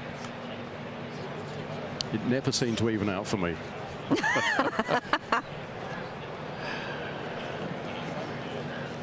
Bill or Barbara used to say if it wasn't for bad breaks, I'd have no breaks at all.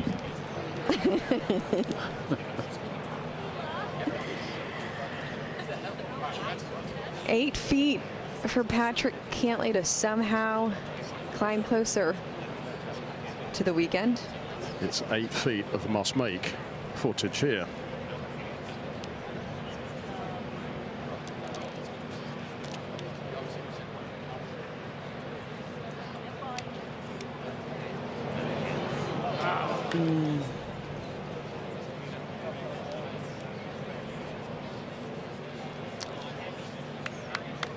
Booking that flight now, Gary. I believe so. Mentally, that is difficult now, knowing what you've got coming up, and your game's just not there. It's it's so frustrating for a world-class player such as Patrick to be searching and trying to find something the week of a major, especially after playing pretty decently last week. It's a surprising performance this week. So just inside 4 feet for Matt.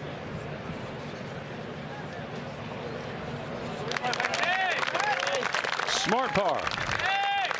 Smart par. Could have been a lot worse. Nothing like 2 putting from 75 feet. Played it safe. Got out of Dodge.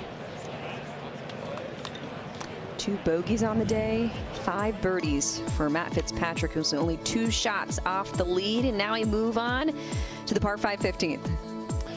This is your last reasonable chance to make birdie coming to the house. You've got 16, 17, 18 coming up. none of which offer an easy birdie opportunity. But here, if you drive in the fairway, you can at least knock it up around the green. Some players today have knocked it on the green. Just put it in play off the tee and then go from there.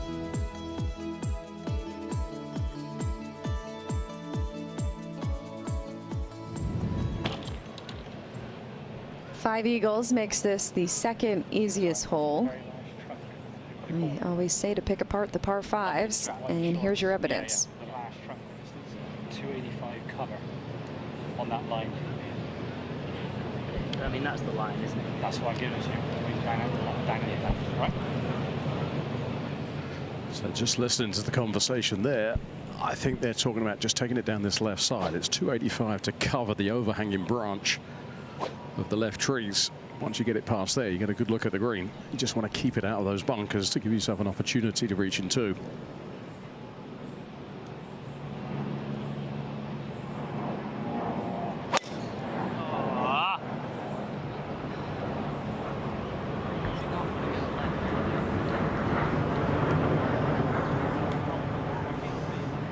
That is found the bunker, and you can only hope for a clean lie, so you can advance it down the fairway.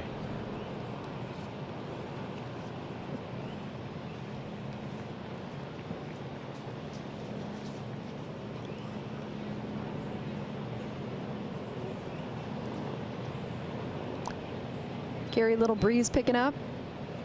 Just enough. It's gusting to 5 miles an hour now, so it's actually quite pleasant. I'm down right by the lake, and it actually feels pretty nice coming off the water. Now, John, you didn't hop in, did you? No, it would be nice right now. Exactly. Now, John is hoping for a better effort off the tee than the last two par fives. Left both times. It starts down the left. Fade. I think he's done it again. Fade. That is a very, very steep bank over there too, Gary. He took it over the trees, over the hump, and so he's foreshortened this par five. It all depends on the lie now. He's found only 6 fairways today, Jon Rahm. Now Patrick.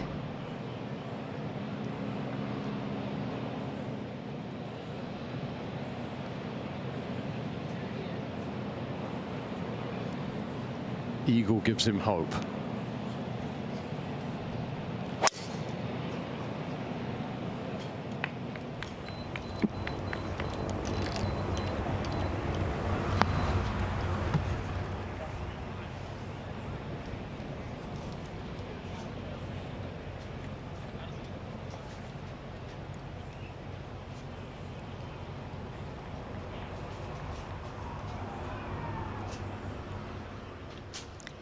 How about the live odds for Matt Fitzpatrick, who is now on the first page of the leaderboard, 2 strokes off the pace. To enter the tournament, man, you had to feel pretty confident for this guy. 200 to 1, he is now 12 to 1 to win the PGA Championship. Hit the green at the PGA Championship with ESPN Bet Sportsbook. Start off the tournament with $100 in bonus bets when you make your first $10 wager. Download the ESPN Bet app and sign up with our promo code BIRDIE to get started today.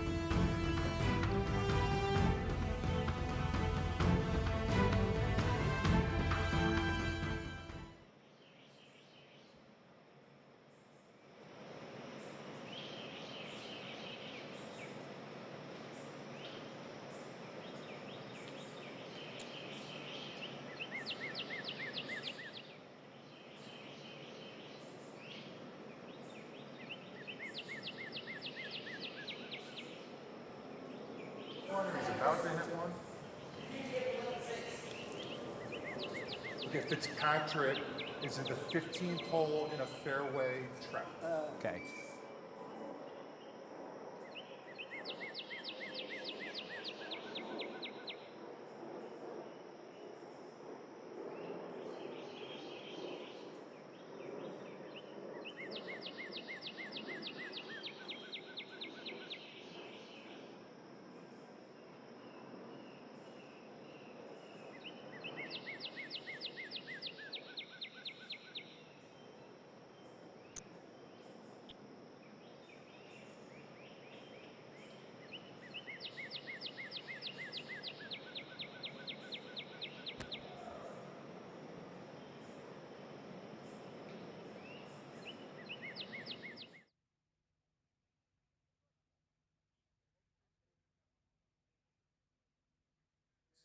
5, 4, 3, 2, 1, go. Welcome back to the 107th PGA. That's going on at Quail Hollow. I'm Joe Hallett. I'm over here at Frisco at the PGA bunker here inside. We see that Matthew Fitzpatrick is going to be, he's 280 yards out. He is going to probably hit a very standard or normal fairway bunker shot. This is a very difficult shot for most people because they try and become so exquisite and they just want to pick it perfectly, and it just doesn't work that way. But I'll tell you what, I'm going to let you take a divot in the bunker. You just got to take it on this side of the ball. A couple of things in your setup will help. We're going to put the ball back. We're going to get the handle forward. We're going to get the buttons forward, and we're going to lean a little on our left. That's how you get a ball out of a fairway bunker and take a divot. It's not as tough as it sounds. Give it a try. Yes, sir. I am absolutely loving every minute of Joe Hallett action. Makes it look easy, doesn't he? Yeah. We'll just separate these shots nice and simple, and then you go do it on your own. Well, he did that demonstration because over here we've got Matt Fitzpatrick on the right side. Patrick Cantlay absolutely needs some magic coming in. He's at 5 over par with the cut at +2. And Jon Rahm just hanging out literally on that left-hand side in the rough.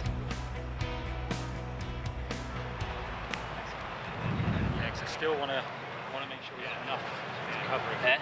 I still want to make sure we have enough to cover it. But yeah, I just want to make sure it's too much to cover it. I know, but okay, so equals, and there's 8. Do you know what I mean? Yeah. I think 8's going to go. I mean, the only thing I'd say is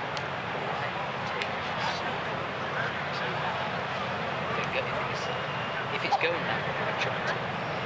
There's no 2 ways. If it's going that way, I try to. It's never going to count. That's what I'm saying. You're playing up there. That's what I'm saying. I don't like 8. Because you knew he was going to go through. Exactly. Yeah. Okay. On that tree, yeah? Yes.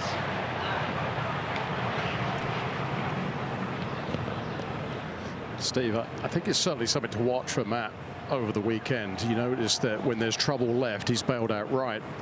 And for a draw of the ball, that's quite unusual, isn't it? Yeah, good point. This is smart here. Take plenty of loft. Find the fairway.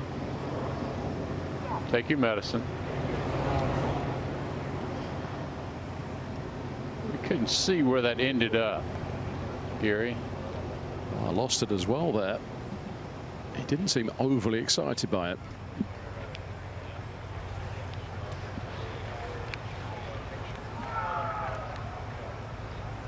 I think he missed the fairway right. That's not good. It appears so from the camera angle we did have. All right, Patrick Cantlay needs a gem here from 257, Gary. The flag's in a good spot for it. Flag back so you can pitch it on that front part, but that's left.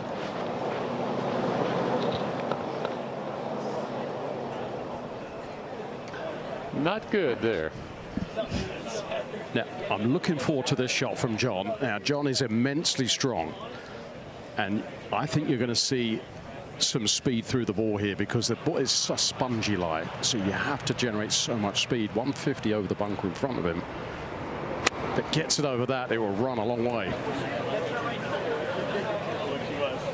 That's well done. That's a really good lead. Good shot.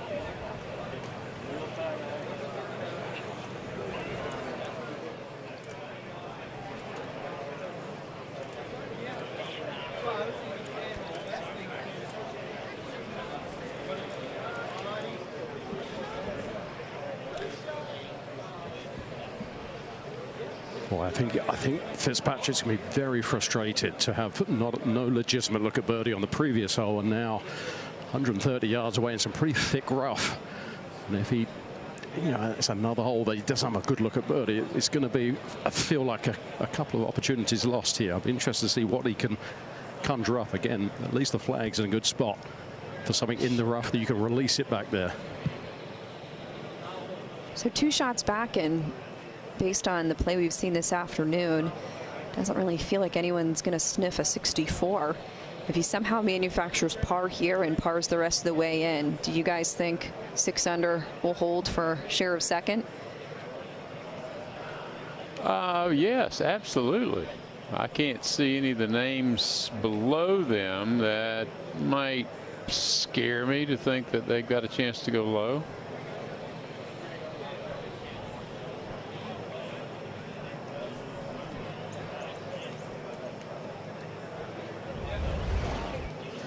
Another look at the bunker shot. Thought he was playing it safe, but we will find out. It looked like a good strike. Play his third. Steve, that layup. Way right. Yeah, that layup is so hard because that water really pinches in right about the landing zone. So at the last minute, you steer away from that. And we saw it yesterday, didn't we? Where we saw a bunker shot off the tee. And we saw the next shot in the right rough. So it's a really well-designed hole. If you hit a good shot, you can go for it in 2. If you hit a poor shot, all of a sudden that layup becomes difficult. Yeah, if you take on the water with anything less than a good lie, to your point, you know, if you catch it a little bit heavy, you slip, you're going to find the water.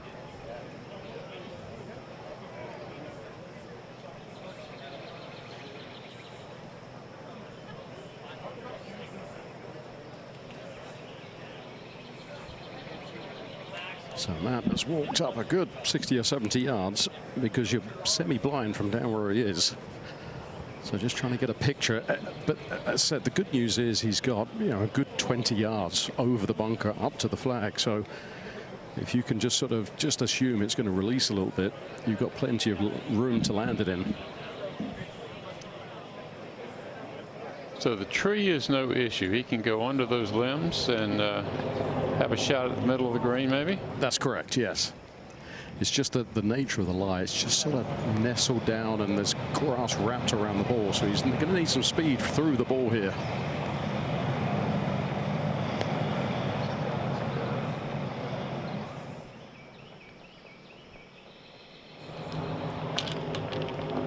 Well, now the caddy's going to have a look.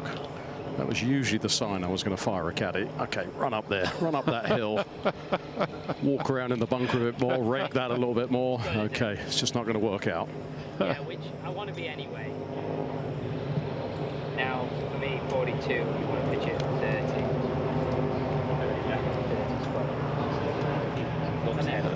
30's got to be like 35. Yeah.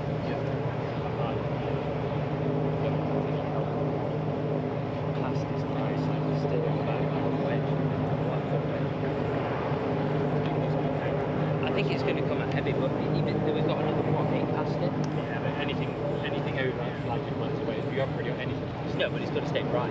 This is going to stay right. That's what I'm saying. Yeah. I just don't think it's out. There's so much behind it. Yeah. But that's might have been my thought. I might not cover the front leg. That's what I'm thinking. Yeah. Don't feel like you're smashing. No, I'm just going to hit that in between shot. Right? Yeah. Okay, fine. On that line we said. Yeah. I can almost feel the steam rising from Jon Rahm, waiting and waiting for his next pitch shot. It's been a while. This has been far longer than 40 seconds. Let's go, Northwestern! What a shot! What a shot! It was worth the wait. It was a good shot from there. I'll say.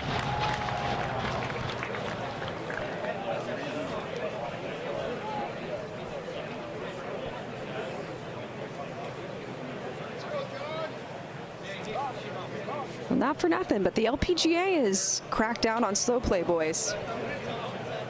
Good on them.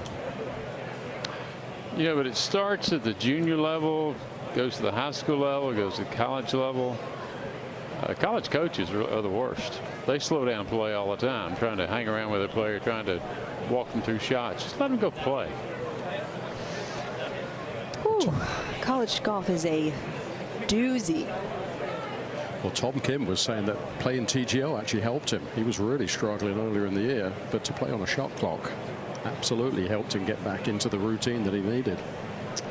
Yeah, baseball now has a pitch clock. Softball the same. I think it's good. Okay, self-enforcing.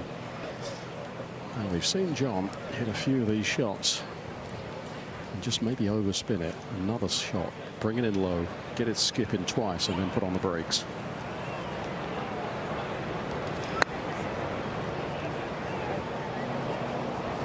Overspun it again.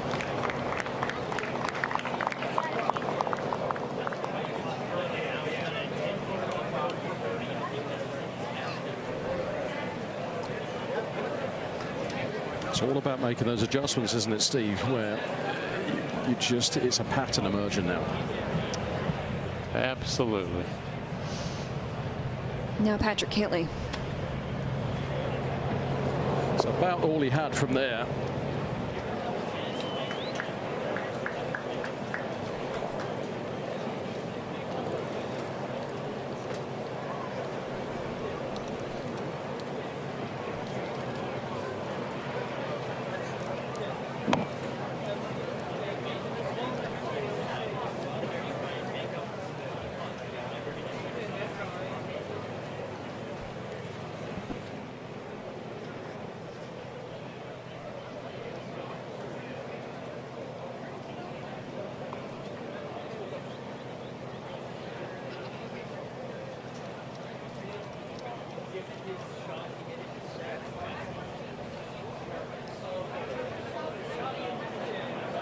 Well, we began this second round with this group at 125 boys.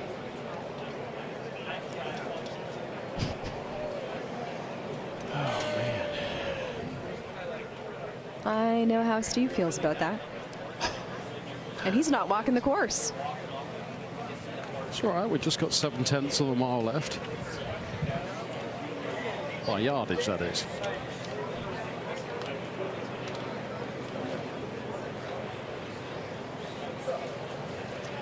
It just sends the wrong message.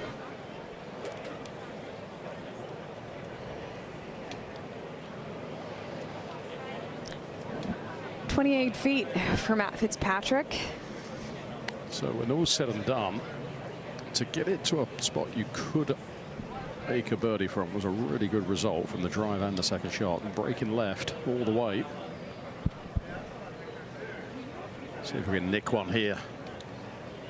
Good pace.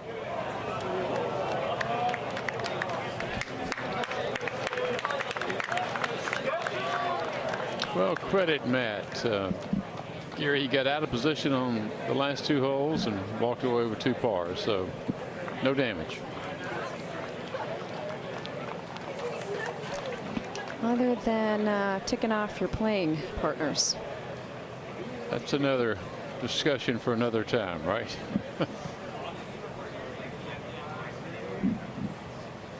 Let's see if Cantlay can make something. Find a little something here. Maybe it'll carry over to the next tournament. 25 feet. This would be something.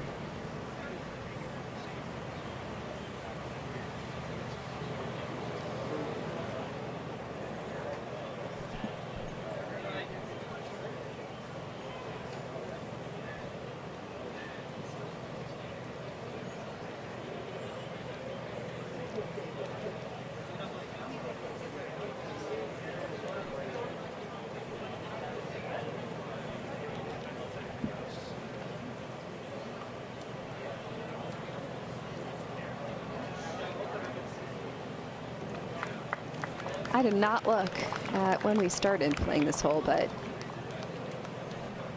I should have.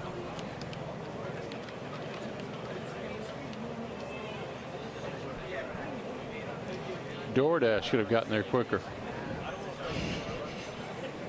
Says the guy who ate raisins out of the container with a spoon yesterday. Didn't have time to prepare it. Took a shortcut, and you saw me on the spy cam. I sure did, and Gary's out there enjoying an Uncrustable strawberry flavor. That's a slam dunk right there. Let's see if this birdie goes in for Jon Rahm, who I could feel the steam from here, 17 feet. Need a similar putt on 11, and up and out of that early. Frustration from Rahm.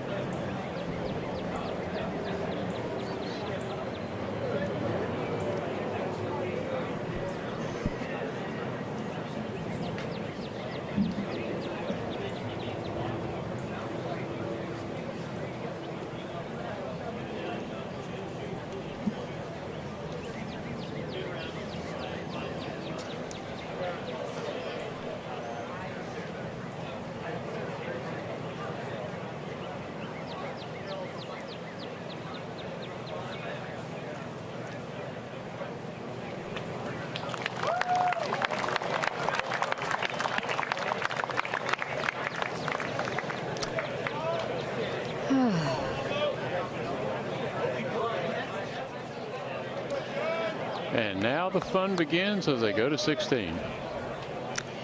It's time for the Green Mile, and this is a notable 3 closing holes. They call it the Green Mile, and it's justified. I think it's the toughest stretch of holes in the world. You have to hit perfect shots, or you're going to make bogey or much worse. You're trying to sign for 3 pars. You know, if you get to sneak a birdie in, that's an advantage. There's nothing hidden. It's right in front of you, and you got to go execute, hit some golf shots, that's for sure. When people come off this golf course, the last thing they remember is the last 3 holes, and they think, whoa. That green mile that keeps getting longer somehow, even in perfectly calm conditions. Every single shot is a test.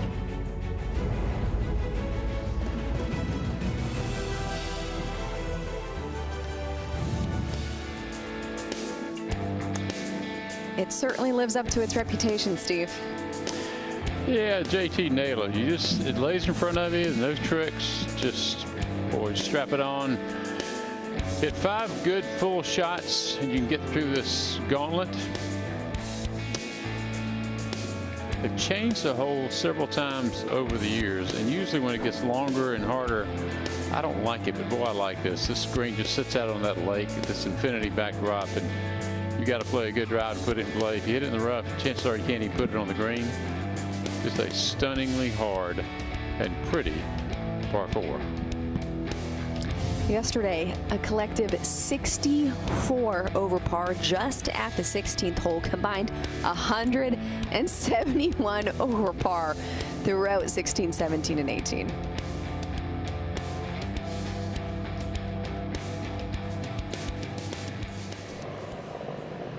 Matt Fitzpatrick ready to go, Gary. Okay, good drive needed here. Let's see if we can get something out of this. Play the last 3 great. Good start. I do, yeah. I mean, I think a hard draw, yeah, I think it is.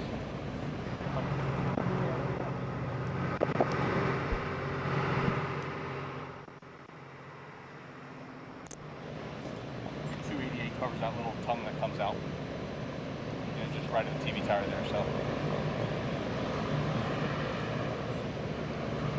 Yeah.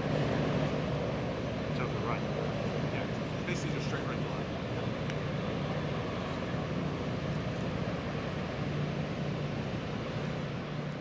And a reminder, he's only found 6 fairways today, Jon Rahm, with this driver that, well, you could probably find some word to describe it. What would yours be, Steve?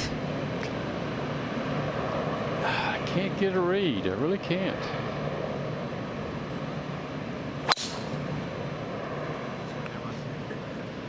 It's taking on that bunker. All right, actually hooked it back in play. Great shot. Maybe the best drive today. I'd say.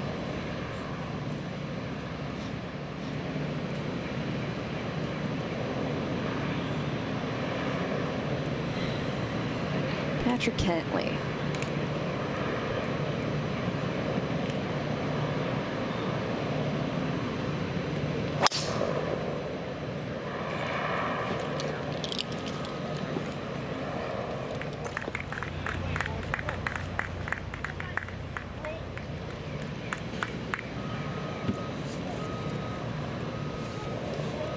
You've gotten a front row seat to one of the best charges today. Matt Fitzpatrick has climbed up the leaderboard in a share of second, 6 under par, but Jonathan Vegas at the top, 8 under at the PGA Championship.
The greens are green.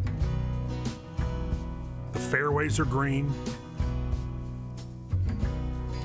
The jacket, for a few of them, is green. The mile is green. 16, 17, and 18 at Quail Hollow. The money they win for hitting a tiny white ball is green. The losers will be green with envy, and the winners will leave the green expanse of grass behind the gates of this place, reflecting in the mirrored sterling silver of a trophy strapped into the front seat like a friend.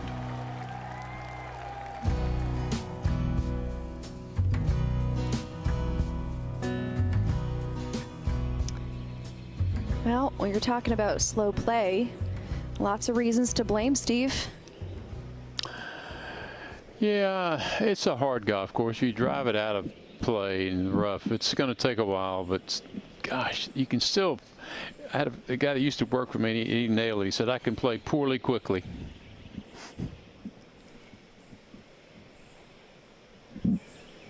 I thought you'd catch on to the turtle we've got here crossing the way. Oh. Our green. My brain's fried, okay? You Apologies. left me hanging. Gary, you out there doing turtle rescues today, or is that your weekend job? I think the turtle's moving about as slow as John McGuinness and I today out in this group. Come on, off you go. Yeah, at least you're in for some good wine after this round. Yeah, quite potentially. Okay, so that's obviously a soft shell turtle. One of them got in a bunker yesterday, and they had to bring a grounds crew in because the turtle burrowed into the face of the bunker. I could see how that would be a problem. Mm-hmm. Back to the golf. Although we love the wildlife, and so does little Serena watching at home. Our producer's little one. Patrick Cantlay. So thick lie. This is going to knuckle and run. Oh, it's so close to being perfect. It needed one bounce left. Really good from there.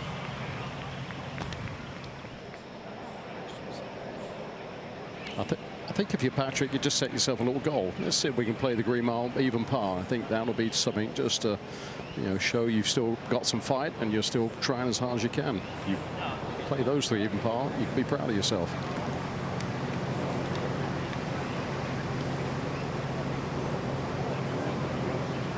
.211 here for Fitzy.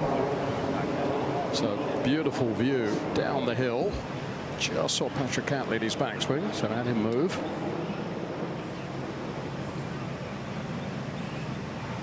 Just look, I think 15 feet left of this flag. Pitch a little short.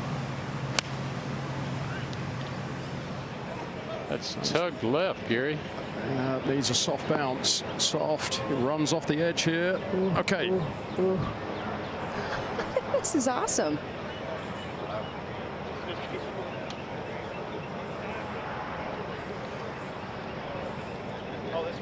Is a turtle a TIO, Gary? Huh. I'll have to ask one of our PGA of America officials here.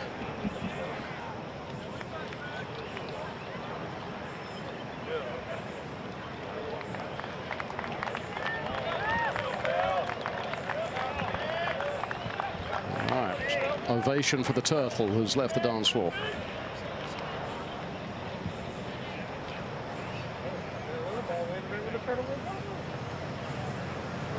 And now Jon Rahm. So after the big drive, John with an opportunity to be aggressive here. Down the hill from 178. It'll be a 9-9, I think, for John.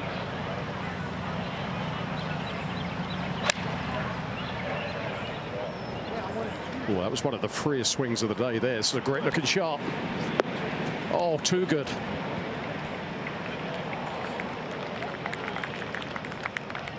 Yeah, he was holding that pose.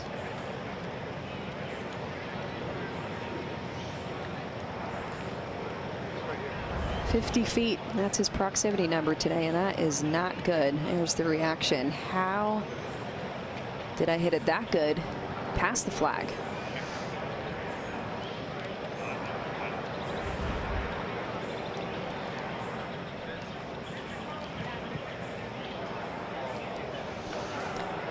So 16, 17, 18, we can't talk about it enough. Yesterday, Patrick Cantlay had a mess of a day, but that included a bogey at the closing hole, and so did it for Matt Fitzpatrick. But Jon Rahm managed his way through the Green Mile. All pars.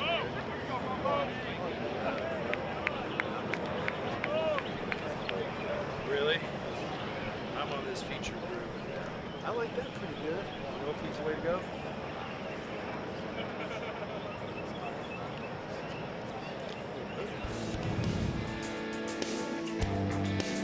This is where things stand. Yeah, Cantlay got lucky. Just missed the bunker on the right. Rahm right over the flagstick, disappointed with the outcome. Fitzy pulled or tugged his second, missed the turtle. He's okay.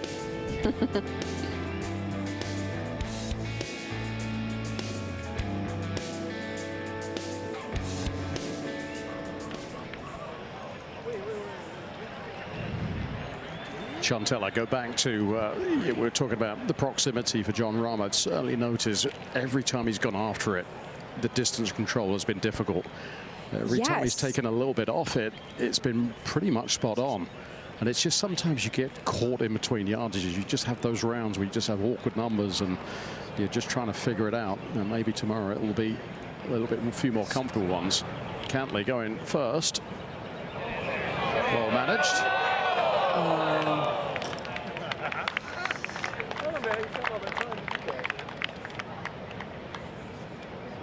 But he has hit some absolutely prodigious distances, hasn't he, with his short irons.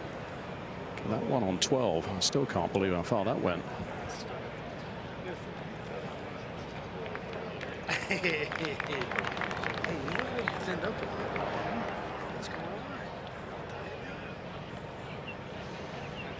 At least we're being time efficient here.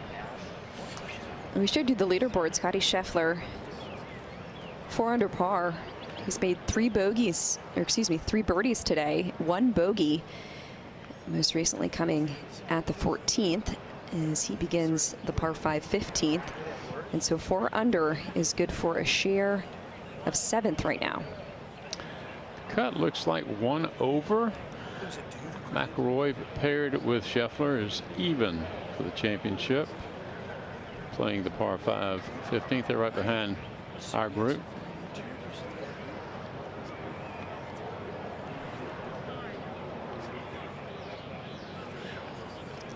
Now it looks like the cut has moved to 2. Yeah, I'm seeing 2 over. Yeah, there are 68 players at +1. So it could go either way.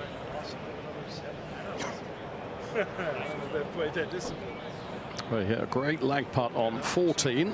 That's pretty good from down there on set 16.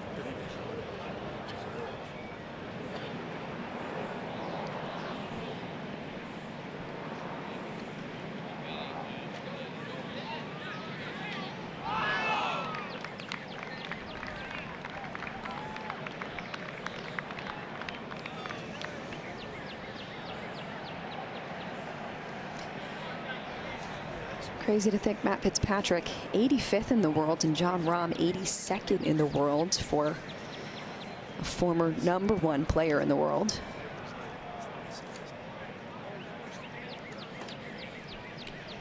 Spent 52 weeks there.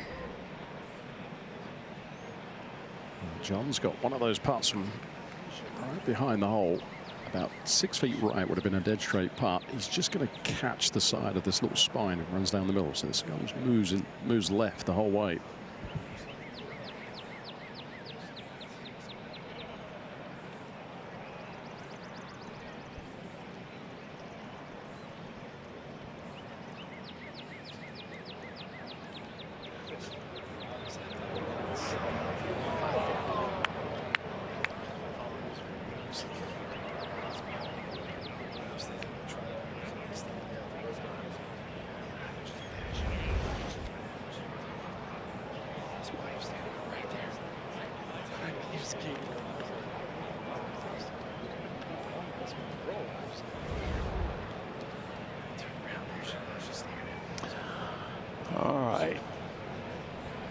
kick it in.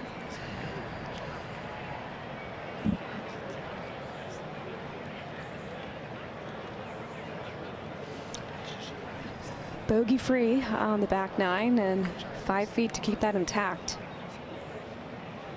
That one certainly got away from him, didn't it? I didn't see that one have that much pace to it. So it should be a pretty straight putt from here.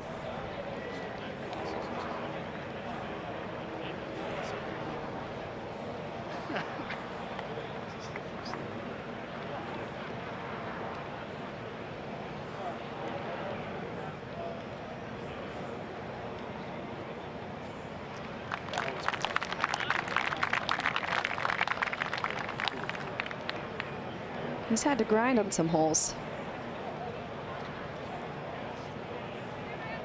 Only the lone bogey at 2.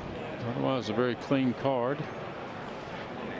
Well, Steve, I get a sense that Jon will look at this round and say, you know, assuming you finish half decently, I didn't get anything really out of this round, and I'm still within touching distance. So I think he knows that his game is very, very close.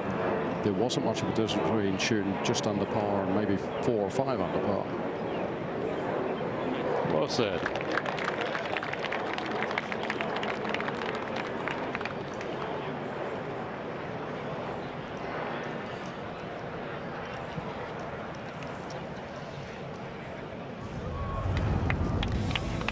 We showed you where Scottie Scheffler sits on the leaderboard. Let's show you how he got there. 3rd hole, some distance to the cup.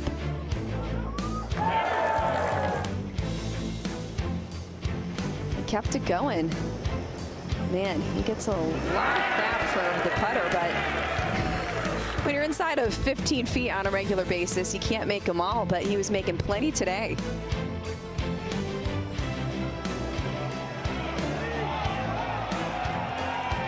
Great bunker shot there.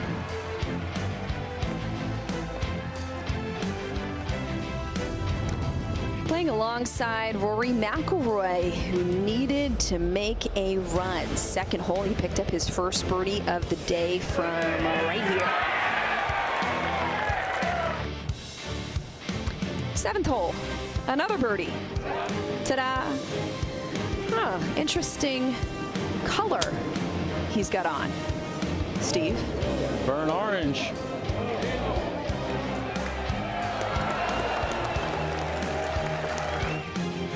Birdied 7, birdied 8, and the 10th from off the green. Played 2 great shots to there. 2-putt birdie. He bogeyed the 11th and the 12th. 14th hole, though, another one. So yesterday, he shot a 74. Began today 3 over par for the tournament. He now sits at even. And Chantel, he has a kick-in birdie at the 15th awaiting him. Got to eat up those par 5s. He loves this place. Rory's playground, and man, what a roller coaster ride. Everybody going crazy on the Rory train coming in. Maybe some fell off yesterday, but they're back. All right, last par 3 of the day. Move the tee markers left and up. Flagsticks front left, only 185 yards. That doesn't mean it's easier. It's just maybe a little bit more accessible. Second hardest hole of the day, the green mile taking names. And another lag putt needed for Fitzpatrick.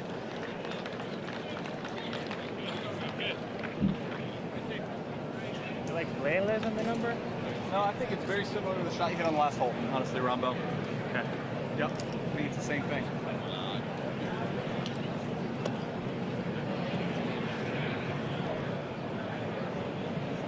So I was talking to a marshal that Common Club today has been an A time. So I might be squeezing that 9 again. 175 carries the water downhill. Just about 5 yards.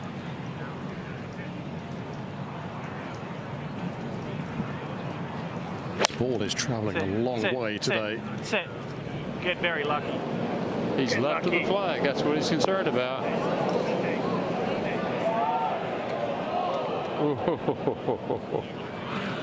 He stayed up. Yep. Yeah, nothing about it.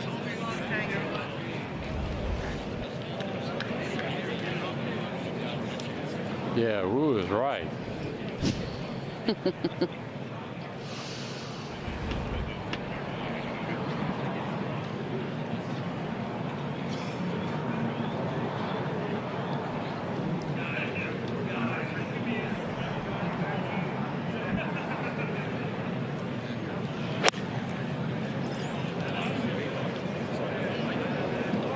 One-hand finish for Patrick Cantlay.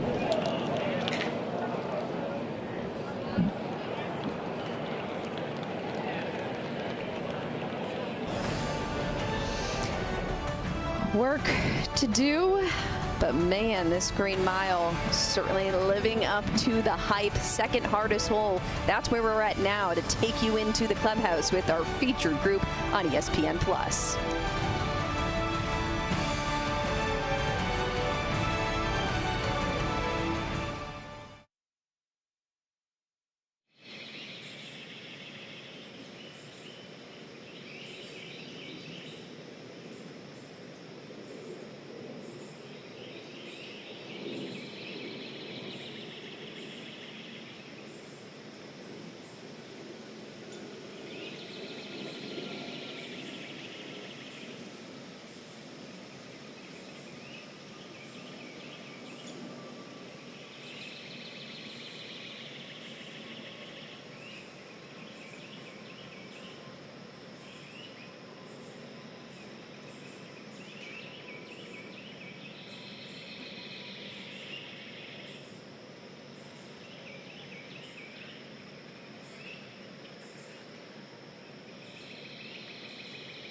Welcome back to the 107th PGA Championship at Quail Hollow. I'm Joe Hallett here in Frisco to talk a little bit about something you're going to see in that Green Mile. You're going to see a lot of chip shots.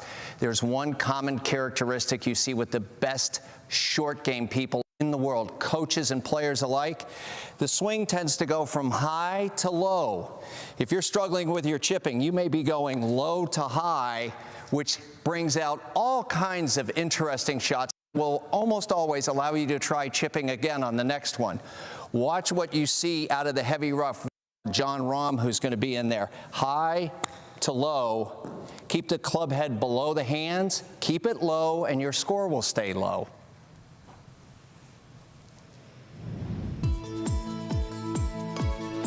Helpful tips. So good to have Joe Hallett with us the whole way. PGA of America teaching professional Patrick Cantlay. Man, it's just been one of those rounds, Steve. Yeah, he's ready to get to the house, get home, spend the weekend trying to figure out what's going on with his game.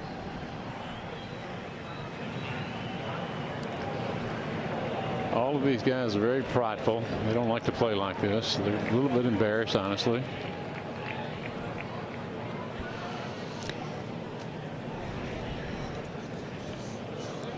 And the trend continues. Not in terms of the major cuts made for this guy, but just not in the mix at majors. We mentioned earlier 42 top fives on the PGA Tour. 42. Only 2 top fives in major championships. Scary. I don't believe this. Really hard to wrap your head around that.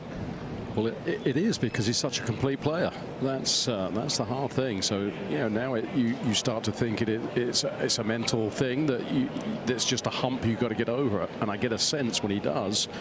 He's been in contention a few times in majors. You know, he had a good finish at the US Open last year, so he understands what it's all about. He's just got to get himself in position. Now, this is a really difficult chip for Jon Rahm. Grass going back into him. So watch how steep and long the backswing is, and just like Joe said, short the follow-through is. Just dump it up onto the surface. That was pretty good from that grass growing into him. Such a difficult shot. Glad to be there in 2 after that tee shot.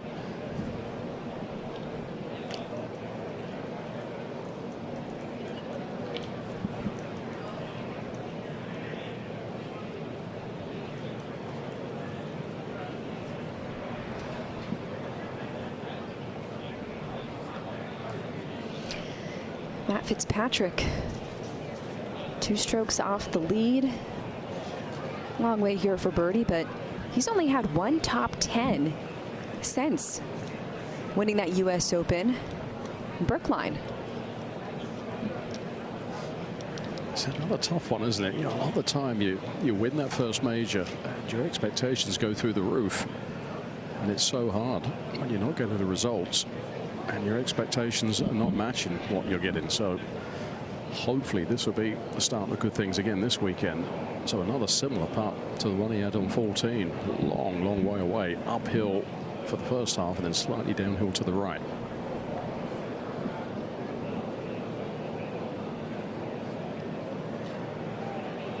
And once again, he has accomplished it beautifully. Well done. That's fabulous. Gary, to your point, I worked for years with Ian Baker fans who became great friends, and he said after he won the 91 Open, he thought he had to get longer. So he tried to get longer, and the result speaks for itself.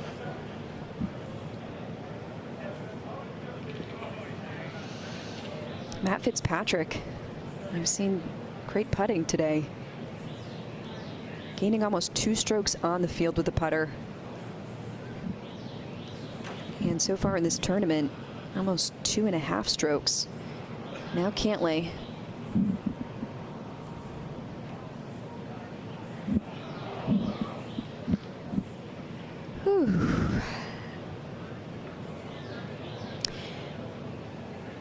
I always think it's fascinating. So Patrick Cantlay just way out of the storyline and from bad to worse. The dynamic of a group, these are all world-class players. But for Jon Rahm, the kind of personality he has, the pace of play that he likes, along with Matt Fitzpatrick, who's 2 off of the lead. I mean, how does that all sync up personality-wise out there, Gary? Well, I think right now it's all just they're so focused on just one shot at a time. You just kind of throw everything out. And this is, you know, there's especially these last 3 holes, you've got to just execute shot after shot after shot. And it's just keep digging deep. So up the hill here, just over 7 feet for Jon. This would be a heck of an up and down. Well done.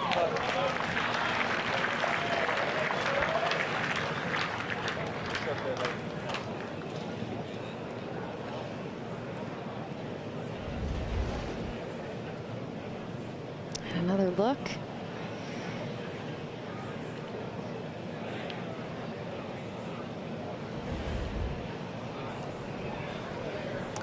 And a tap in bogey for Patrick.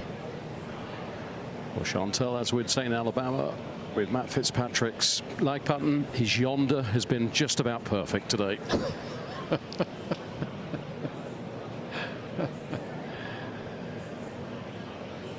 I'm picking it up after 35 years.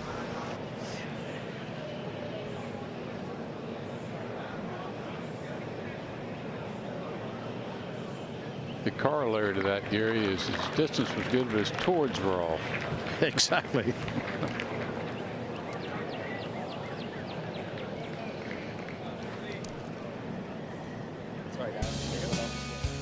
Well, if you're just joining us, let's show you the magic of Matt Fitzpatrick. It didn't feel like anything super sexy, Steve, but the boring golf works. Kicking it off at the first.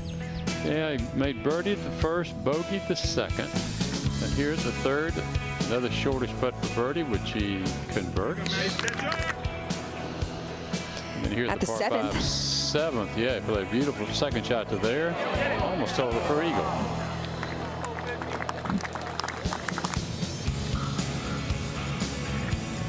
Bunker work on display at the 10. Two good shots found the green side bunker. An excellent bunker shot led to another birdie. Well, he did not like seeing this ball, but he didn't have a problem with it. No, he didn't. So much for mud balls being an issue. Another birdie there, and that was once this went in at the 12th. Toughest read he had today. Read it beautifully. Struck it even better. At the 3 o'clock, like you called. 5 birdies on the scorecard today for Matt Fitzpatrick, climbing to 6 under par. Matthew Pavone posting a 65. Scotty Scheffler at 5 under with Max Homa. Siwoo Kim just made an ace. Michael Thorbjornsen in a share of 7th. 4 under includes Christian Bezuidenhout and Ryan Fox, the last man in the field, winning at Myrtle Beach last week on a tear, my man. All right, hold your breath. It's the 18th. If you have not been driving the ball well and come to this 18th hole, you've got double trouble. Penalty area, that creek to the left, bunker and woods to the right. You can have a two-way miss here. You can hit a pretty good tee shot and not find the fairway.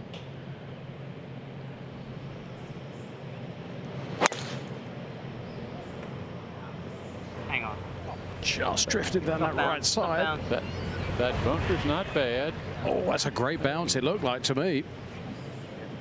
Just in the, can't tell whether it made the second cut or not. Looked like it got that little kick left into the slope, didn't it? It might just be over that slope in decent position. It's a fearsome final hole, isn't it? Is it ever? There is no place to miss. That's the way it should be in a major. If you're going to earn something, you're going to have to earn it by hitting 2 great shots.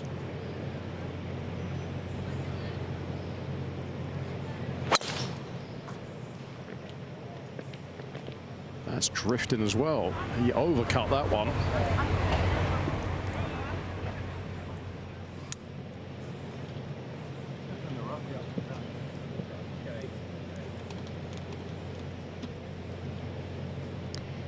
Eighteenth hole today, playing a half a stroke over par, Gary. Only 10 birdies found today, 38 bogeys, 21 doubles, 1 other. It's very, very easy to do because you can be out of position on the first shot and you can very easily get out of position on the second shot as well.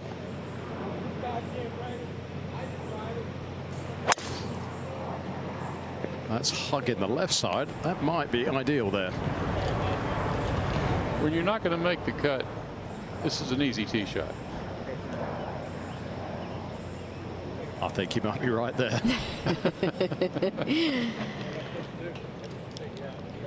No sweat. We're coming into the clubhouse. Turtles, birds, birdies. Well, Matt Fitzpatrick found enough to get his name into contention. We've got our featured group coverage wrapping up soon, but stick with us for the closing hole in the Green Mile.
The players are doing math now,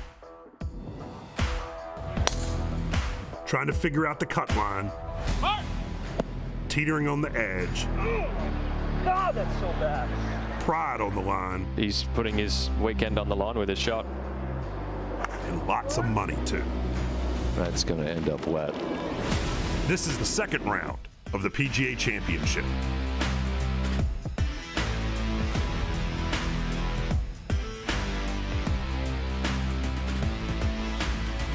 Current cut line now at +1, 73 players right there. Sweating it out. Patrick Cantlay, he won't be here. Xander Schauffele doing his absolute best to stay on this list. 12 consecutive made cuts. And right now he is right at that number after making birdie at the par 5 15th. That brought him to +1. So it is crazy to follow these storylines. Hideki Matsuyama, unfortunately on the outside of this equation, Steve. And for the best players in the world, no guarantees. Weaknesses exposed.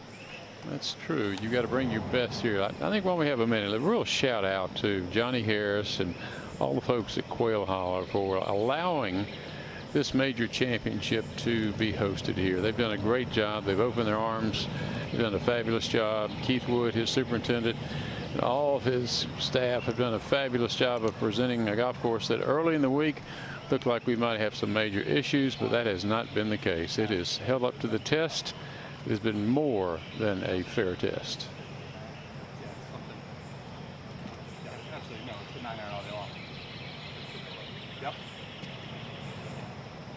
You think like a 50 shot? Yeah, 53 hole. I mean, the key is just keeping it right of it, right? Seeing it land in the middle of that. It's a harder swing than the 1 on 9. Yeah. Yeah. Right one. All right, buddy, let's see it.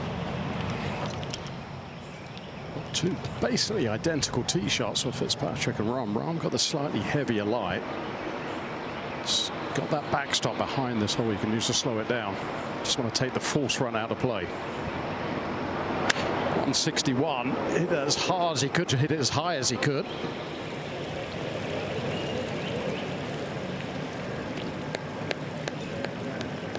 Really good shot from there.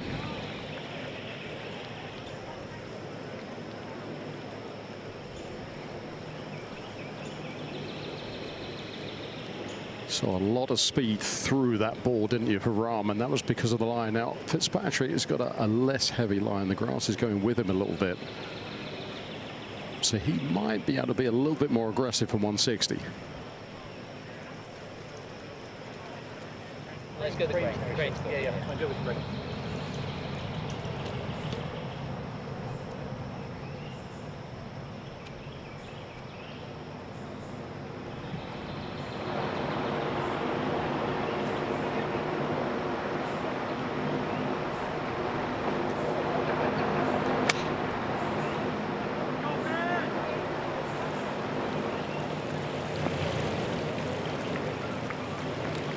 What a wonderful shot there.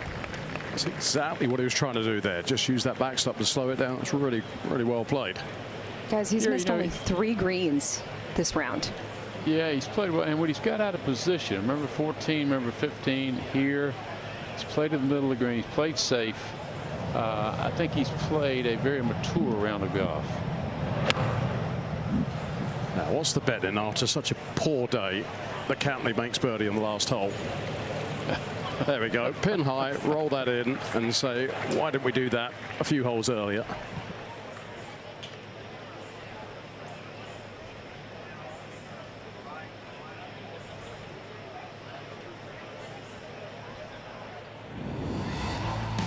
We'll go back to 2017, the last time we saw Quail Hollow at a major. And this one lives on YouTube, the viral clips, social media. I mean, effortless beauty right there. With a young-looking Rahm coming up here.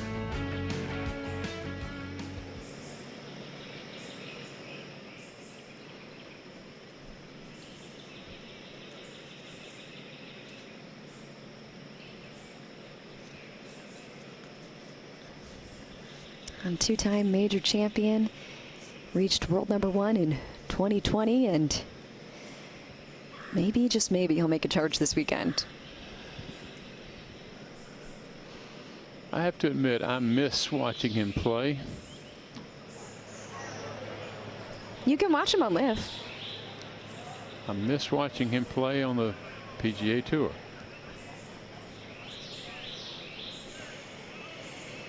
Well, for as much criticism as he's received, last year he did miss the cut at this major. He did not play in the U.S. Open because of an injury at the Open, a top 10, and this year at the Masters. T14. He's got a lot of game. Anytime you win 2 majors, you got to tip your hat to the quality of the play. He likes to compete. He's fun to watch. He's exciting. And he does it his way. You'd never teach that kind of swing again. And yet it works very well for him, and he hadn't made any effort to change it. That's what I admire about him.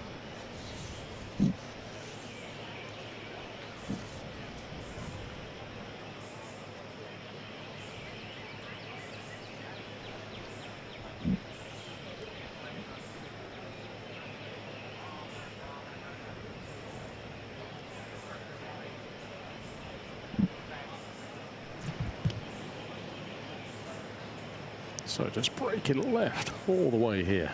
A little bit downhill that second half. All in all, a solid round of golf.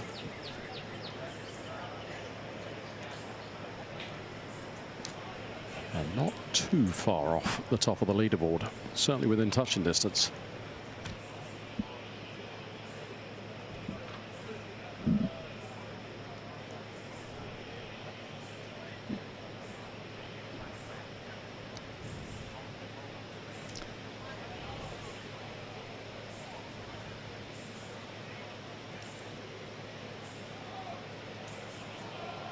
Well done.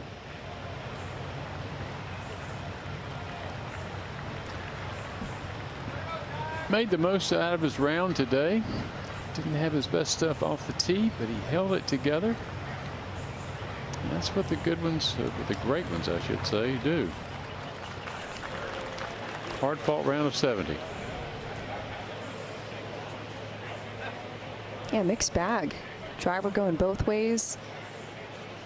Couple of nice birdies there right when you need them at 7 and 8, and some par saves to really help him hang in there. Actually had a little smile for his caddy, so I think that sort of reinforces what we're talking about. He knows that that's about as good as he could play today.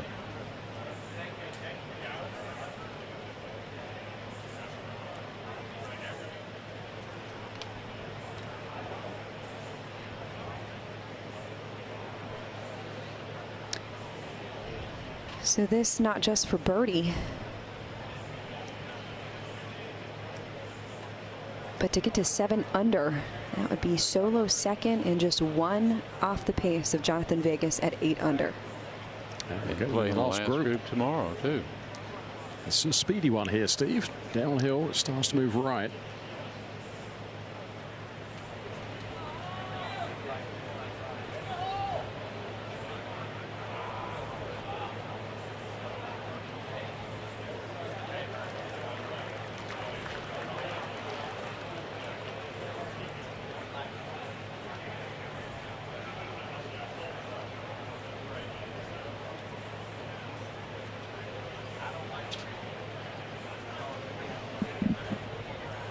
Finally, Patrick Cantlay can't wait to finish this up.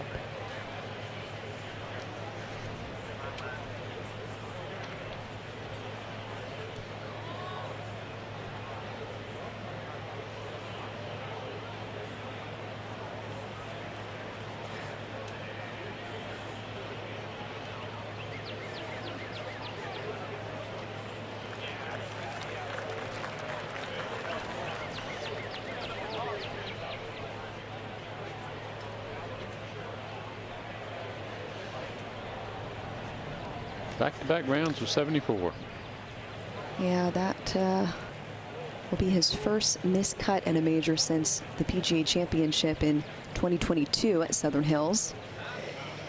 So, Matt Fitzpatrick.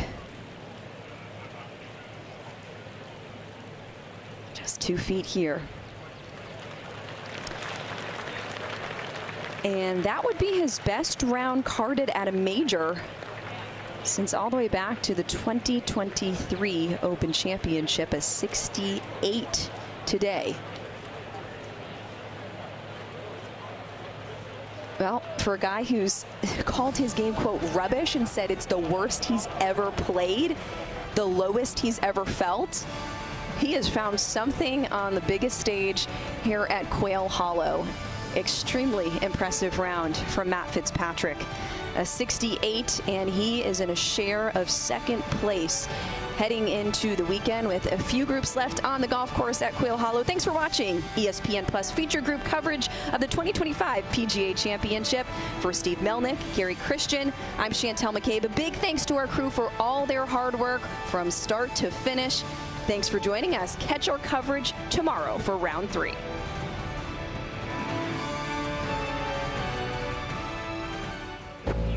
It's the PGA Championship, a tournament where legends and long shots both have shined. Can it be? Yes! Add that one to PGA Championship lore. Oh! He's done it! Coverage continues on ESPN and ESPN Plus.